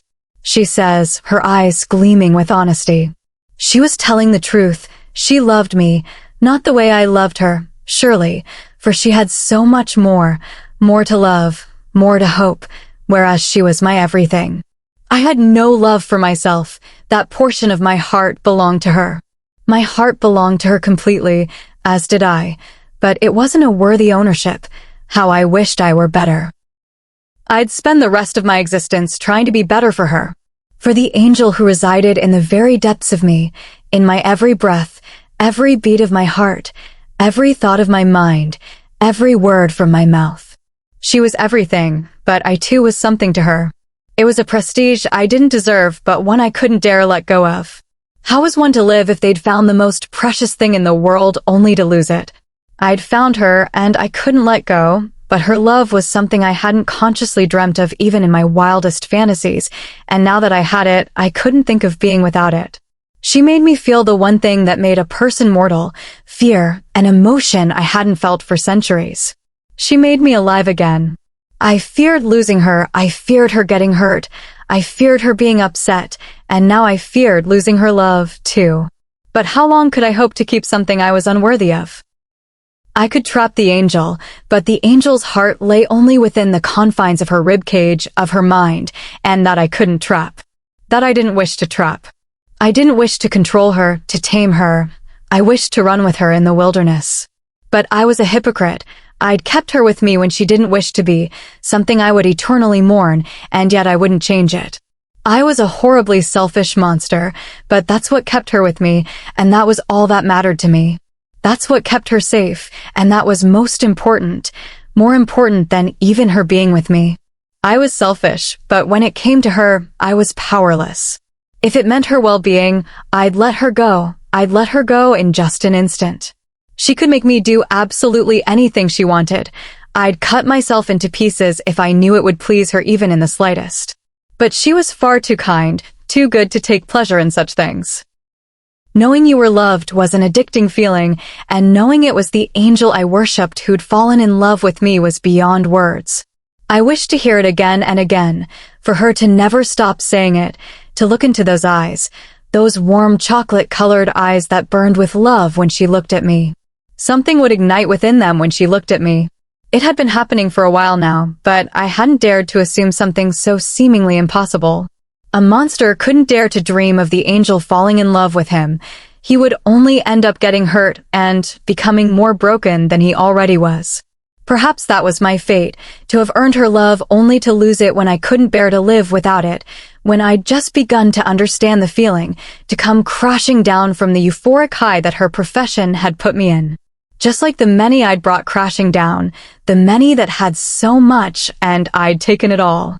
Amara was my everything. If I were to ever lose her, surely my fate would be considerably worse than theirs, for I'd gladly choose death over ever losing her, over ever having her loathe me. I allow my hands their wish as they cup her dainty face between their rough, calloused grip, but very gently, for every part of me knew even subconsciously that she was the most precious thing we'd ever touch. Her skin is so soft, like silk beneath my fingertips. I trail my thumb over her soft, plump bottom lip, watching her cheeks redden with an endearing blush, making my mouth salivate to taste it. Leaning down, I press my lips to it softly, my mind numbing as the heat touches my lips, and daringly, I let my tongue dart out, licking over it softly. A slight gasp escapes her before her soft hand comes up, resting on my face, not even covering half the surface, and she tries to push me away. Erratic giggles escaped her, the one sound that could make all my troubles, all my worries float away. Just one giggle, just one laugh, just one reassurance that she was happy and I was at peace. Her melodic giggles make my lips curve up automatically. She wipes at her cheek with the back of her small, delicate hand. "Bad puppy," she says scoldingly, and I snap my teeth at her, earning. Chapter 38. Amara. A deep velvety voice calls out, and I look up from the book I was holding, looking up at him, completely confused. My head is still slightly fuzzy from the book, as I try to figure out where I was. "Would you like a glass of milk, love?" Alaricus asks, his honey-colored eyes twinkling with poorly disguised amusement. "Yeah, just get me a glass if you're having one," I say dismissively, curling back up and hunching closer to my book again. He sighs deeply, mumbling something under his breath that sounds suspiciously like the woes of being in love with a bookworm. I give him a quick look from atop the corner of my book, and he chuckles silently to himself. "Don't you have some sort of paperwork or something to do? You're always lounging around here," I ask mockingly, not even looking away from the book. A gasp rings out, followed by a squeak that unfortunately comes out of me as large arms wrap around me, pulling me up from my seat. Alaricus plops himself into my chair, placing me into his lap, his large arm wound around my waist as I sit against him. My side is cuddled into his warm chest. He leans in, softly brushing against my neck. "You love having me around," he says with a playful grin, and I gulp lightly. He ignores my reaction, leaning in and lightly touching his lips to my neck. I feel a flutter inside me at his touch, a quiet gasp escaping my lips.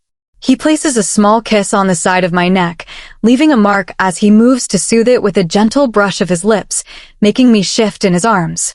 He leans in again, nibbling lightly on my ear before pulling back, his hands resting on my waist.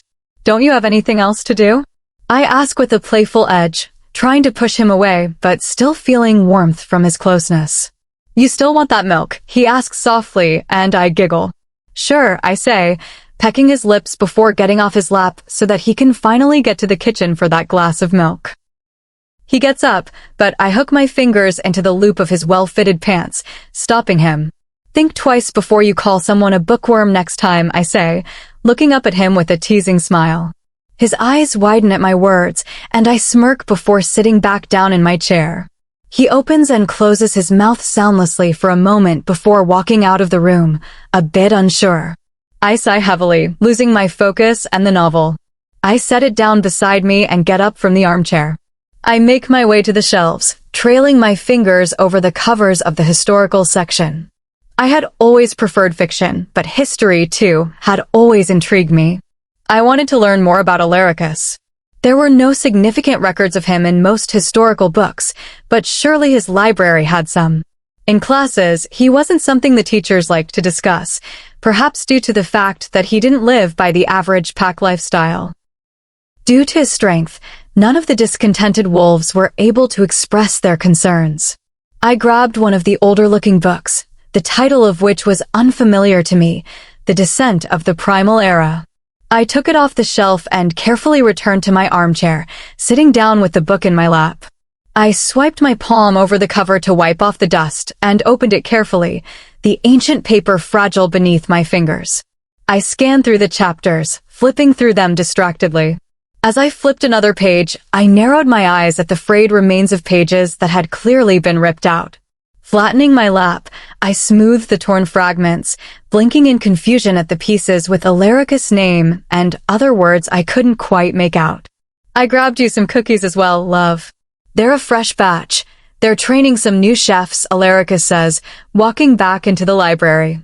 He sets the cookies and glasses of milk down on the table near the fireplace. "Alaricus, what happened to this book?" I ask, and a crease forms between his brows as he walks toward me, wrapping his arm around me to look over my shoulder as he sits on the arm of my chair. His face falls slightly, but otherwise, he doesn't show much reaction. "I'm not sure," he says, and I look at him, raising a brow. Alaricus was overprotective of his books, so it was unbelievable that someone could have just ripped some pages out. So it's a coincidence that the pages mentioning you are ripped out? I'd heard you had all the books mentioning you destroyed, but I didn't believe it, I say. I had decided to ignore all the rumors about him and learn about him through the best source, himself. He looks at me quietly, not saying a word to either confirm or dismiss my claims. Is this what Eros talks about, me finding out something that'll make me leave you? Is that what's ripped out of the book? I ask, and he continues to stare at me in silence, not uttering a word. Just as I'm about to give up, he gives me a small, sharp nod. His honey eyes are closed off, but I can see a deep-set fear behind them. He was terrified of something. Alaricus, there will always be this barrier between us unless you tell me. You know everything about me, and I wish to know everything about you, I say, and he licks his lips, avoiding meeting my gaze. If you won't tell me, I'll just ask Eros during the next full moon, I say, moving to sit up, but Alaricus grabs my forearm, gently pushing me back into my seat. I'd rather you hear it from me, he says solemnly, and I nod. Alaricus turns away, and I look up in confusion. Had he changed his mind so quickly? But then he grabs the armchair that sits across the table, dragging it to rest in front of mine. Alaricus finally looks up, and my heart skips as I see his honey eyes bloodshot and watery. I move forward to the edge of the armchair, grasping his face in my hands, and raise it, pressing a soft kiss to his lips. I pull away, our lips a breath apart, as I rest my forehead against his. What's wrong?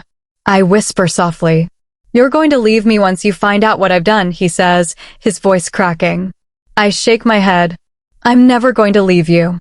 I love you, Alaricus. I just want to know every part of you. I believe you're a good man. From what I know, from what I've seen, you're a good man, and I love you for it.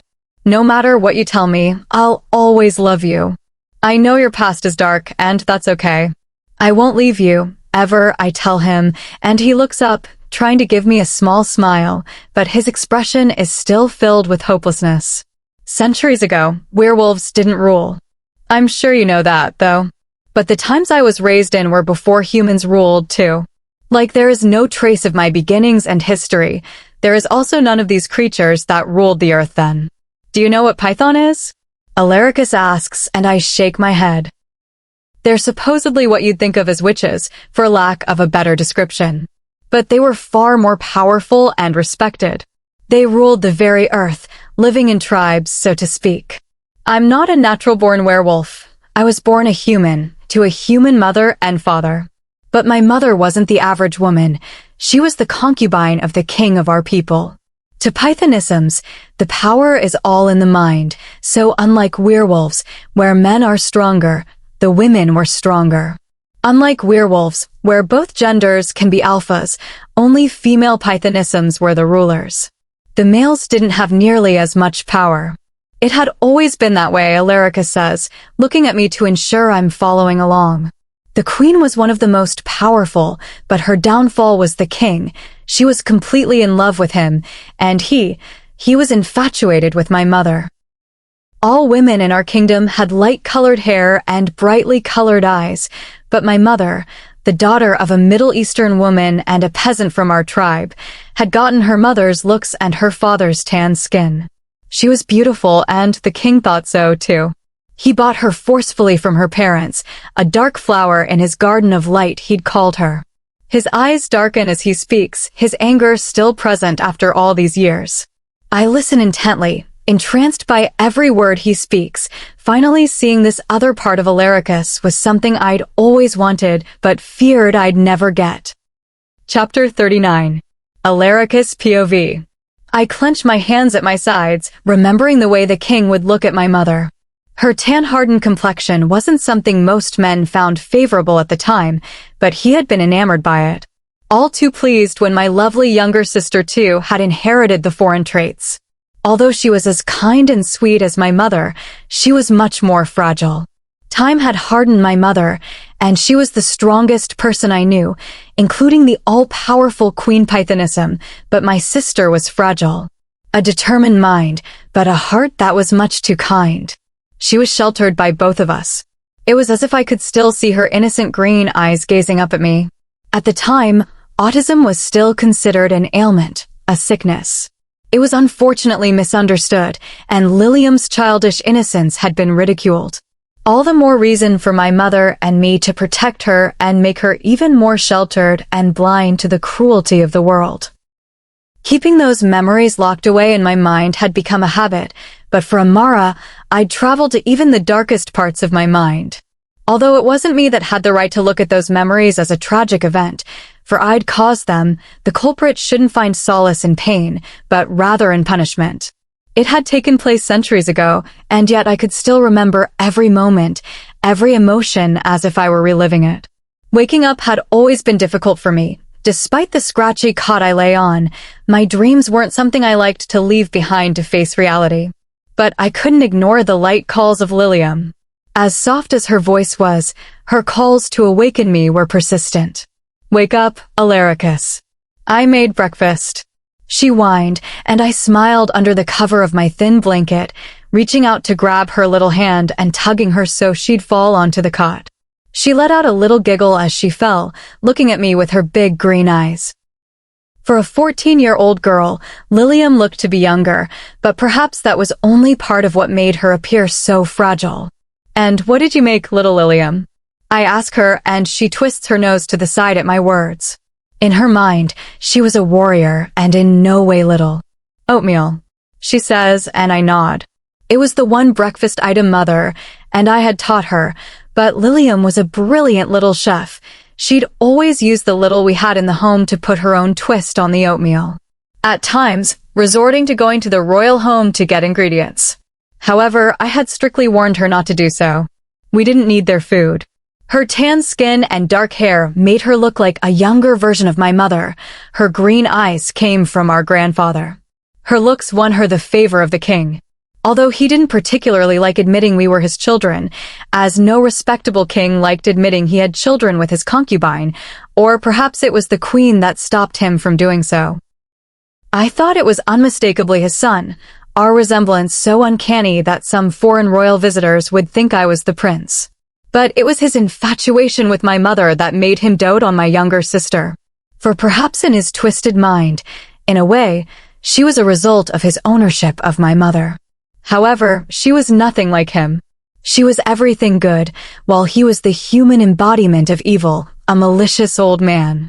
But he treated my sister well. In his eyes, being a father meant giving gifts, so he gave her what we couldn't afford to. Although the king treated my sister like a daughter, that wasn't the way the prince looked at her. I was the firstborn of the king, but it was the queen's children that became successors. Unfortunately, they were unable to bear a daughter to take the queen's place, and although the queen loved her son, she and the whole kingdom had wanted a daughter. Women were much more powerful than men. I allow Lilium to drag me off my cot and from my small room to the kitchen.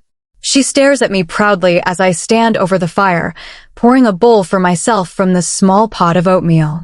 Blowing on the oatmeal, I shovel in a spoonful, smiling at how eager she is to know if her new concoction is any good. The richness of cinnamon dances along with the light taste of the cream and peaches to make a delightfully balanced combination. "It's great as per usual, Lily," I tell her, and she beams. So easily pleased. "I made some for Mommy, but she's been out all morning." Lilium mumbles, frowning. We never spoke of Mother's work before Lilium, but she was an intuitive girl. The king's guests were to appear today, and he enjoyed parading around his dark flower. He'd often force her to dance for them. "She'll be back soon, Lily, don't worry. Just keep this oatmeal warm, and get yourself a bowl before I eat it all," I tell her, and she immediately scowls at me. They look foreign and childishly adorable on her innocent face. "You wouldn't dare," she says, her scowl melting to giggling as I scarf down my bowl, making animated beast-like noises. "You sound like Snuggly," she says in between giggles, and I give her an awkward smile at the mention of the young werewolf cub she'd speak to through the fence. She didn't know his name, so strangely she'd named him Snuggly. A beastly little wolf, and she'd named him Snuggly. The wolves were heinous, horrid creatures. From afar they'd appear human, but upon closer inspection, one could see they had canines and strangely colored eyes. There were packs of them that bordered around villages and kingdoms, hoping to find prey, subdued by the fear of pythonisms. They didn't dare cross the fence unless their mate was on the other side. The males and females couldn't mate with one another, so they had mates of other species. For their mates, they would do anything. Parents dreaded their sons and daughters being a werewolf's mate. The wolves, despite their relatively human-like appearance, were absolute primal creatures. Their lifestyles were no way for a human to live. They'd force their mates to hunt upon innocent travelers and livestock young along with them. I feared for Lilium. The wolf cub was too friendly with her. Putting my bowl aside with last night's dishes, deciding I'd do them later, I press a kiss to Lilium's head. Washing up quickly, I make my way out of our small home. I hurried to the royal stables, not even stopping to greet any of the people who cared to return my greetings. We were harshly judged due to my mother's occupation, as if any of it were her choosing, or any of it their business. I made quick work of washing the royal horses. I'd been told last night that the prince was coming in to ride them this morning. I despised him, as he did me. I was the firstborn of the king, and looked much like him, but he looked just like his mother, and much like her, was quite ignored by the king. You take awfully long to complete simple tasks. A smooth, masculine voice came from behind me. My shoulders tensed as I turned around, dreading what I knew I'd see. His blonde hair flows down to his shoulders, impeccably neat and silky, blue eyes blazing with hatred as he sneers down at me. Despite his much smaller frame, he still looked down at me from his nose. "I don't see the point of keeping you around when I begin my rule," he says casually, but his eyes flash with malice. He knew in our small town, a reject of the royals was never to find another job, but it was what he wanted to see me starve, to see me jobless. Although he didn't know, I didn't wish to work here any more than he wished for my presence. "Whatever you decide," I answer, turning back to the horses. But his next words have my fists clenching tightly around the mane of the horse, making it neigh in discomfort. "Although if you'd sell me that little sister of yours, I'd reconsider," he says coyly. "I wouldn't let you near my little sister," I answer through clenched teeth, my chest rising and falling rapidly as I struggle to breathe through the anger that courses through me. What a pity. It's a high honor to be a royal's little servant. Really, it can be quite fun too. Just ask your mother, he says, and my vision goes red as I turn around, my body coiling as I prepare to lunge at him, but large hands rest on my shoulders. "He's not worth it," Cypress tells me. His large hands were withered and deeply calloused from years of work in the stables, but his blue eyes were kind. He was one of the few men in this place whom I respected. "Your horse is ready, Your Majesty," Cypress tells the young prince, Incius. "When's your sister going to be ready for me?" Incius asks with a lazy smirk as he passes by, and all my efforts to calm down go to waste as I pull my arm back.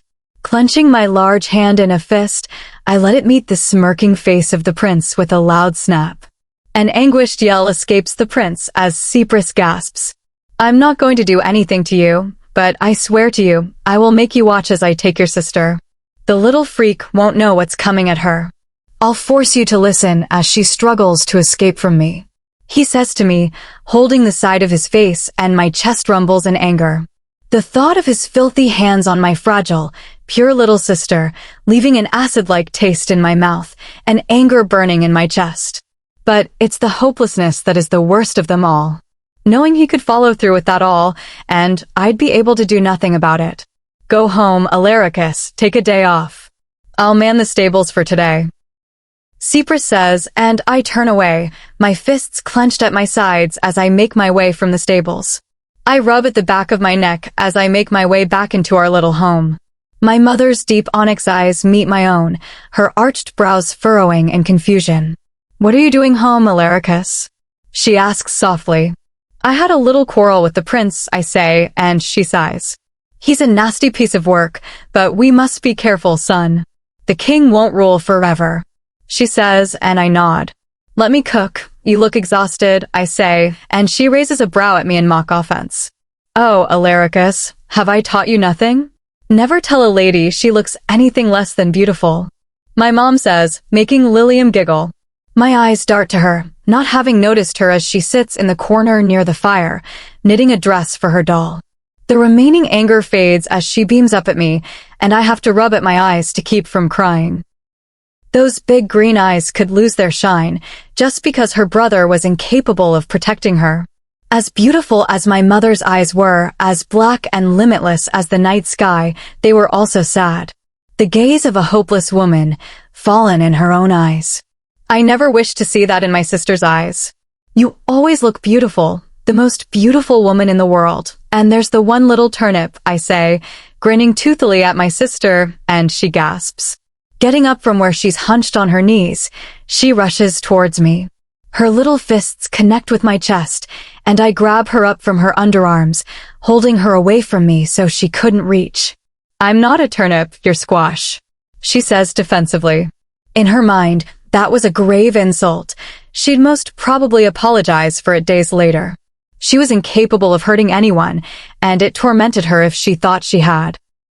Setting her carefully on her feet, I tickle her under her chin as she moves towards me again, and immediately her loud giggle echoes around the little home, making my mother smile.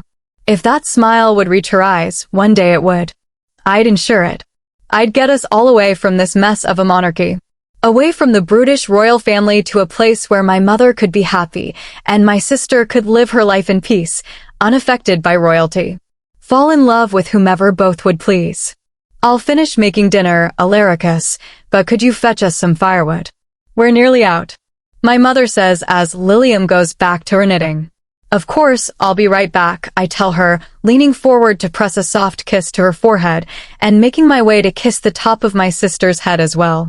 She gives me a small smile in return. Her anger had already melted.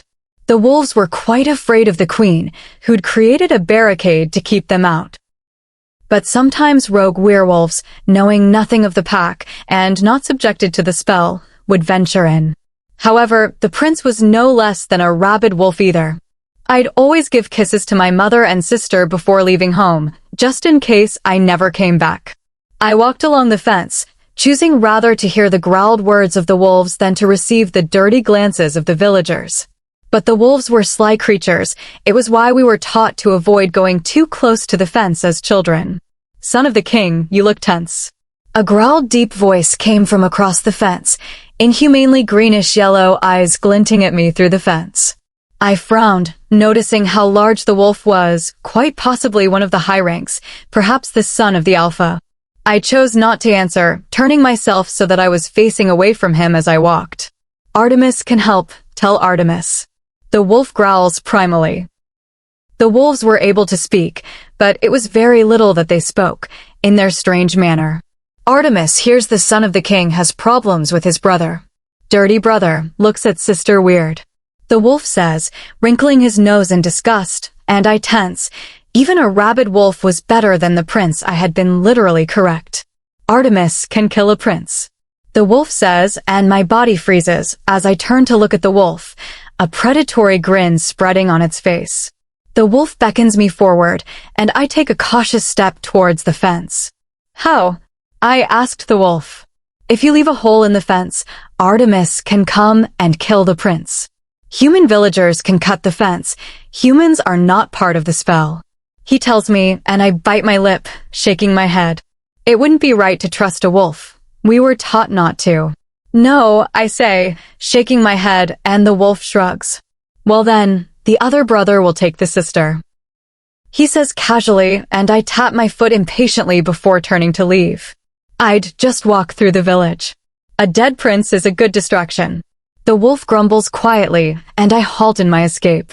The images of my poor mother and sister appear in my mind. They both could be free. I could give them the life they deserve. How do I know you won't betray me? I ask. Why would Artemis betray? Artemis wants to kill. Artemis gets to kill the prince. He says, and I nod. Fine, but you must stick to our deal. You come into the village, do what you wish with the prince, and then you're back into the outlands. Don't hurt anyone else. Your wolves must allow my family and me to pass through without hurting us. I tell him. As the king's son wishes, the wolf reassures.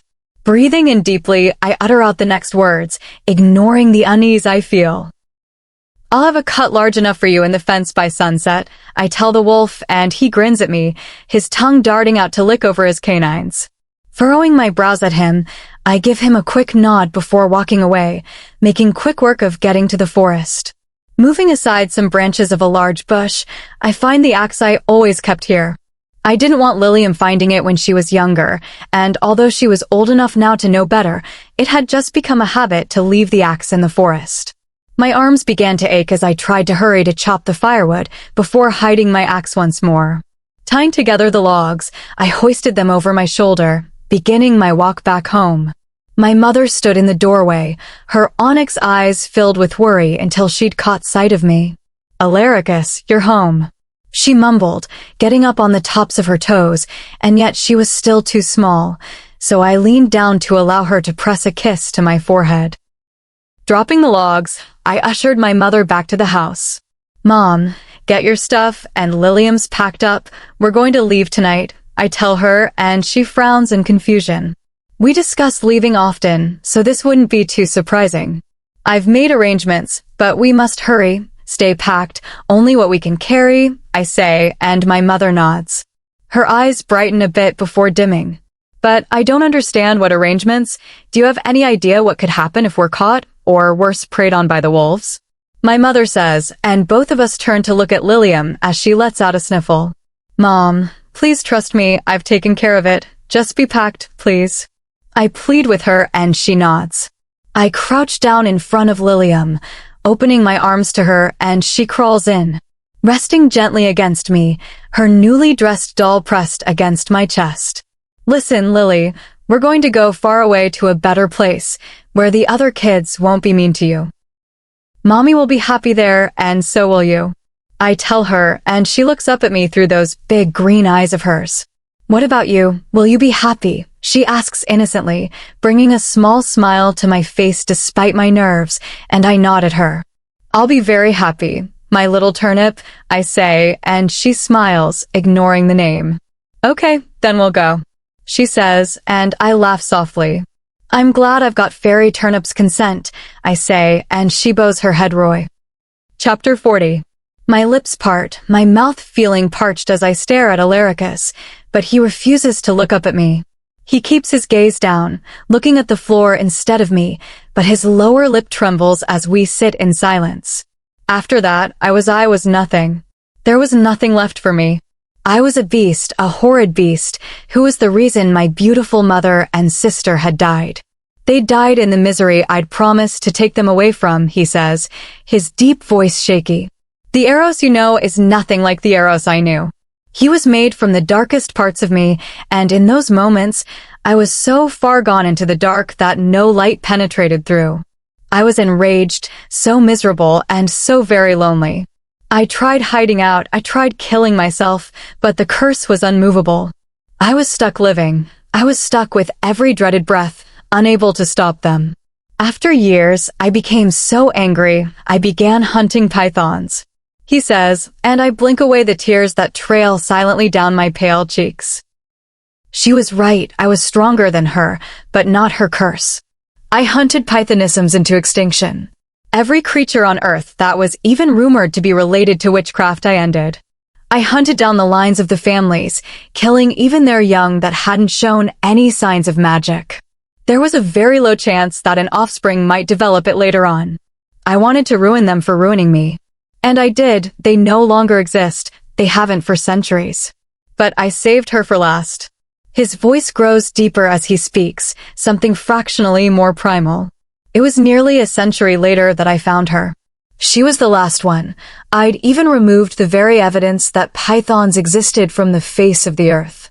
I knew she was far too grieved by the death of her husband and only son to even consider reaching out to another, let alone recreating. By then, my reputation had grown. I was the feared beast, the monster some thought could only be a horrific legend. I killed her. His eyes seem nearly void as he speaks, as if he didn't feel anything for what he'd done. As if he'd tried to push it down for years, and finally came up with the rewarding emptiness. She didn't beg me to stop like the others. In her eyes, there wasn't fear, it was relief. For in her eyes, too, was the loneliness that coursed through me with every passing moment. You don't know how it angered me to know I'd never get that relief. We had one thing in common. We were both miserable beings, tired of our existence, and with her last breath, she said the one thing that would forever torment me. She thanked me. For pythons, royals, they could also choose a mortal life only to end with the death of the one who loved them, and they too loved. But the king didn't love her. She'd purposely made my curse this way, so I could kill her, but forever have to live in agony. I craved to beg him to stop, but I had asked. I would get through listening to his story. I wished to know. Every being on earth quaked at my mere name, and it was how we liked it. We were the infamous Alpha King. Centuries had passed, and I had grown so lonely that I just wanted people to recognize me, to feel something for me, even if it was fear.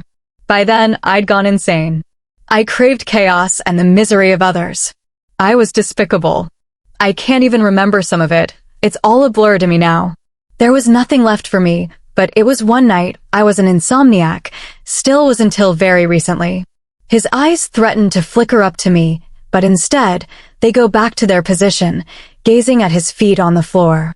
I saw a young girl. She couldn't see. She was begging for change. When she removed her glasses, she had big green eyes, like Lilium's. She smiled at me when I pressed a coin into her thin palm. Then she began to unbutton her dress, and upon being asked to stop, she told me this was the way the new world was. Nobody just did good anymore. For the first time in centuries, I felt sick. I realized that for all the people out there, innocent like my sister and mother, I was creating a world crafted to defeat the good within them, giving them a fate similar to one I'd given to my family, and I couldn't do it anymore. He pauses, a slight shiver passing through him. Eros too didn't like that. Love is too powerful to be stopped by darkness. It forces its way into every part of you. He was a part of me, and every part of me loved my sister and mother. He hated the fact that we were hurting people like them. Alaricus explains. Eventually, people began to forget, and to ensure that they forgot, I had all records of me burnt. All books mentioning me were destroyed. Eventually, wolves became more assimilated into human culture, less primal, with the addition of human mates. Soon, I became just a horrific legend. Many wolves passed down stories to their children, and many still believe them. They still know them. The alphas, especially, they all know them, because alphas are made only by their power, and I'm the biggest threat to it. That book you found, I didn't have the heart to destroy it. It was written during the time I was Alpha King. I'd had it written myself. An accurate recount of what the world used to be like. But even then, I couldn't bear to see my part in the story, and I'd ripped it out. Alaricus finishes off softly. We sit in complete silence for a few moments, my ragged breathing all that is heard throughout the vast library. Tears trail freely down my cheeks. Alaricus sits completely still, as if afraid one move would send me running. His complete statue-like stature was nearly alarming if it weren't for the shallow rise and fall of his broad chest and the slight tremors of his lower lip. But they're nearly indecipherable through my blurry vision. I take in a gasping breath, leaning forward, I cup his jaw in my hands, and I raise his face to mine. His bloodshot honey eyes meet mine, and he looks so broken, so vulnerable that I can't breathe. My heart seems to stop in my very chest as my eyes meet the ones of the man that the foolish organ seems to beat for. I lean closer to him, resting my forehead on his, and I let my eyes fall shut, the tears falling freely. A choked sob escapes him, and my eyes open to look at him on their own accord. The deep ancient sorrow that fills them, the raw pain, makes my throat go dry. I let my body control my actions as my lips touch his trembling ones. The heat of them against my own, breathing warmth into me. I'm not leaving you, I say quietly, and he bites his lip, pulling away from my lips, tears running freely down his face, and he reaches for me. My body tenses as his arms wrap around my waist, despite how much I crave his heat, crave for him to hold me close. To get lost in his large, safe arms. I can't. My body completely tenses in his hold against its will. Every muscle begs to relax, to uncoil, unravel beneath the warmth of his touch. Every part of me recognizes him as ours, but I can't. Not for the sake of my sanity. I'm so sorry about your family, I say quietly, my hand pressed against his chest to keep him from coming closer. His hands form clenched fists on the sides of my waist, as he fights down the urge to grab me and pull me to him. He looks so very broken, so in need of comforting, for someone to just hold him. To tell him it was all over, and that he was safe now. Safe from the ghost of his past, safe from the fear that had been left behind by time. Time could heal only flesh wounds. It was love that filled the cracks and rips of internal pain. His whole body trembles with the effort to keep from pulling me to him, and I can't take it anymore. My chest aches as I see the raw pain that's displayed so clearly within his eyes. He's been suppressing it for years, and has only now allowed it to surface. I can feel him nearly quake with fear, a man afraid of his own past. A man afraid of himself, afraid that his own identity would send the woman he loves running. Pushing his outstretched arms away, I sink into his lap. My body molds into him, and a sigh of relief leaves him as he inhales deeply, as if only now able to breathe. I couldn't allow him to be in pain any longer. It hurt me too. I press my eyelids close, tears falling freely as I nuzzle my head into his chest, wishing for nothing more than to just feel him. I'm so sorry. I sob into his chest, my knuckles turning white with how forcefully I grip his shirt. My fingers ached with the effort, but it seemed harder to let go than to hold on. I wish it had never happened. I wish they were still alive.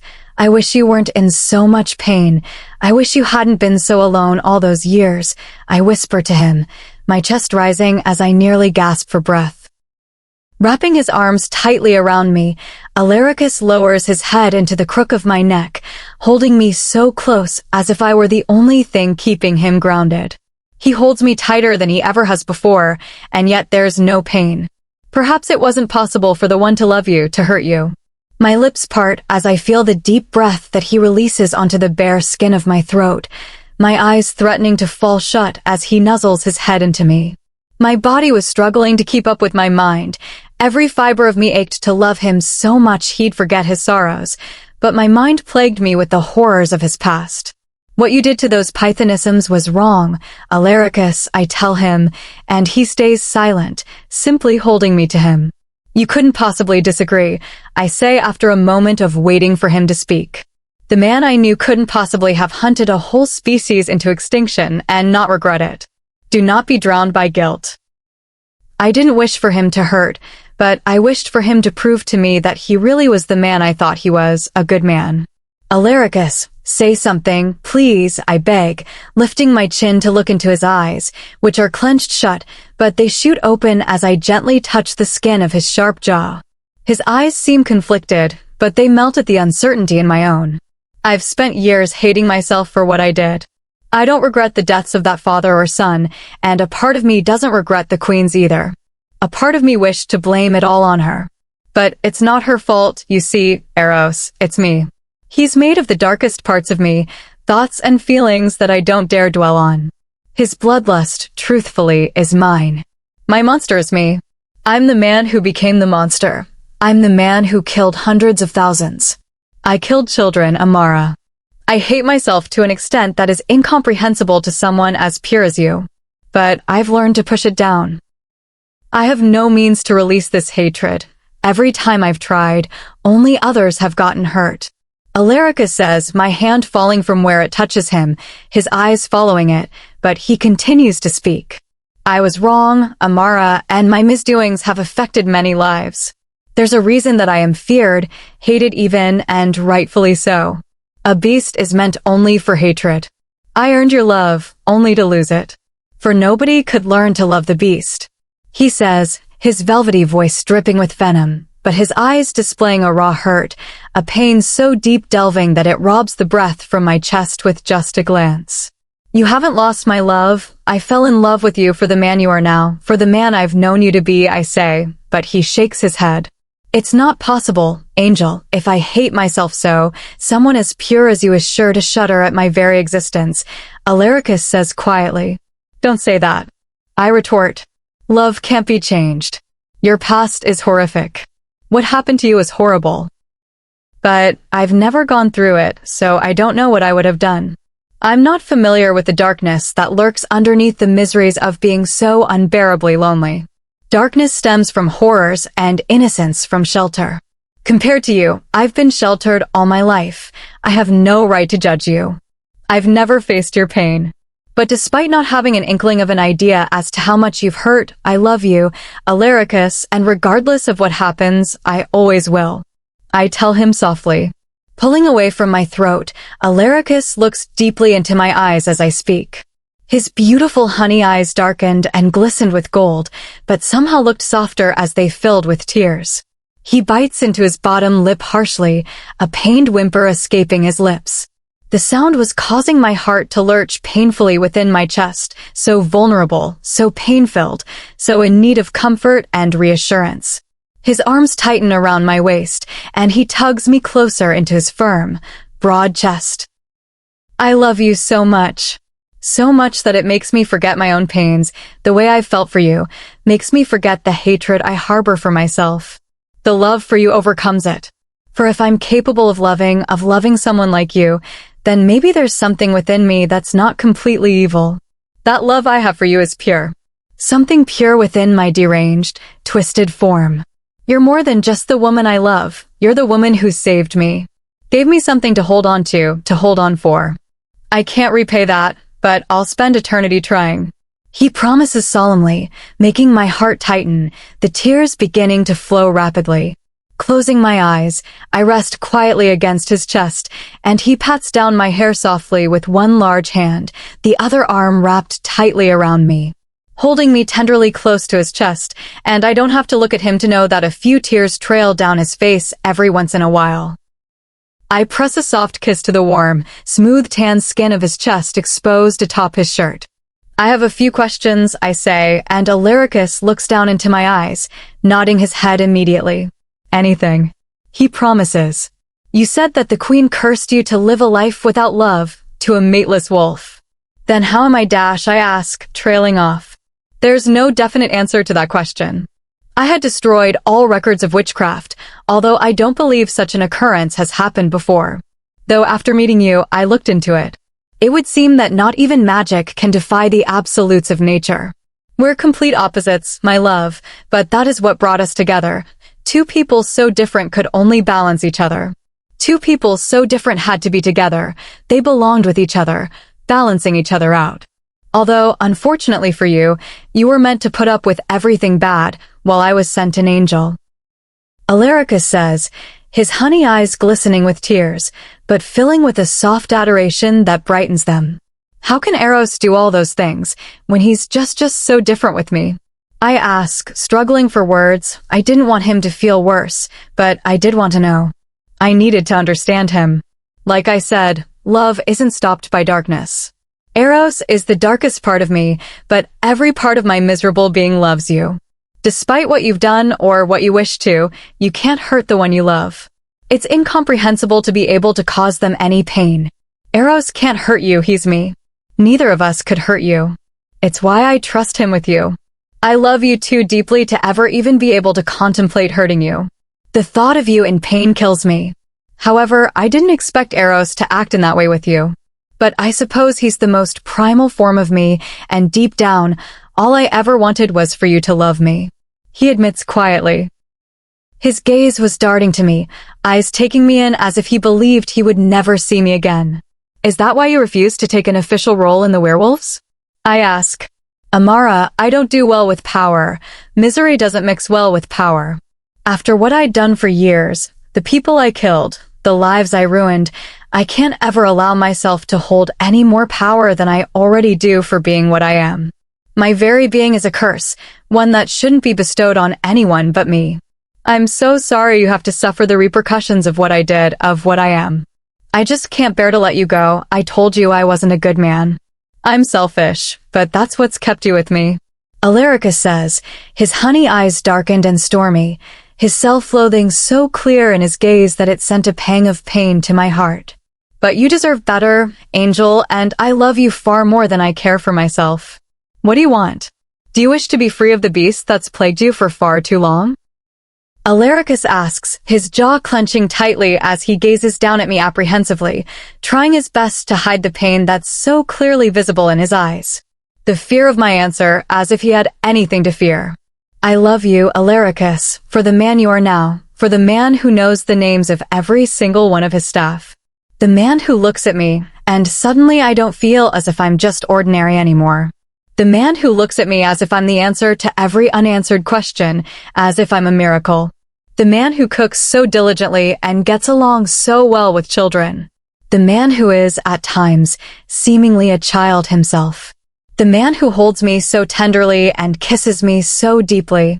I love you for all of that and so much more. I can't leave you. I won. Chapter 41. His warm, rough hand twitches in my grasp, and I tighten my hold, giving his hand a reassuring squeeze. Alaricus turns to look at me, his warm honey eyes filled with worry, his lush red bottom lip caught in between his teeth. Alaricus was calling over alphas to discuss ending the inequality between humans and wolves. He decided he wouldn't give the alphas a heart attack and would tell them the topic of discussion over the phone, at least to a very minimal extent. The first phone call Alaricus had was far too detailed, and after 5 minutes, they were just unintelligibly growling at each other over the phone. I'd had to step in on that one. After the first, we decided we'd only give the alphas a brief description of what was going on. To avoid hurting my feelings and ears, Alaricus had taken the phone off speaker after the first call, insisting it was better that I didn't listen to the first reactions of the alphas. He releases his lip from under the grip his teeth have on it, leaning forward and pressing a soft, warm kiss to my forehead. Alaricus suddenly yanks himself away from me, and I look up at him, startled. No, I'm not sending you air kisses. Alaricus growls out in irritation into the phone, and I bite my lip trying not to laugh, turning to face away from Alaricus so that he wouldn't see me shaking in laughter. But I can't control it as I hear his next words. Stop sending me air kisses, you imbecile. The kiss was for my mate and not you. Stop holding the phone to your partially deaf ear and listen to me. Alaricus gets out through gritted teeth, and now I can't control it. Poor sweet Alpha Hunter only looked dangerous with his tattoos and the scars of a claw mark that raked down a side of his face. But he was a total teddy bear on the inside, who apparently loved kisses. Alaricus looks up at me and grumbles something into the phone before hanging up. He watches me silently for a moment, the irritation displayed in his frown giving way to something much different. His eyes have a mischievous glint as his fingers dig into the wood of the armchair he sits on, his legs tensing before he pounces. His arms wrap around my waist, and he tugs my laughing form into his chest. My laughter had died down to giggles, but the giggling was uncontrollable. Do you find this funny, Angel? Alaricus asks playfully, his voice deeper than usual. I press my lips together, simply nodding in reply. Still funny. Alaricus asks, pressing kisses down the skin of my throat, licking over the juncture between my throat and collarbone. His lips latch onto the skin as he sucks on it leisurely, and I bite into my lip, my hands fisting at his shirt. Hey, Alaricus, I say shakily. Yes, my love. He answers between kisses. How is Alpha Hunter and his kisses?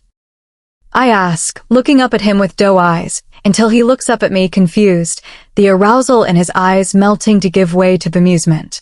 He looks at me with a straight face as I giggle. He settled himself back into his own respective chair. Fine, Alaricus grumbles. You should have given him some responding kisses. I could hear the air smooches he was giving you over the phone. I say, giggling into his chest. Who could ever think that man is an alpha with a mate and 3 children? Alaricus says, and I lean up in his arms, pressing a kiss to his jaw. His intense glare at the poor phone softens finally, and he looks down at me, letting out a soft chuckle as he spots my huge, toothy grin. He's adorable, I say, and immediately the frown is back. I am way more adorable than he is, Alaricus argues defensively. I don't see it, I say, biting into my lip and shaking my head as I pull back, giving him a once-over. Alaricus widens his golden eyes to look more innocent, his bottom lip jutting out. He was the cutest thing I'd ever laid eyes on. No, I think he's more adorable. You know it's just less expected with him, I say, and Alaricus frowns, with his pout still in place. He looked like an adorable grump. He turns his face away from me, huffing when I don't react. He was such a diva. I'm kidding, Grumpy, I tell him, and he peeks at me from the corner of his eye, letting me know he wasn't convinced or appeased in the slightest. Okay, fine. You're the most adorable thing I've ever laid eyes on, I tell him and shake my head as I see his eyes brighten. What a crazy wolf. His gigantic arms flex as he pushes himself forward from his chair to press a kiss to my cheek, reminding me that despite how childish he could be, Alaricus was anything but a child. I'm definitely not more adorable than you, Alaricus says. But maybe a close second. He mumbles to himself as an afterthought, and I giggle at him. Don't you have calls to make? I ask him, raising my brow, and he shakes his head, tightening his grip on me and pulling me out of my chair, setting me down on his lap. Alaricus buries his face in my hair. They're important. I chastise. Nothing's more important than my angel, and I feel like I've been neglecting you. He says sadly. More like you feel neglected. I correct him, and he nods quickly. You know, baby Evangeline is just more comfortable with women. It's the only reason you couldn't help babysit her last week, I tell him, and he frowns. Well, I'm only comfortable with you. You don't see people abiding by my wishes. He complains. You're not a baby, Alaricus. I say, and he mumbles ageism under his breath, making me shake my head. Come on, you big baby. One more call, and let's put it on speaker this time, I say, and he makes a skeptical face, but one look at my expression, and he grabs his phone, fumbling to dial quickly. I suppress a smile as I watch him. Alpha Con. Alaricus greets, the Alpha immediately paying his respects. I called to invite you to a meeting taking place in the palace, 2 nights after the next full moon. Alaricus informs the Alpha. Regarding what, Sire Knight?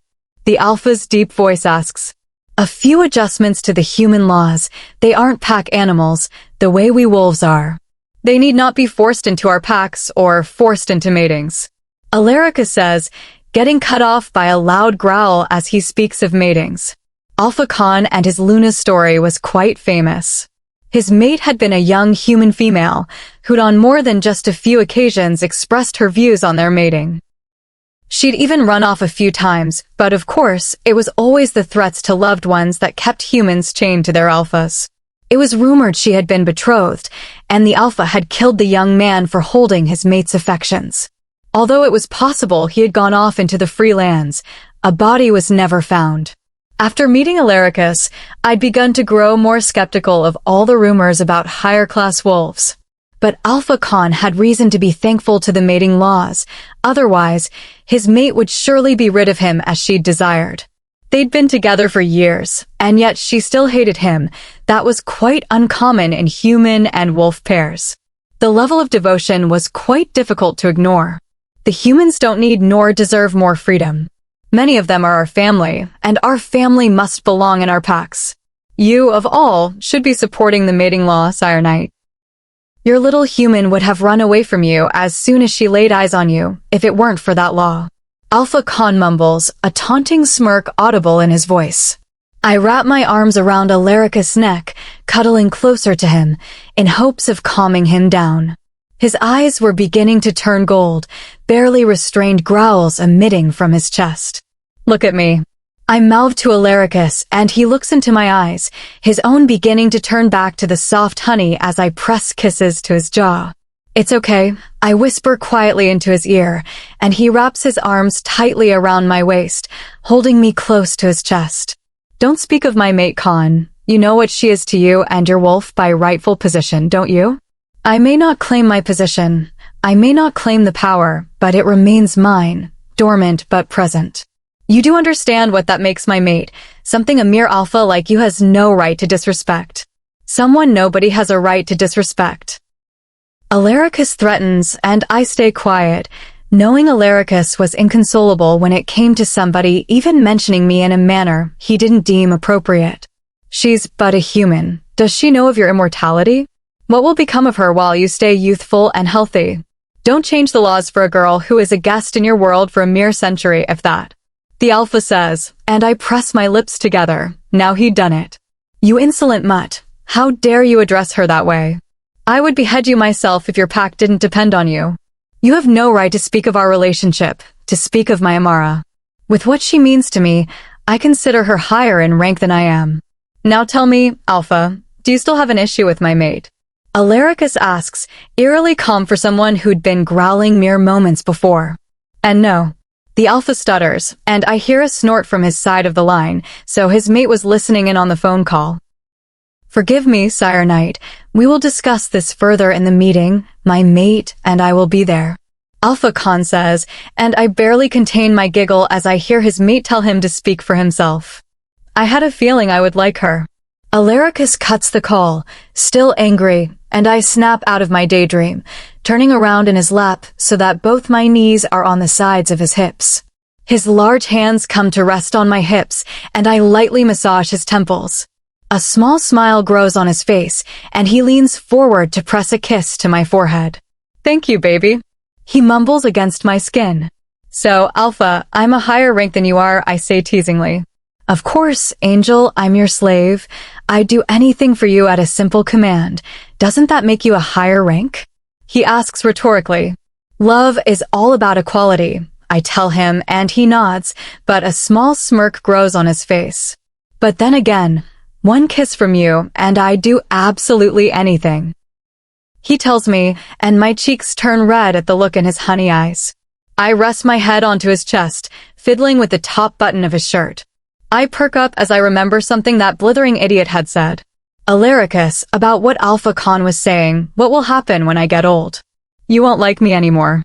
I say, biting into my lower lip as I look at him in apprehension. Angel, it doesn't matter to me what you look like. I love you for the person you are. That won't change. Your eyes will always shine so brightly that even the moon itself doesn't hold a candle to their magnificence. It's like you have the night sky in your eyes. You're so beautiful, but that's not why I'm in love with you. I'm in love with you for the beauty of your intelligence, of your kind heart. Alaricus tells me, but I simply stare at him quietly. Promise me you'll find someone else after I'm gone, I ask, and he frowns. Love, you're not going anywhere. You promised me you'd stay with me, he says. I mean, when I die, I tell him, and a growl erupts from his chest, making me huff. It was the natural order of things. You're not going to pass away. Once we mate, and you've accepted me entirely, body, mind, and soul, you'll have accepted my curse too. You, too, will be bound to immortality. That is only if you want it. As much as I love you and want you for myself forever, I can't bind you to my miserable fate. There's only so much the world can hold for you until you begin to crave the peace and freedom death holds. Alaricus says, the light in his eyes beginning to dim as he thinks of his miseries. I want you forever, Alaricus. I don't want you to ever be alone again, I tell him, and he meets my gaze, looking a bit skeptical still. Angel, I love you so much, but there's a reason my immortality is a curse. Living forever can be tiresome and miserable. I have you, but I'm not you. I have my own miseries. I'm tainted Amara. It won't be easy to live an eternity just for me, the way it's made easy for me due to your existence. He tells me, well, unfortunately for you, this is non-negotiable. You said it yourself, I'm a higher rank, so I'll just command you. I tell him playfully, tugging the collar of his shirt to emphasize my point. But this also happens to be something you'll need me to play a part in. He tells me, referring to the mating. I'll seduce you, I tell him unthinkingly, my cheeks turning a little red at my words, but I stand by my statement. It wouldn't be too hard, I mean, I was his mate, that had to count for something. Even if I were an idiot, he had to find me attractive in that way. A wicked smirk appears on his face, making me gulp and seriously doubt my previous statement. Wasn't I supposed to be the one doing the seducing? How about a little demonstration, Angel? Alaricus says, his honey eyes gleaming mischievously. And maybe later. I try, but he shakes his head. This was the first time I'd ever regretted my lack of dating history. Even my romance books hadn't prepared me for this. I had no idea how to go about this. Maybe I could bribe him with chocolate, but then again, it was called seduction and not bribing, so that was probably wrong. How about offering to do his laundry, but then he had the palace help to do that for him? I leaned down slowly, keeping my gaze on his, my hands going up to play with the bottom tendrils of hair on his nape. My eyes flutter close as my lips connect with his. Immediately, I trace my tongue over his bottom lip, the way he's done to me numerous times, and his lips part under my silent command. Tentatively, I stroke my tongue against his, the growl that emits from his chest at the action letting me know he liked it. Allowing my hands to slip in between us and roam the hard, muscled ridges of his torso as they please, I massage my tongue against his. A little smile came on my face as his tongue chases after mine as I move mine to taste the rest of his mouth. I pull away, panting from breathlessness, immediately biting my lip as I catch sight of his expression. The hunger in his eyes makes my stomach clench.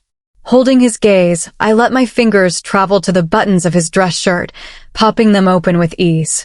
I open up his dress shirt so it trails only at his sides, revealing his broad chest and tight abdominal muscles to me, the taut tan skin covering them gleaming in the light. My mate was more perfect than the statue of a Greek god.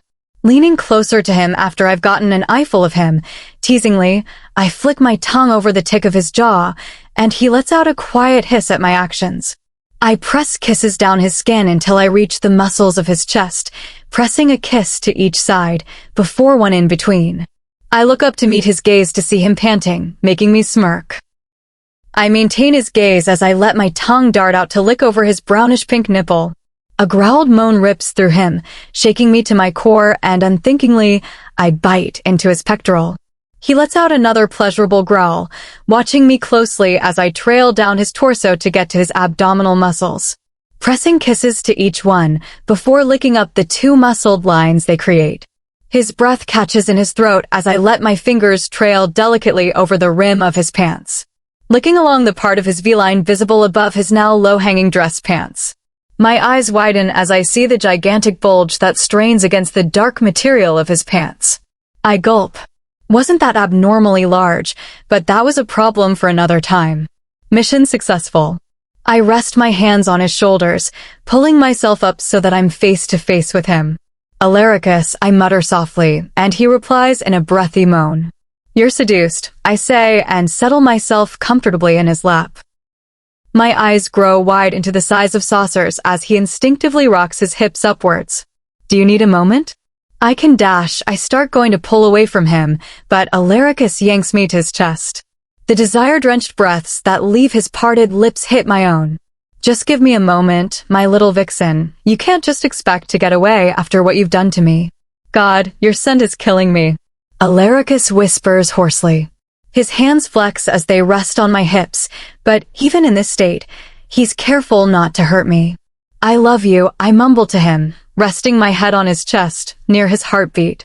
The fast thudding matched my own, and filled me with a euphoric content that can be experienced only by being so close to the one you love.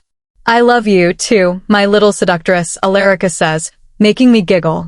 What is it people say nowadays? A lady in the streets, but a freak in the sheets, Alaricus mutters, and my face turns red. Oh my, I mumble to myself, making him chuckle.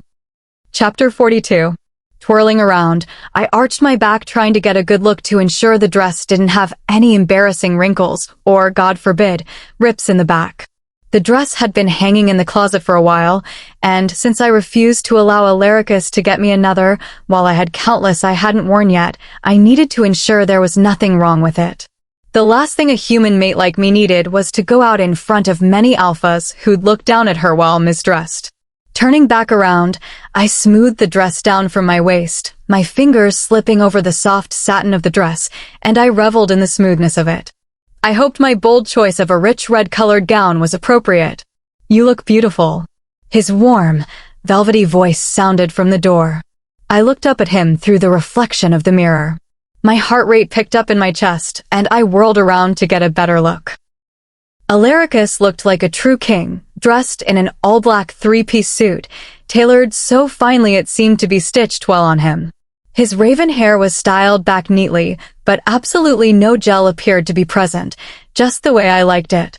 A man's hair should make you want to rake your fingers through it without getting gel in your nails. There was something a little different about him today.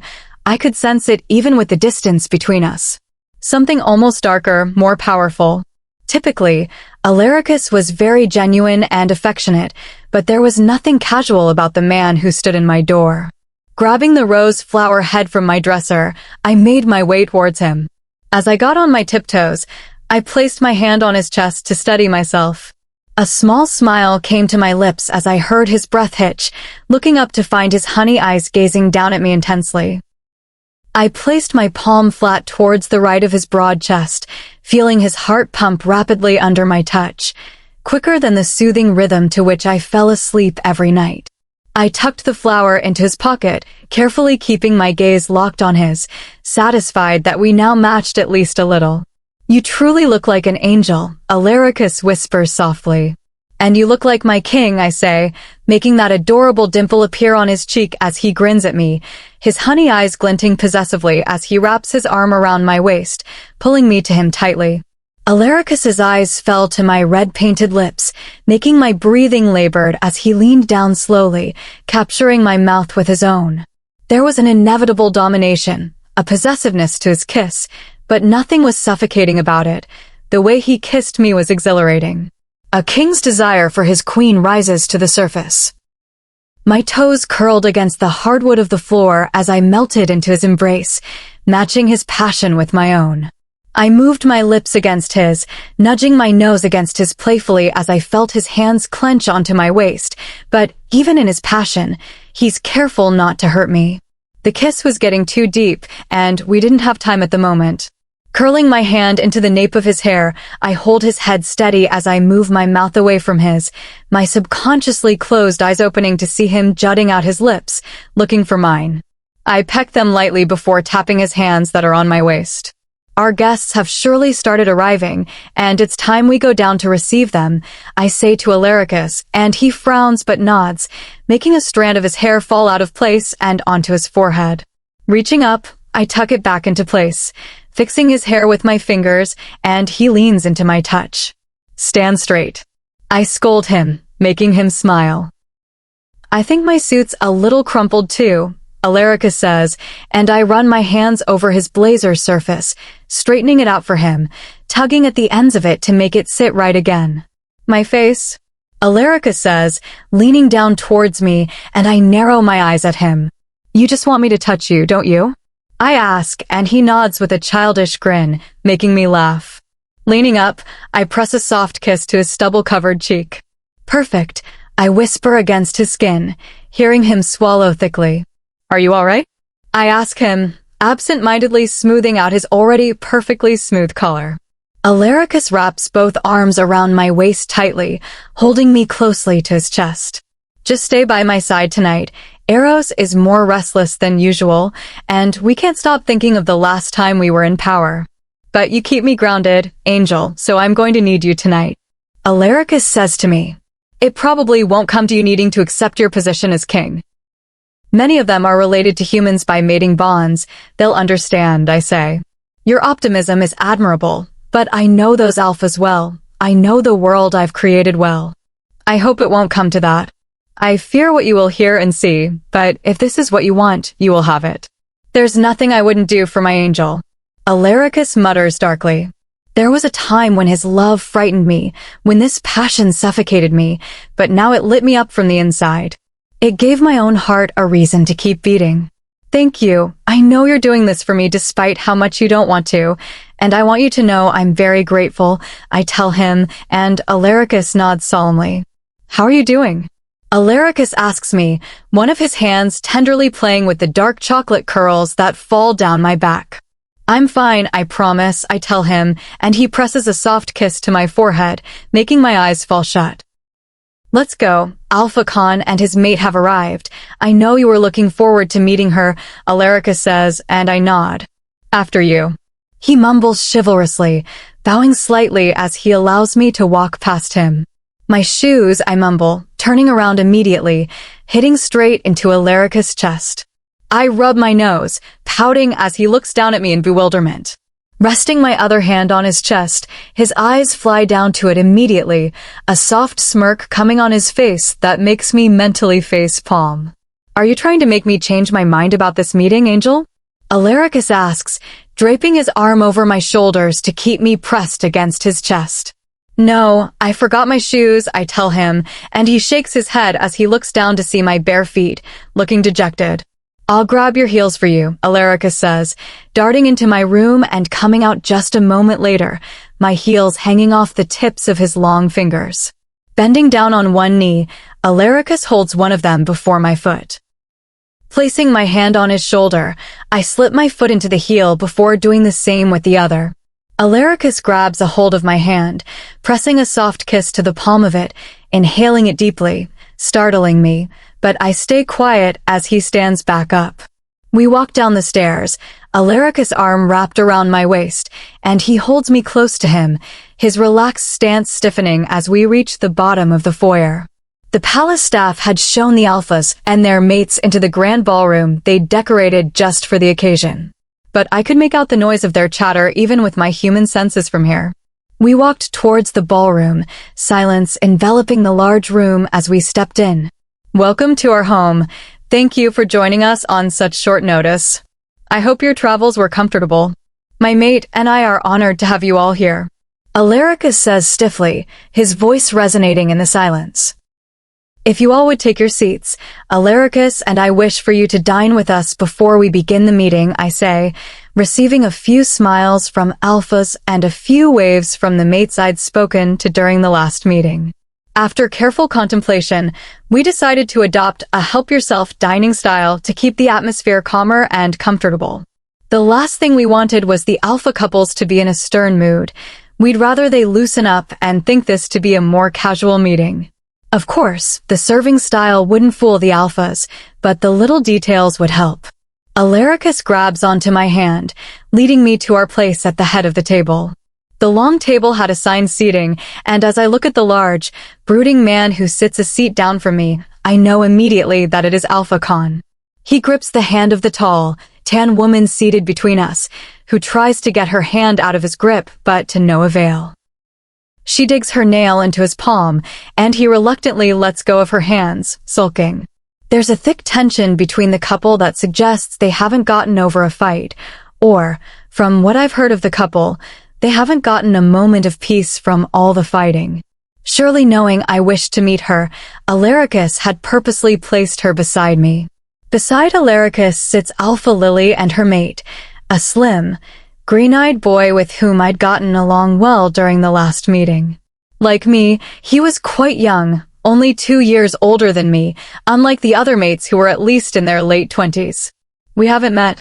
My name is Amara, I say to the girl sitting beside me, making her cease her hateful glaring at her mate as she turns towards me. The blank look on her face was a bit nerve-wracking, but I refused to turn away. Nice to meet you, I'm Nicole, and this giant is Adam Khan. She tells me, and he mumbles a quiet greeting to me, keeping his gaze trained on his plate. Will you be staying with us tonight? I ask, smiling. Of course, Nicole says, at the same time as her mate grumbles out a no. I want to stay here, Nicole says to her mate, and he shakes his head. You weren't going to get any regardless of where we are, so why does it matter? Nicole asks her mate, making my eyes widen, and I glance at Alaricus from the corner of my eye, and although he converses with Alpha Lily, the amusement in his eyes tells me he's listening. Do not discuss our personal life in public. Alpha Khan scolds his mate, and she gives him a flat look. Forgive me, Grandma, she says sarcastically, and he clenches his jaw tightly in anger, the metal fork in his grasp bending until its handle is pressed to the tips of the fork. Catherine, could you grab Alpha Khan another fork, please? I ask as she passes by, and she nods immediately, scurrying to the kitchen to grab him a fork. Please help yourselves, Alaricus says as the servers finish placing the last of the dishes onto the table. The smell of the food wafted to me, making my mouth water in anticipation. Shall I serve you some? Alaricus asks as he notices me eyeing the roasted duck. I always had trouble cutting myself a piece of any meat, and I didn't particularly want to struggle in front of everyone. I nod sheepishly, and Alaricus gives me a charming smile, cutting a piece of it off with ease and placing it on my plate, covering it with some cranberry sauce. Thank you, I mumble to him, and he presses a kiss to the side of my head before leaning forward to serve himself some of the rose seafood pasta. I pour some for myself as well, grimacing as I see a scallop. Picking it up, I hold it out to Alaricus, and he leans forward, eating it directly from my fingers before we both go back to our food. I look up from my plate only to see everyone staring at us silently, startled. I drop my fork, alerting Alaricus, and he, too, looks up. Eat, Alaricus commands them, glaring at those who stare at me, angered at how they're making me uncomfortable. The alphas and their mates immediately begin eating what's on their plates. Those whose plates are empty help themselves to anything that they see before them.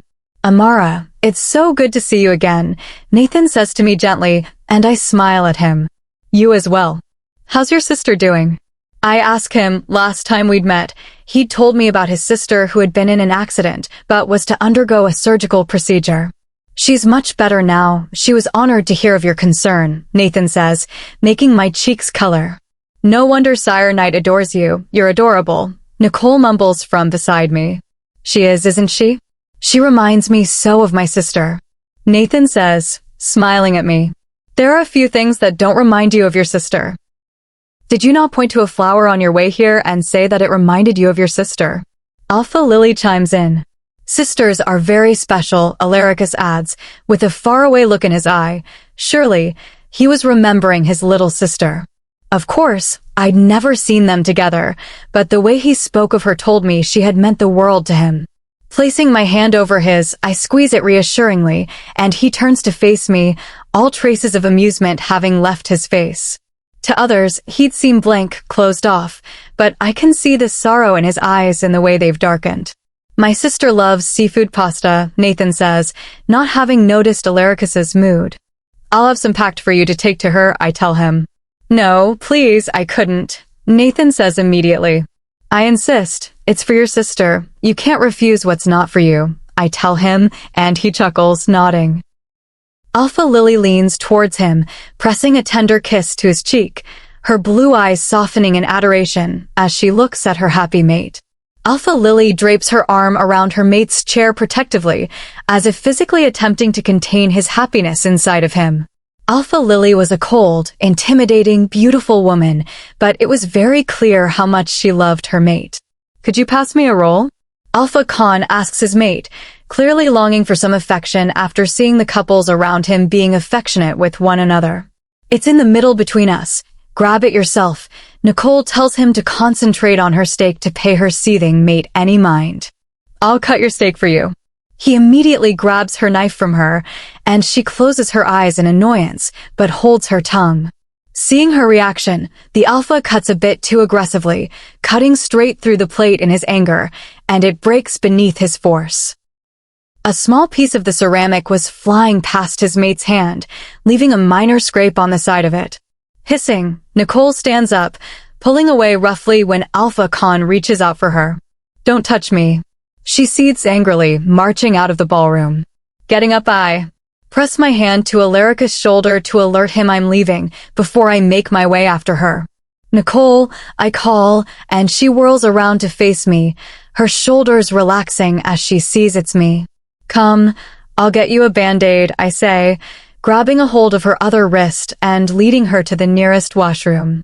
I open up the bottom cabinet, pulling out a small first aid box, clicking it open and grabbing a small Band-Aid. I turn to face her, my eyes widening in panic as I see a tear stream down her hollowed tan cheek. Looking at her closely now, although she was strong-boned with muscle definition, she looked a bit on the thin side. The type of thin people become when they are too stressed or depressed to eat. The realization made me swallow thickly.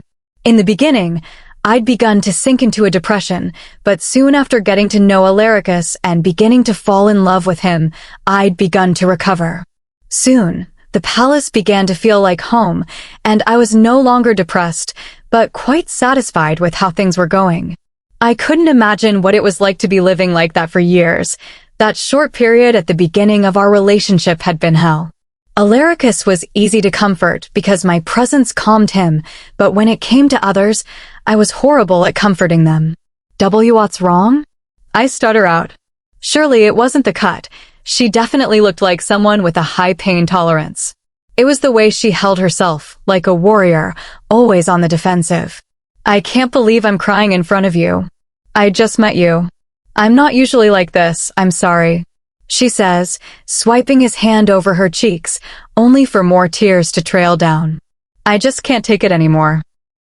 I hate seeing couples like you and Nathan's. You guys are actually in love with your mates. They, in turn, love you. He doesn't love me. He just wants to own me. I'm so sick of it, she says tiredly, and my brows furrow as I stare at her silently. Stepping forward, I grip her hand softly, placing the band-aid on it. I hated Alaricus in the beginning, but when I saw he loved me, the way he loved me, I couldn't help but fall in love. I'm sorry, I can see you're hurting, but if this meeting goes well, you'll have your freedom to do as you please. I tell her, and she nods. Thank you for not being like every other mate and telling me he loves me and that I should give him a chance. Nicole mumbles. It's not my place to tell you that. You seem like a smart person. You know what's best for you, I tell her. I don't say this a lot, so you should be honored. I like you, Nicole says honestly, and I let out a little breathy laugh, nodding. I'll put this away. You go back, I tell her, and she nods. Placing the first aid box back in the cabinet, I wash my hands quickly, stepping out of the washroom, only for large hands to push me back inside it. My eyes fly up to meet completely black eyes. Alpha Khan's veins stick out grotesquely on his face as he stares down at me in anger, gripping my wrists so tightly that he'd surely leave a bruise. So, you're going to tell my mate she can leave me? Who do you think you are? Alpha Khan growls, pushing me roughly against the sink, and I clench my jaw in pain as my back collides harshly with the granite. Let me go, you moronic mutt. If you treat her horribly, she's not going to want to stay with you. It's been years. Chapter 43. Closing my eyes, I turned my face up towards the sky, flinching slightly as the cold snowflakes fell against my skin, melting instantly. The chilly breeze was freezing my body through my coat, so to maintain some warmth, I crossed my arms tightly across my chest. It wasn't enough. My body still trembled with shivers, but I wasn't ready to go inside yet. It was so peaceful out here on the balcony. All you could see for miles was an endless stretch of white snow. A few evergreens here, and they're disturbing the peace, but they too were beautiful. Inside was another story. We were being ambushed by calls, and all the papers that we had to sign. All the new treaties of every pack, all the negotiations alphas were dealing with, and Alaricus, and I had to look through every single package and initial it. Alaricus had been interviewing a few of his most trusted employees to make them royal advisors, and since I knew nothing about the job of an advisor, I'd snuck out. Although we already had one advisor, Frank had teared up when we'd told him he was to become one. Of course, making Frank an advisor meant having to promise Adrian he and his sister would both be advisors too once they grew up. Two large arms wrapped around my waist, settling over my own arms, a broad chest pressed against my back. I relaxed back into him as he cocooned me in his warmth. Alaricus. I breathed out, my breath visible in the air for a moment before it's gone. He hums gently, resting his chin on my head, tightening his arms around me. Is my queen tired? Alaricus asked, and I smiled, shaking my head. Did you need me? I asked. No, I can handle the potential advisors myself, but it was getting too boring without you, so I snuck out, Alaricus tells me, and my brows furrow as I turn in his arms to look at him. Weren't you the one doing the interviews? How could you possibly sneak out? I asked, and he gave me a small sheepish smile. Well, I just sort of stood up and left. He admitted, making my eyes widen. You can't do that, you big oaf, it's impolite. I hissed at him. Punish me, he said playfully with an irritatingly attractive smirk on his face. Bite me, I replied sarcastically, having been woken up far too early to deal with his flirtation. He snapped his teeth at me teasingly, making my eyes widen. Chuckling at my reaction, Alaricus bent down to press a tender kiss to my cold cheek, flinching at how cold it was. I let out a gasp as he put both of his large hands on my face out of the sudden, trying to step away, but only to hit against the rail of the balcony. I tried to ask him what he was doing, but my voice was muffled by his gigantic palm. I had to repeat it a few times before he finally understood. "I'm warming your face up. It's so cold." He answered simply, not moving his hands. I bit into his palm out of reflex. He pulled away, pouting as he shook out his bitten hand. "I was only warming you up," Alaricus whined sulkily. For some strange reason, after that meeting, he turned more childish than usual. He was like a playful adult, and safe to say it was a little spooky. "And I was only tasting your hand," I replied, and his honey eyes glinted mischievously as he wagged his eyebrows at me. "Well, in that case, you may bite me whenever you'd like," he said cheekily. "What is it about Mondays that makes you so energetic?" I asked, and he laughed shortly under his breath at my choice of words. "You're so grumpy on Mondays, especially in the morning. It's just so adorable it makes me want to cuddle you till the end of time." I stared at him blankly for a moment, not knowing how to feel about that. "All right, well, moving on, we should be getting back to the office," I said, and Alaricus made a face at the thought of going back to all that. Unfortunately, we both did not have a very strong willpower when it came to completely necessary but boring tasks. I had to be the strong one. Otherwise, Alaricus and I would still be in bed cuddling. Although thinking about it, that sounded like a wonderful way to spend our time. I really didn't like being queen, but it was something that had to be done. "How about we take a vacation?" Alaricus asked, and I scoffed.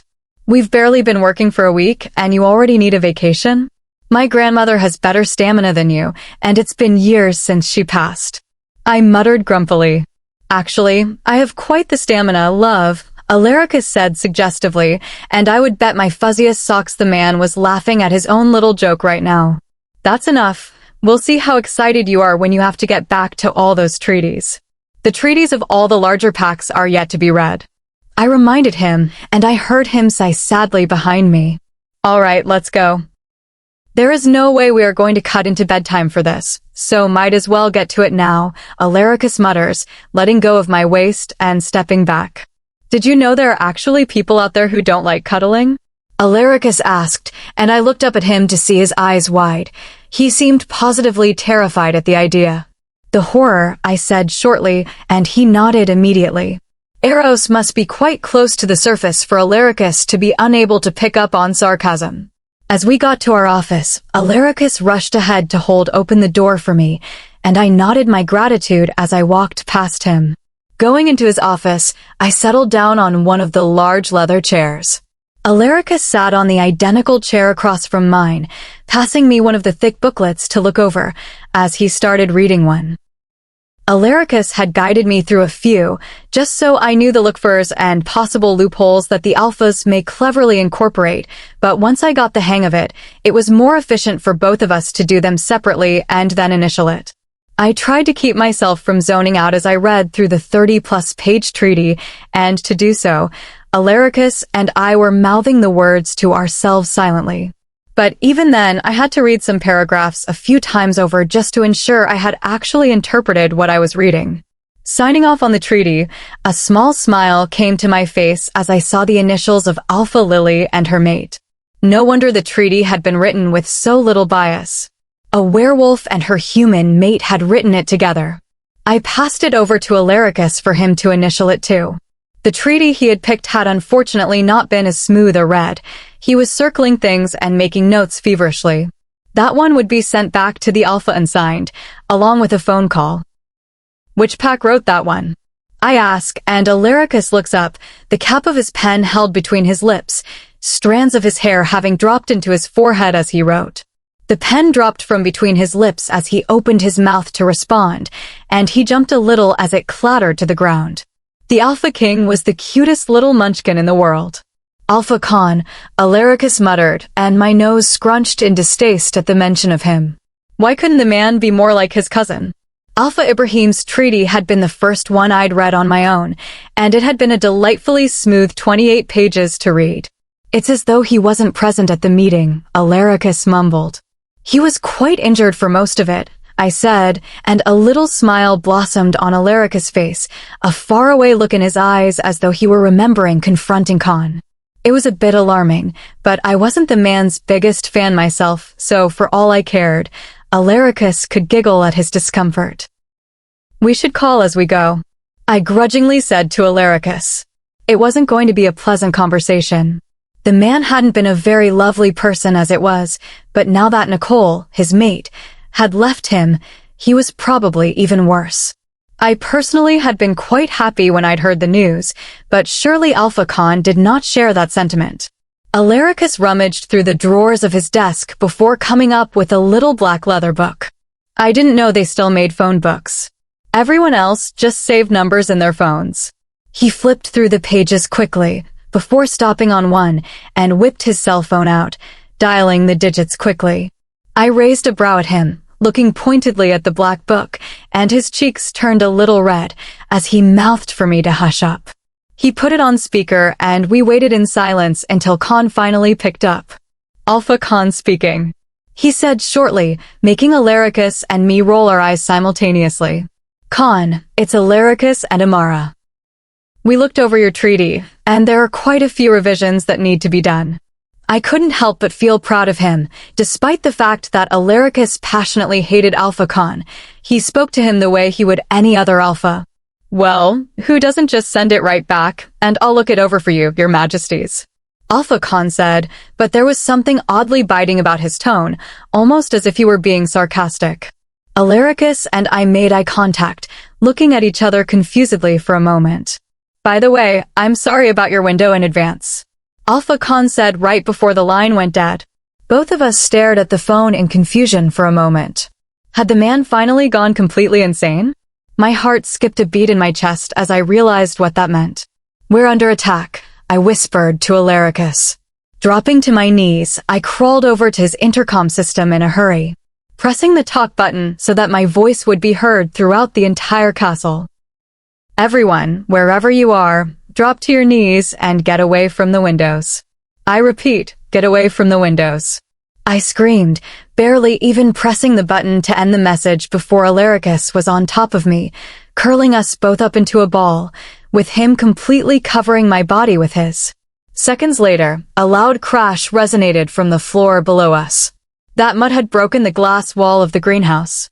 Alaricus wrapped his arms tightly around me, pressing a deep kiss to my forehead. "I love you," he mumbled, his voice deeper and huskier, and I didn't even have the time to reply before he had gotten up and stood away from me. I watched in hushed silence as Alaricus grew taller, his muscles becoming larger, his chest and shoulders widening. His thin, sharp jaw dropped open fractionally as two sharp canines grew to rest on his bottom lip. He panted desperately for a moment before his blazing golden eyes fell to meet mine. "Mate," Eros growled, lunging forward to scoop me off the ground and holding me close to his chest. Bending down a bit, he gently nuzzled his nose to the side of my cheek affectionately. Chapter 44. Sounds seemed to rush past me as I lay immobile. It sounded as though somebody was talking, but I couldn't make out what they were trying to say. I tried to move, to wiggle my toes, my fingers, anything, but I couldn't. I was trapped in my own body, unable to do anything as I heard the person begin to grow desperate. That familiar husky voice started to tremble. He was worried for me, and there wasn't a thing I could do about it. A warm, wet droplet of water dropped onto the back of my hand, and I jolted at the sensation, finally able to feel something. Alaricus called out my name in confusion, having seen my body jolt. I felt something warm and significant resting on my hand, and I tensed. Trying to calm my breathing, I tried to concentrate on the muscles in that one hand, putting all my strength into moving at least one finger. My efforts were rewarded with a gasp from him, and I tried again to tune into what he was saying. "Angel, if you can hear me, please come back to me. I'm so sorry I couldn't protect you. I promise I'll be better this time. Just wake up, please. What will I tell your parents? They trusted you with me. How will I face them if you won't wake up?" He begged, yelling for a doctor as I twitched my finger in response. She moved. Alaricus yelled, presumably at the doctor who'd come in response to his desperate yelling. That's great. A gentle masculine voice answered shakily. A cold, round compress is being pressed to my chest, making me jolt again. The poor doctor, having been startled, let out a nervous shriek in response to my sudden movement. Alaricus growled angrily at the poor doctor for being so loud. "Help her wake up," Alaricus commanded, already sounding quite frustrated with the doctor. I tried to peel open my eyes to help end the painful transaction going on between the doctor and Alaricus quickly, but unfortunately, the only thing I could do for now was move my finger. I don't know how to. Usually by now the wolf takes over, waking the person up, but the Queen D doesn't have a wolf. The doctor mused quietly. I could bet my useless spinal cord that Alaricus was currently staring silently at the poor man, letting him know he was being very judged. "So why are you here?" Alaricus asked, his voice misleadingly calm. "I work here," the doctor replied, sounding more like a question than an answer. "No, why would you come if you can't tend to a human? Why not send a human doctor?" Alaricus asked. "I'm not quite sure," the doctor answered, sounding as if he would drop into a coma any moment now. "All right, so now you are going to go and fetch me a human doctor, and I swear if I see you anywhere near my mate again, I'm going to put you into a coma and send a human gardener to check on you. Do you understand?" Alaricus asked, still sounding alarmingly composed. The man let out a squeak of agreement in response before a loud crash was heard. Either Alaricus had tackled him, or the man had tripped on his own. "He can't even walk, and he wants to treat my mate," Alaricus stage whispered to me, confirming that the man had indeed tripped. "Sword dash," the man began to say, but Alaricus cut him off with a brisk, "Out." "Alaricus, stop being mean," I croaked out, surprised that I had even managed to say that out loud. I pried my eyes open to look into Alaricus' bright honey eyes as he leaned over me, his eyes wide open. "Hi," I whispered to a shocked Alaricus, who looked like a looming statue over me. "My sweet angel," he cried out, gathering me up into his arms and hugging me tightly to his chest. I was so scared I had lost you. He told me, "I love you." He chanted into my ear like a mantra, holding me so close to him as if afraid that I would slip away if he let go. "Are you okay, love? Do you need anything?" Alaricus gushed, helping me up so that I was leaning against the headboard of the bed. He fussed over the pillows for a moment, trying to fluff them without moving me, and I struggled to banish the dark spots from my vision as he did so. I still was unable to feel my legs, but that was just due to how long it had been since I moved them. "Water," I croaked out, and he nodded his head immediately, letting go of me for a moment to pour me a glass from the pitcher of water that sat on the bedside table. He handed me the cup of water before pressing a kiss to my forehead and cupping his hands over my ears. I watched in fascination as his lips moved as he called out for someone while I drank my water.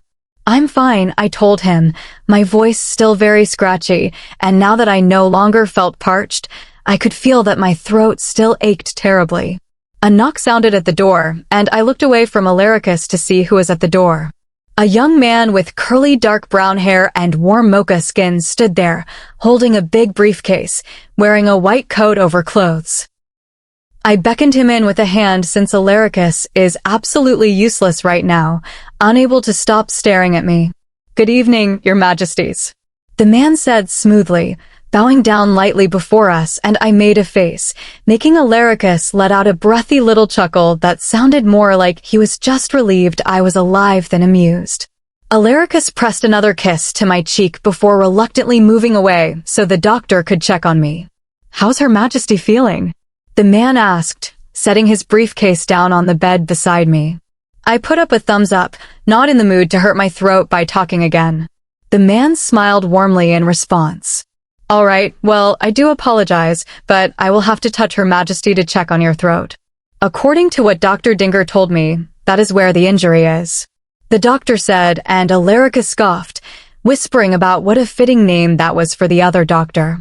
Ignoring Alaricus, I gave the doctor a nod in permission, and he stepped forward. His hands were slightly cold as he gently felt around the area of my throat. I could see Alaricus tense, but he kept quiet. "Please open your mouth," The doctor said, grabbing a silver tool from his briefcase. He looked down my throat carefully, seeming very hesitant to touch me, choosing rather to bend himself uncomfortably to get a proper look. How is she? Is she in any pain? Alaricus asked anxiously from behind the doctor, his face looking pale and slightly sunken. Dark circles had appeared under his eyes. He was still strikingly handsome, but looked more exhausted than I had ever seen him. If I weren't so sure he was very strong, I would think he needed to be checked more than I did. The man looked about ready to fall into a coma of his own. The queen is quite all right, Sire Knight. The week-long rest has done her well. There is still some swelling and bruising, so I'd suggest she keeps speaking to a minimum. Get lots of fluids. We've had you hooked up to meds all this week, so I'd like you to avoid medication unless the pain is too much. The doctor said, looking between both of us as he spoke. She must be in pain. Get her medication, Alaricus ordered. No, I retaliated, shaking my head. I'm fine, I said, although my voice sounded anything but. I didn't like taking medication unless absolutely necessary. I could handle a bit of pain. Well, I'll leave them here if you decide otherwise. But other than that, you seem to be fine, Your Majesty. Please get rest and try to drink some broth or any juices to keep yourself energized. I'll have some broth sent for you on my way out. The doctor said, putting a small red bottle on my bedside table before bowing once again and leaving the room. Immediately, Alaricus was at my side, gently taking a hold of my hand, as he settled into the chair pulled up to my bedside. I was so scared. You'd been out for a week, Angel. How are you feeling, really? Taking medication isn't a sign of weakness. He told me gently, lifting my hand up to his lips and pressing a kiss to the back of it. I shook my head at him silently, pulling my hand out of his, to ruffle his hair playfully, and he leaned into my touch, letting out a quiet sound that sounded almost like a purr. My adorable little wolf. I love you, I said, my voice scratchy, and I tried not to wince at the sharp pain that shot through my aching throat. Alaricus's eyes softened, looking like melted honey as he began to tear up, a single tear falling from his thick bottom lashes and trailing down his cheek. It disappeared into the slight stubble that had grown onto his cheeks. My poor baby looked exhausted. Cupping his cheek gently, I wiped my thumb over the scruff, collecting the wetness of a tear from it. I should have been able to protect you. I never should have let Eros take over. If I had a clear mind, this never would have happened. My angel is suffering because of me. Alaricus said, looking at me with big, vulnerable eyes. No, I said hoarsely, shaking my head at him. I needed to get myself a notepad because talking hurt way too much. A knock sounded on the door, and Alaricus kissed my palm before getting up to answer the door. Thank you, Fatima. He mumbled, and I craned my neck to see who was at the door. Turning back to me, Alaricus now held a large tray in his hands, which had a big bowl of something that was steaming and a smaller bowl and spoon beside it. A tall glass of some funky-looking juice sat beside it. Alaricus walked over slowly, carefully adjusting the tray so its legs were balanced on the bed around my lap. Alaricus used the cradle to pour some of the salty-smelling light brown broth into a bowl before lifting the bowl into his hands. Scooping up a spoonful, he gently blew on it for a moment before bringing it to my lips. I wrinkled my nose at the smell of the plain chicken broth. It didn't look very appetizing. Please, Alaricus mumbled, and looking into his tired eyes, I knew now was not the time to be picky. I opened my mouth, allowing him to feed me the soup. I swallowed it quickly so that I wouldn't taste it too much. I winced as the hot liquid went down my throat. It left the nasty taste of boiled chicken in my mouth. From when I was little, I'd always loved spicy food. Plain, bland stuff grossed me out. But spice wouldn't be good for my throat, so for now I had to do with this. Alaricus fed me a few more spoonfuls before setting the bowl down and reaching for the juice. I stretched away from it, making him frown. I stared at it pointedly before looking back up at him. Leaning forward, Alaricus sniffed it lightly, his own nose wrinkling in response. Kale, mango, and carrots, Alaricus said, making my eyes widen. Jesus Christ, why did the chefs hate me? Sighing deeply, I took a few sips of the strange-tasting liquid. Perhaps if it were only mango and kale, it would have been alright, but the addition of carrot was making it nauseating. Alaricus poured another bowl of broth as I drank half the tall glass of juice. Even though I wanted to put it down after one sip, I didn't want to make Alaricus more stressed than he already was. I let Alaricus feed me a few more spoonfuls of the broth before refusing to eat anymore. It didn't go to waste, though, as Alaricus drank the rest of the broth. "Get rest," I said, and he seemed to misunderstand as he nodded his head, getting up from his chair and grabbing onto me to lay me down. I shook my head at him, and he looked at me in confusion. Pointing at him, I patted the empty space beside me. He shook his head in response with a small smile.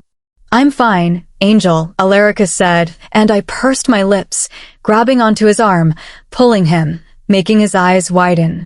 "Don't hurt yourself, beautiful." "I'm getting in," Alaricus mumbled, gently disentangling himself from me and walking to the other side of the bed.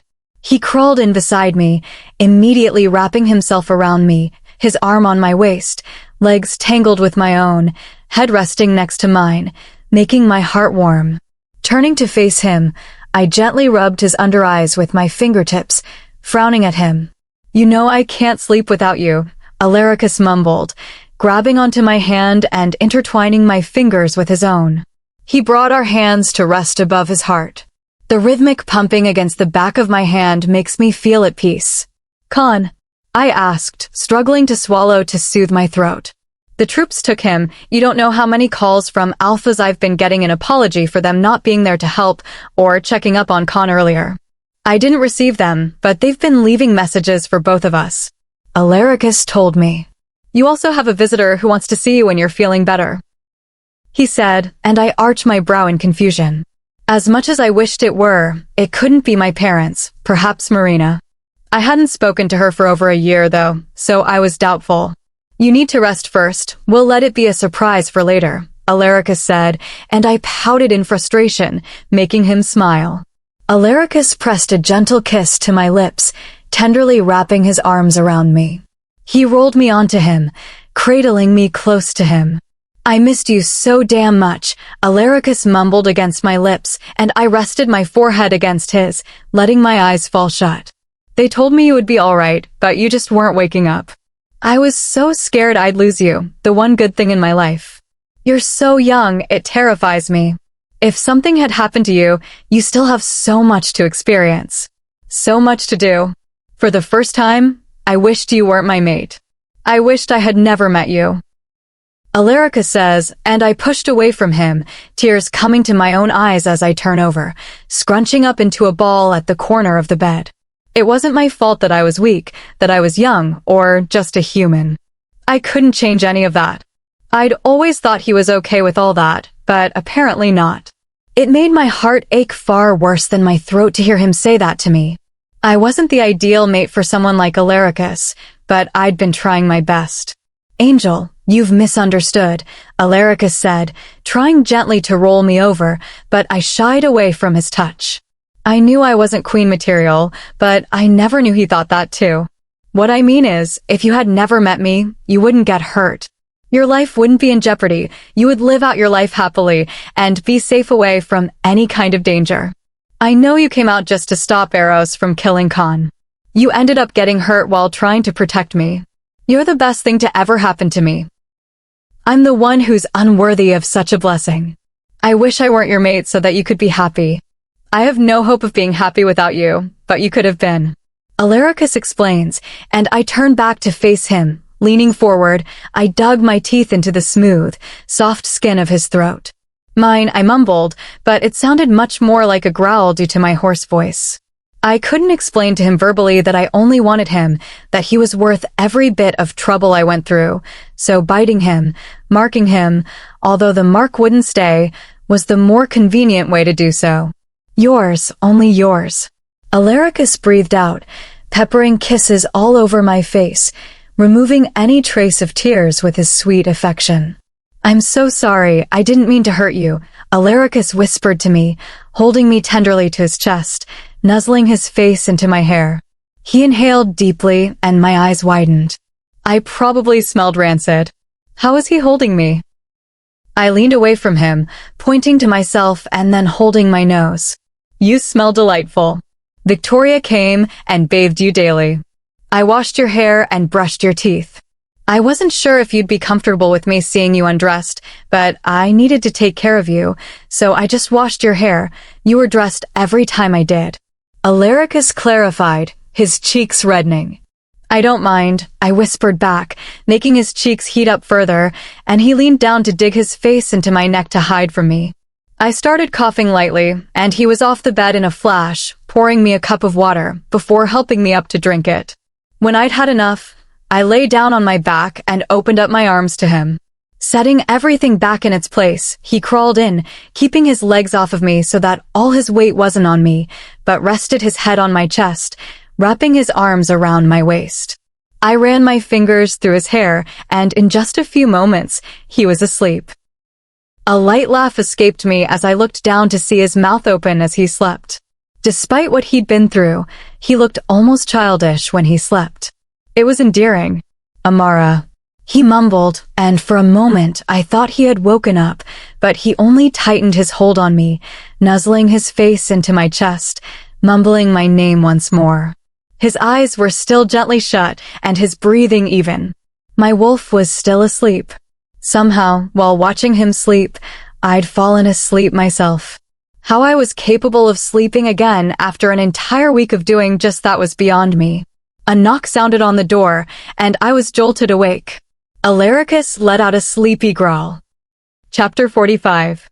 His arm wrapped tightly around my waist as he led me to our washroom, and I leaned onto him, letting him support most of my weight. I was still far too unsteady to walk on my own. We came to stand before the mirror, and I couldn't help but notice my hair looked drier than usual, and my lips were pale. But what stood out the most were the bruises on my throat. My hand flew up to the bluish-purple skin, and I pressed gently, wincing at the sharp pain. My eyes shifted to Alaricus, who was staring at my reflection, his lips pressed tightly together as he fought to rein in his anger. His jaw clenched visibly, the veins on his forearm protruding as he held me close, barely containing his temper. Now that it was clear I was going to recover fully, his concern was morphing into anger. I can't believe that Mutt had the nerve to touch you, to harm his queen, Alaricus growled, the tension in his voice unmistakable. Calm down, Alaricus. I'm all right, he got what he deserved. I reassured him gently, leaning up to press a soft kiss to the tick in his jaw. His posture relaxed at my words, giving me a small nod of acknowledgement. Alaricus handed me my toothbrush with a focused look, squeezing toothpaste onto it before handing it to me. I turned on the faucet, wetting the bristles as Alaricus did the same with his. We brushed our teeth side by side, both of us distracted by our own reflections in the mirror. I couldn't help but raise an eyebrow at Alaricus, who was sporting a goofy grin as he brushed his teeth. His smile widened even more when our eyes met in the mirror. This just feels like such a couple-y thing to do, he said, his voice muffled by the brush, making me snort in amusement. He was definitely the biggest dork I had ever known. I spat out the toothpaste and rinsed my mouth, waiting for him to do the same. Undress me? I asked hoarsely as soon as he finished, and I noticed his eyes widen, clearly nervous yet still full of desire. I turned to face him, locking my gaze with his as I gently guided his trembling hands to the top button of my silk pajama shirt. His touch was hesitant, but I guided him, lowering his arms gently. I carefully brought my hands to the hem of his shirt, pulling it up slowly. He immediately caught on and raised his arms, letting me pull the shirt over his head. I let my fingers trail over his bare chest, relishing the feeling of his smooth, glowing tan skin. His hands found my waist as I moved lower, tracing the muscles of his abs, feeling their defined ridges for the first time. I looked up into his eyes to find them glowing with desire, and I bit my bottom lip as a wave of heat shot through me. My hands moved lower, tracing the V-line of his pants slowly with my index finger. His breathing grew heavier as I reached the top of his pants. I slowly hooked my thumbs under his waistband, pulling both his pants and briefs down. I couldn't help but marvel at what was now revealed. He was bigger than I had even imagined. "Sweet angel," Alaricus murmured, his voice full of awe. He cupped my cheeks gently, his thumbs brushing over the flesh on my face, raising my chin so I could look into his eyes. He moved with more certainty now, slowly undoing my pajama buttons, his fingers gliding over my skin. I shivered from the sensation. He reached behind me, expertly unhooking my bra, but he didn't remove it just yet. He gently slid my pants down my legs, lifting me up momentarily to press soft kisses to my stomach. His eyes never left mine, his gaze softening with affection and desire. He took his time, admiring every inch of me, making me feel seen and cherished. His gaze was not predatory, but filled with warmth and love. I've seen more sunsets and midnights than I can remember, but never have I seen anything as beautiful as you, he whispered, opening his arms wide for me. I stepped forward into his embrace, my heart swelling at his words. "Meum miraculum," he whispered, nuzzling his nose into my hair before pulling away. He leaned down, wrapping his arm around my waist and under my knees, gently lifting me and setting me down at the side of the bathtub. He turned on the water, filling it with warmth before reaching for the soap and bath salts. I watched him, my eyes wandering over his impressive form as he moved around the tub, his confident smirk teasing me. I couldn't help but grin, feeling a mix of affection and admiration. He finally finished preparing the bath, and as the water filled the tub, he turned it off and helped me stand up. His hands were gentle, lifting me by my hips before setting me down into the warm water. I shifted to give him room, and he joined me, settling behind me. I leaned back into his chest, enjoying the comfort of his warmth against me. We soaked in the water for a while, both of us silent, simply enjoying the closeness. I had never felt so at peace, so connected to someone. This was the kind of intimacy I had always craved, but never thought I deserved. And now here I was, wrapped in Alaricus's arms, feeling safe and loved in a way I had never imagined. Alaricus grabbed the loofah and began gently rubbing it over my skin. I leaned forward slightly to allow him to wash my back, the sensation soothing my muscles. He massaged shampoo into my hair, his fingers working through my thick, chocolate locks, making me moan softly in pleasure. I turned around, straddling his lap in the water, my hands reaching for his loofah. I carefully applied some body wash to it before starting to rub it onto his chest. I couldn't tear my eyes away from him. His wet, tan skin was mesmerizing, and I felt an undeniable heat rising between us. I washed over his broad shoulders, moving lower to his abs, feeling his muscles flex under my touch. My hands trembled slightly as I slowly moved the loofah lower, my heart pounding. I paused for a moment, looking into his eyes, my breath caught in my throat. I hesitated but continued, washing over his length slowly. As I reached the tip, Alaricus grabbed my wrists, stopping me. His golden eyes were blazing with desire as he pulled me closer, my body flesh against his. "Do you know I can smell your arousal?" Alaricus growled lowly, his voice husky with desire. "Do you know how crazy you're driving me, Angel?" He whispered, his grip still tight on my wrists. "I want you so badly, but I won't do anything right now." "Do you know why that is, Amara?" he asked, his voice teasing. I shook my head, unable to speak as my body reacted to his every word. His hands freed my wrists, and I placed them on his shoulders, my fingers digging into his skin. He pulled me flush against him, my chin resting on his shoulder as he nuzzled into my neck. "When I pleasure you, I'm going to have you screaming my name. We can't have you doing that right now, can we, baby?" He whispered heatedly into my ear, sending a shiver down my spine. My core clenched at his words. I pulled back slightly, looking into his eyes for a moment before crashing my lips onto his. He kissed me with a hunger that left me breathless, his hands roaming over my back, pulling me closer as he responded to my ferocity. My body moved against his instinctively, desperate for more. But just as quickly as it had started, I pulled away, gasping for air. He kissed my jaw, my neck, trailing down to the bruises on my throat. His lips were gentle now, as if he were worshipping me, kissing the marks of pain that were slowly healing. Alaricus gently pulled me into his arms again, his warmth surrounding me as we both calmed down, our breaths evening out. I rested my forehead against his, my hands tracing the outline of his chest, feeling the rhythm of his heartbeat. "I love you," I whispered, meaning it with every part of me. "I love you," Alaricus whispered back, holding me tighter. Epilogue. 14 years later. I caught the attention of the waiter who was currently darting past me, trying to keep all the empty champagne flutes on his tray upright. "Alfred, can you get those kids away from the cupcakes, please? They're not even eating them anymore. Now they're just smashing them against their own faces, and it's starting to disturb me." I whispered to him. "Right away, Mrs. Knight." He replied, respectfully bowing his head before making his way over to them. "How's my angel doing?" A deep voice asked from behind, warm breath blowing a few strands of my hair into view. "Where were you?" I asked, whirling around to look at Alaricus. His eyes widened as he realized he was in trouble, and he rubbed the back of his head as he looked anywhere but straight into my eyes, struggling to come up with a good excuse. "You could live for centuries, but still not be able to successfully lie to your wife. Jay just around."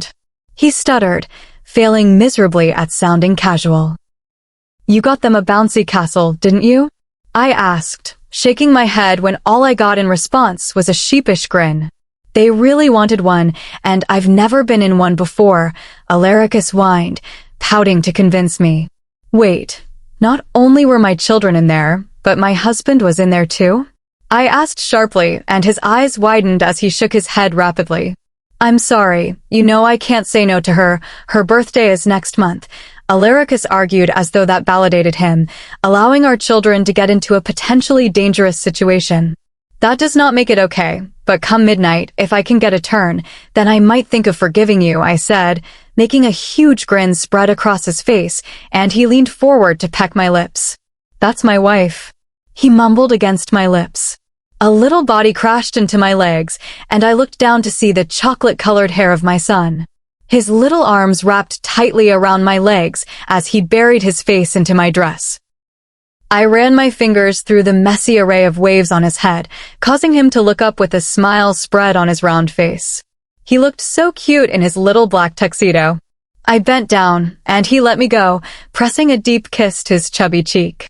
Milo wrinkled his adorable little nose as he tried to wipe my lipstick smudge off his face, glaring at me with chocolate eyes identical to mine. "What's my little prince been up to?" I asked, smiling as I saw his eyes light up. "Look, Mama, I picked you some flowers," Milo said, bouncing as he pointed towards the gift table. A little bouquet of light purple-colored tulips was tied up with a pretty white ribbon and placed right on top of the gift I had gotten Alaricus. "Happy anniversary, Mama," my son said, beaming up at me with his big eyes, and my heart swelled at the sight. "Thank you, baby. Those are the prettiest flowers I've ever seen," I cooed, making his smile grow brighter and his cheeks redden. "Where's your sister?" I asked my 5-year-old, and he shrugged his petite shoulders, making the little black bow atop his dress shirt become crooked. I fixed that for him, and he whispered a shy thank you. I looked around, hoping to catch sight of my daughter amongst all the guests we had invited. Normally, anniversaries and birthdays were something Alaricus and I liked to celebrate with just our family, but since we had gone to countless celebrations at various Alpha's homes, we had decided to get them all together in the palace under the excuse of our anniversary. Alaricus and I had celebrated by ourselves when the clock struck midnight last night, leaving the kids with a babysitter while we went out for the night. While little Milo was just like me, very mellow and into quiet activities, my daughter was like Alaricus. So I could not say I was surprised when I saw her confronting a terrified-looking teen boy. She had definitely gotten the alpha gene from Alaricus and his temper. But just like my husband, my little girl had the sweetest soft side reserved only for family. I also never had to worry about Milo in school that way. She always protected him from any of the kids who decided to make fun of him because he was not into sports like the other boys, but enjoyed drawing and playing house. "Lilium," Alaricus called, and she was immediately broken out of her anger fit. She looked around the hall, her big honey-colored eyes darting all around until they settled on us. She hitched up the skirts of her already knee-high dress and ran over to us, hitting straight into her father's legs. We still needed to work on her stopping while running. She ran too fast and then was not able to stop. He swung her up into his arms. "How's my little warrior?" Alaricus cooed, gently squeezing her cheek. "I'm good, Daddy. That boy was trying to unwrap the gifts," she said, craning her neck to look for him, but the boy was lucky enough to have escaped. We had decided to name her after Alaricus' beloved little sister. Unlike what Alaricus had told me of his sister, to be very gentle and fragile, our Lilium was truly a little warrior, strong and protective. I was in my 3rd trimester when I thought of the name, and I still remember my husband tearing up when I told him. It had been the most beautiful thing when she was born, and he had cradled our beautiful little baby girl in his arms, whispering Lilium to her with tears pouring down his smiling face. "Happy anniversary, Mama and Daddy," she said, looking between both of us with a heart-melting smile on her beautiful little face. "Thank you, baby," we said simultaneously, going in to kiss her cheeks. She was turning 9 next month, and although I could see she would have a thinner jaw like Alaricus, she thankfully still had yet to lose her chubby baby cheeks. Alaricus put her down, and she came over to me, absent-mindedly playing with the bottom tendrils of my hair. She had long, black, silky, straight hair that Alaricus absolutely did not want us cutting except for getting her regular trims. He told her she had hair like her grandmother's, and she didn't want to cut it either. It looked quite beautiful, to be honest, and if she liked it long, then how could I ever have it cut? Lilium was beautiful, with tan skin like Alaricus and his eye color, except hers didn't have the gold flecks in them since she was human. Our curse, thankfully, had not passed down to our children. Since it was not a genetic thing, the curse didn't pass down. I sadly hadn't gotten a wolf when we had first made love when I was 21, but I got the eternity part of his curse. Eros was only Alaricus's. It was heartbreaking that our children would not live for eternity with us, but they would have long-lasting human lives. We would make sure of that. In a way, I was happy for them. Alaricus and I had each other.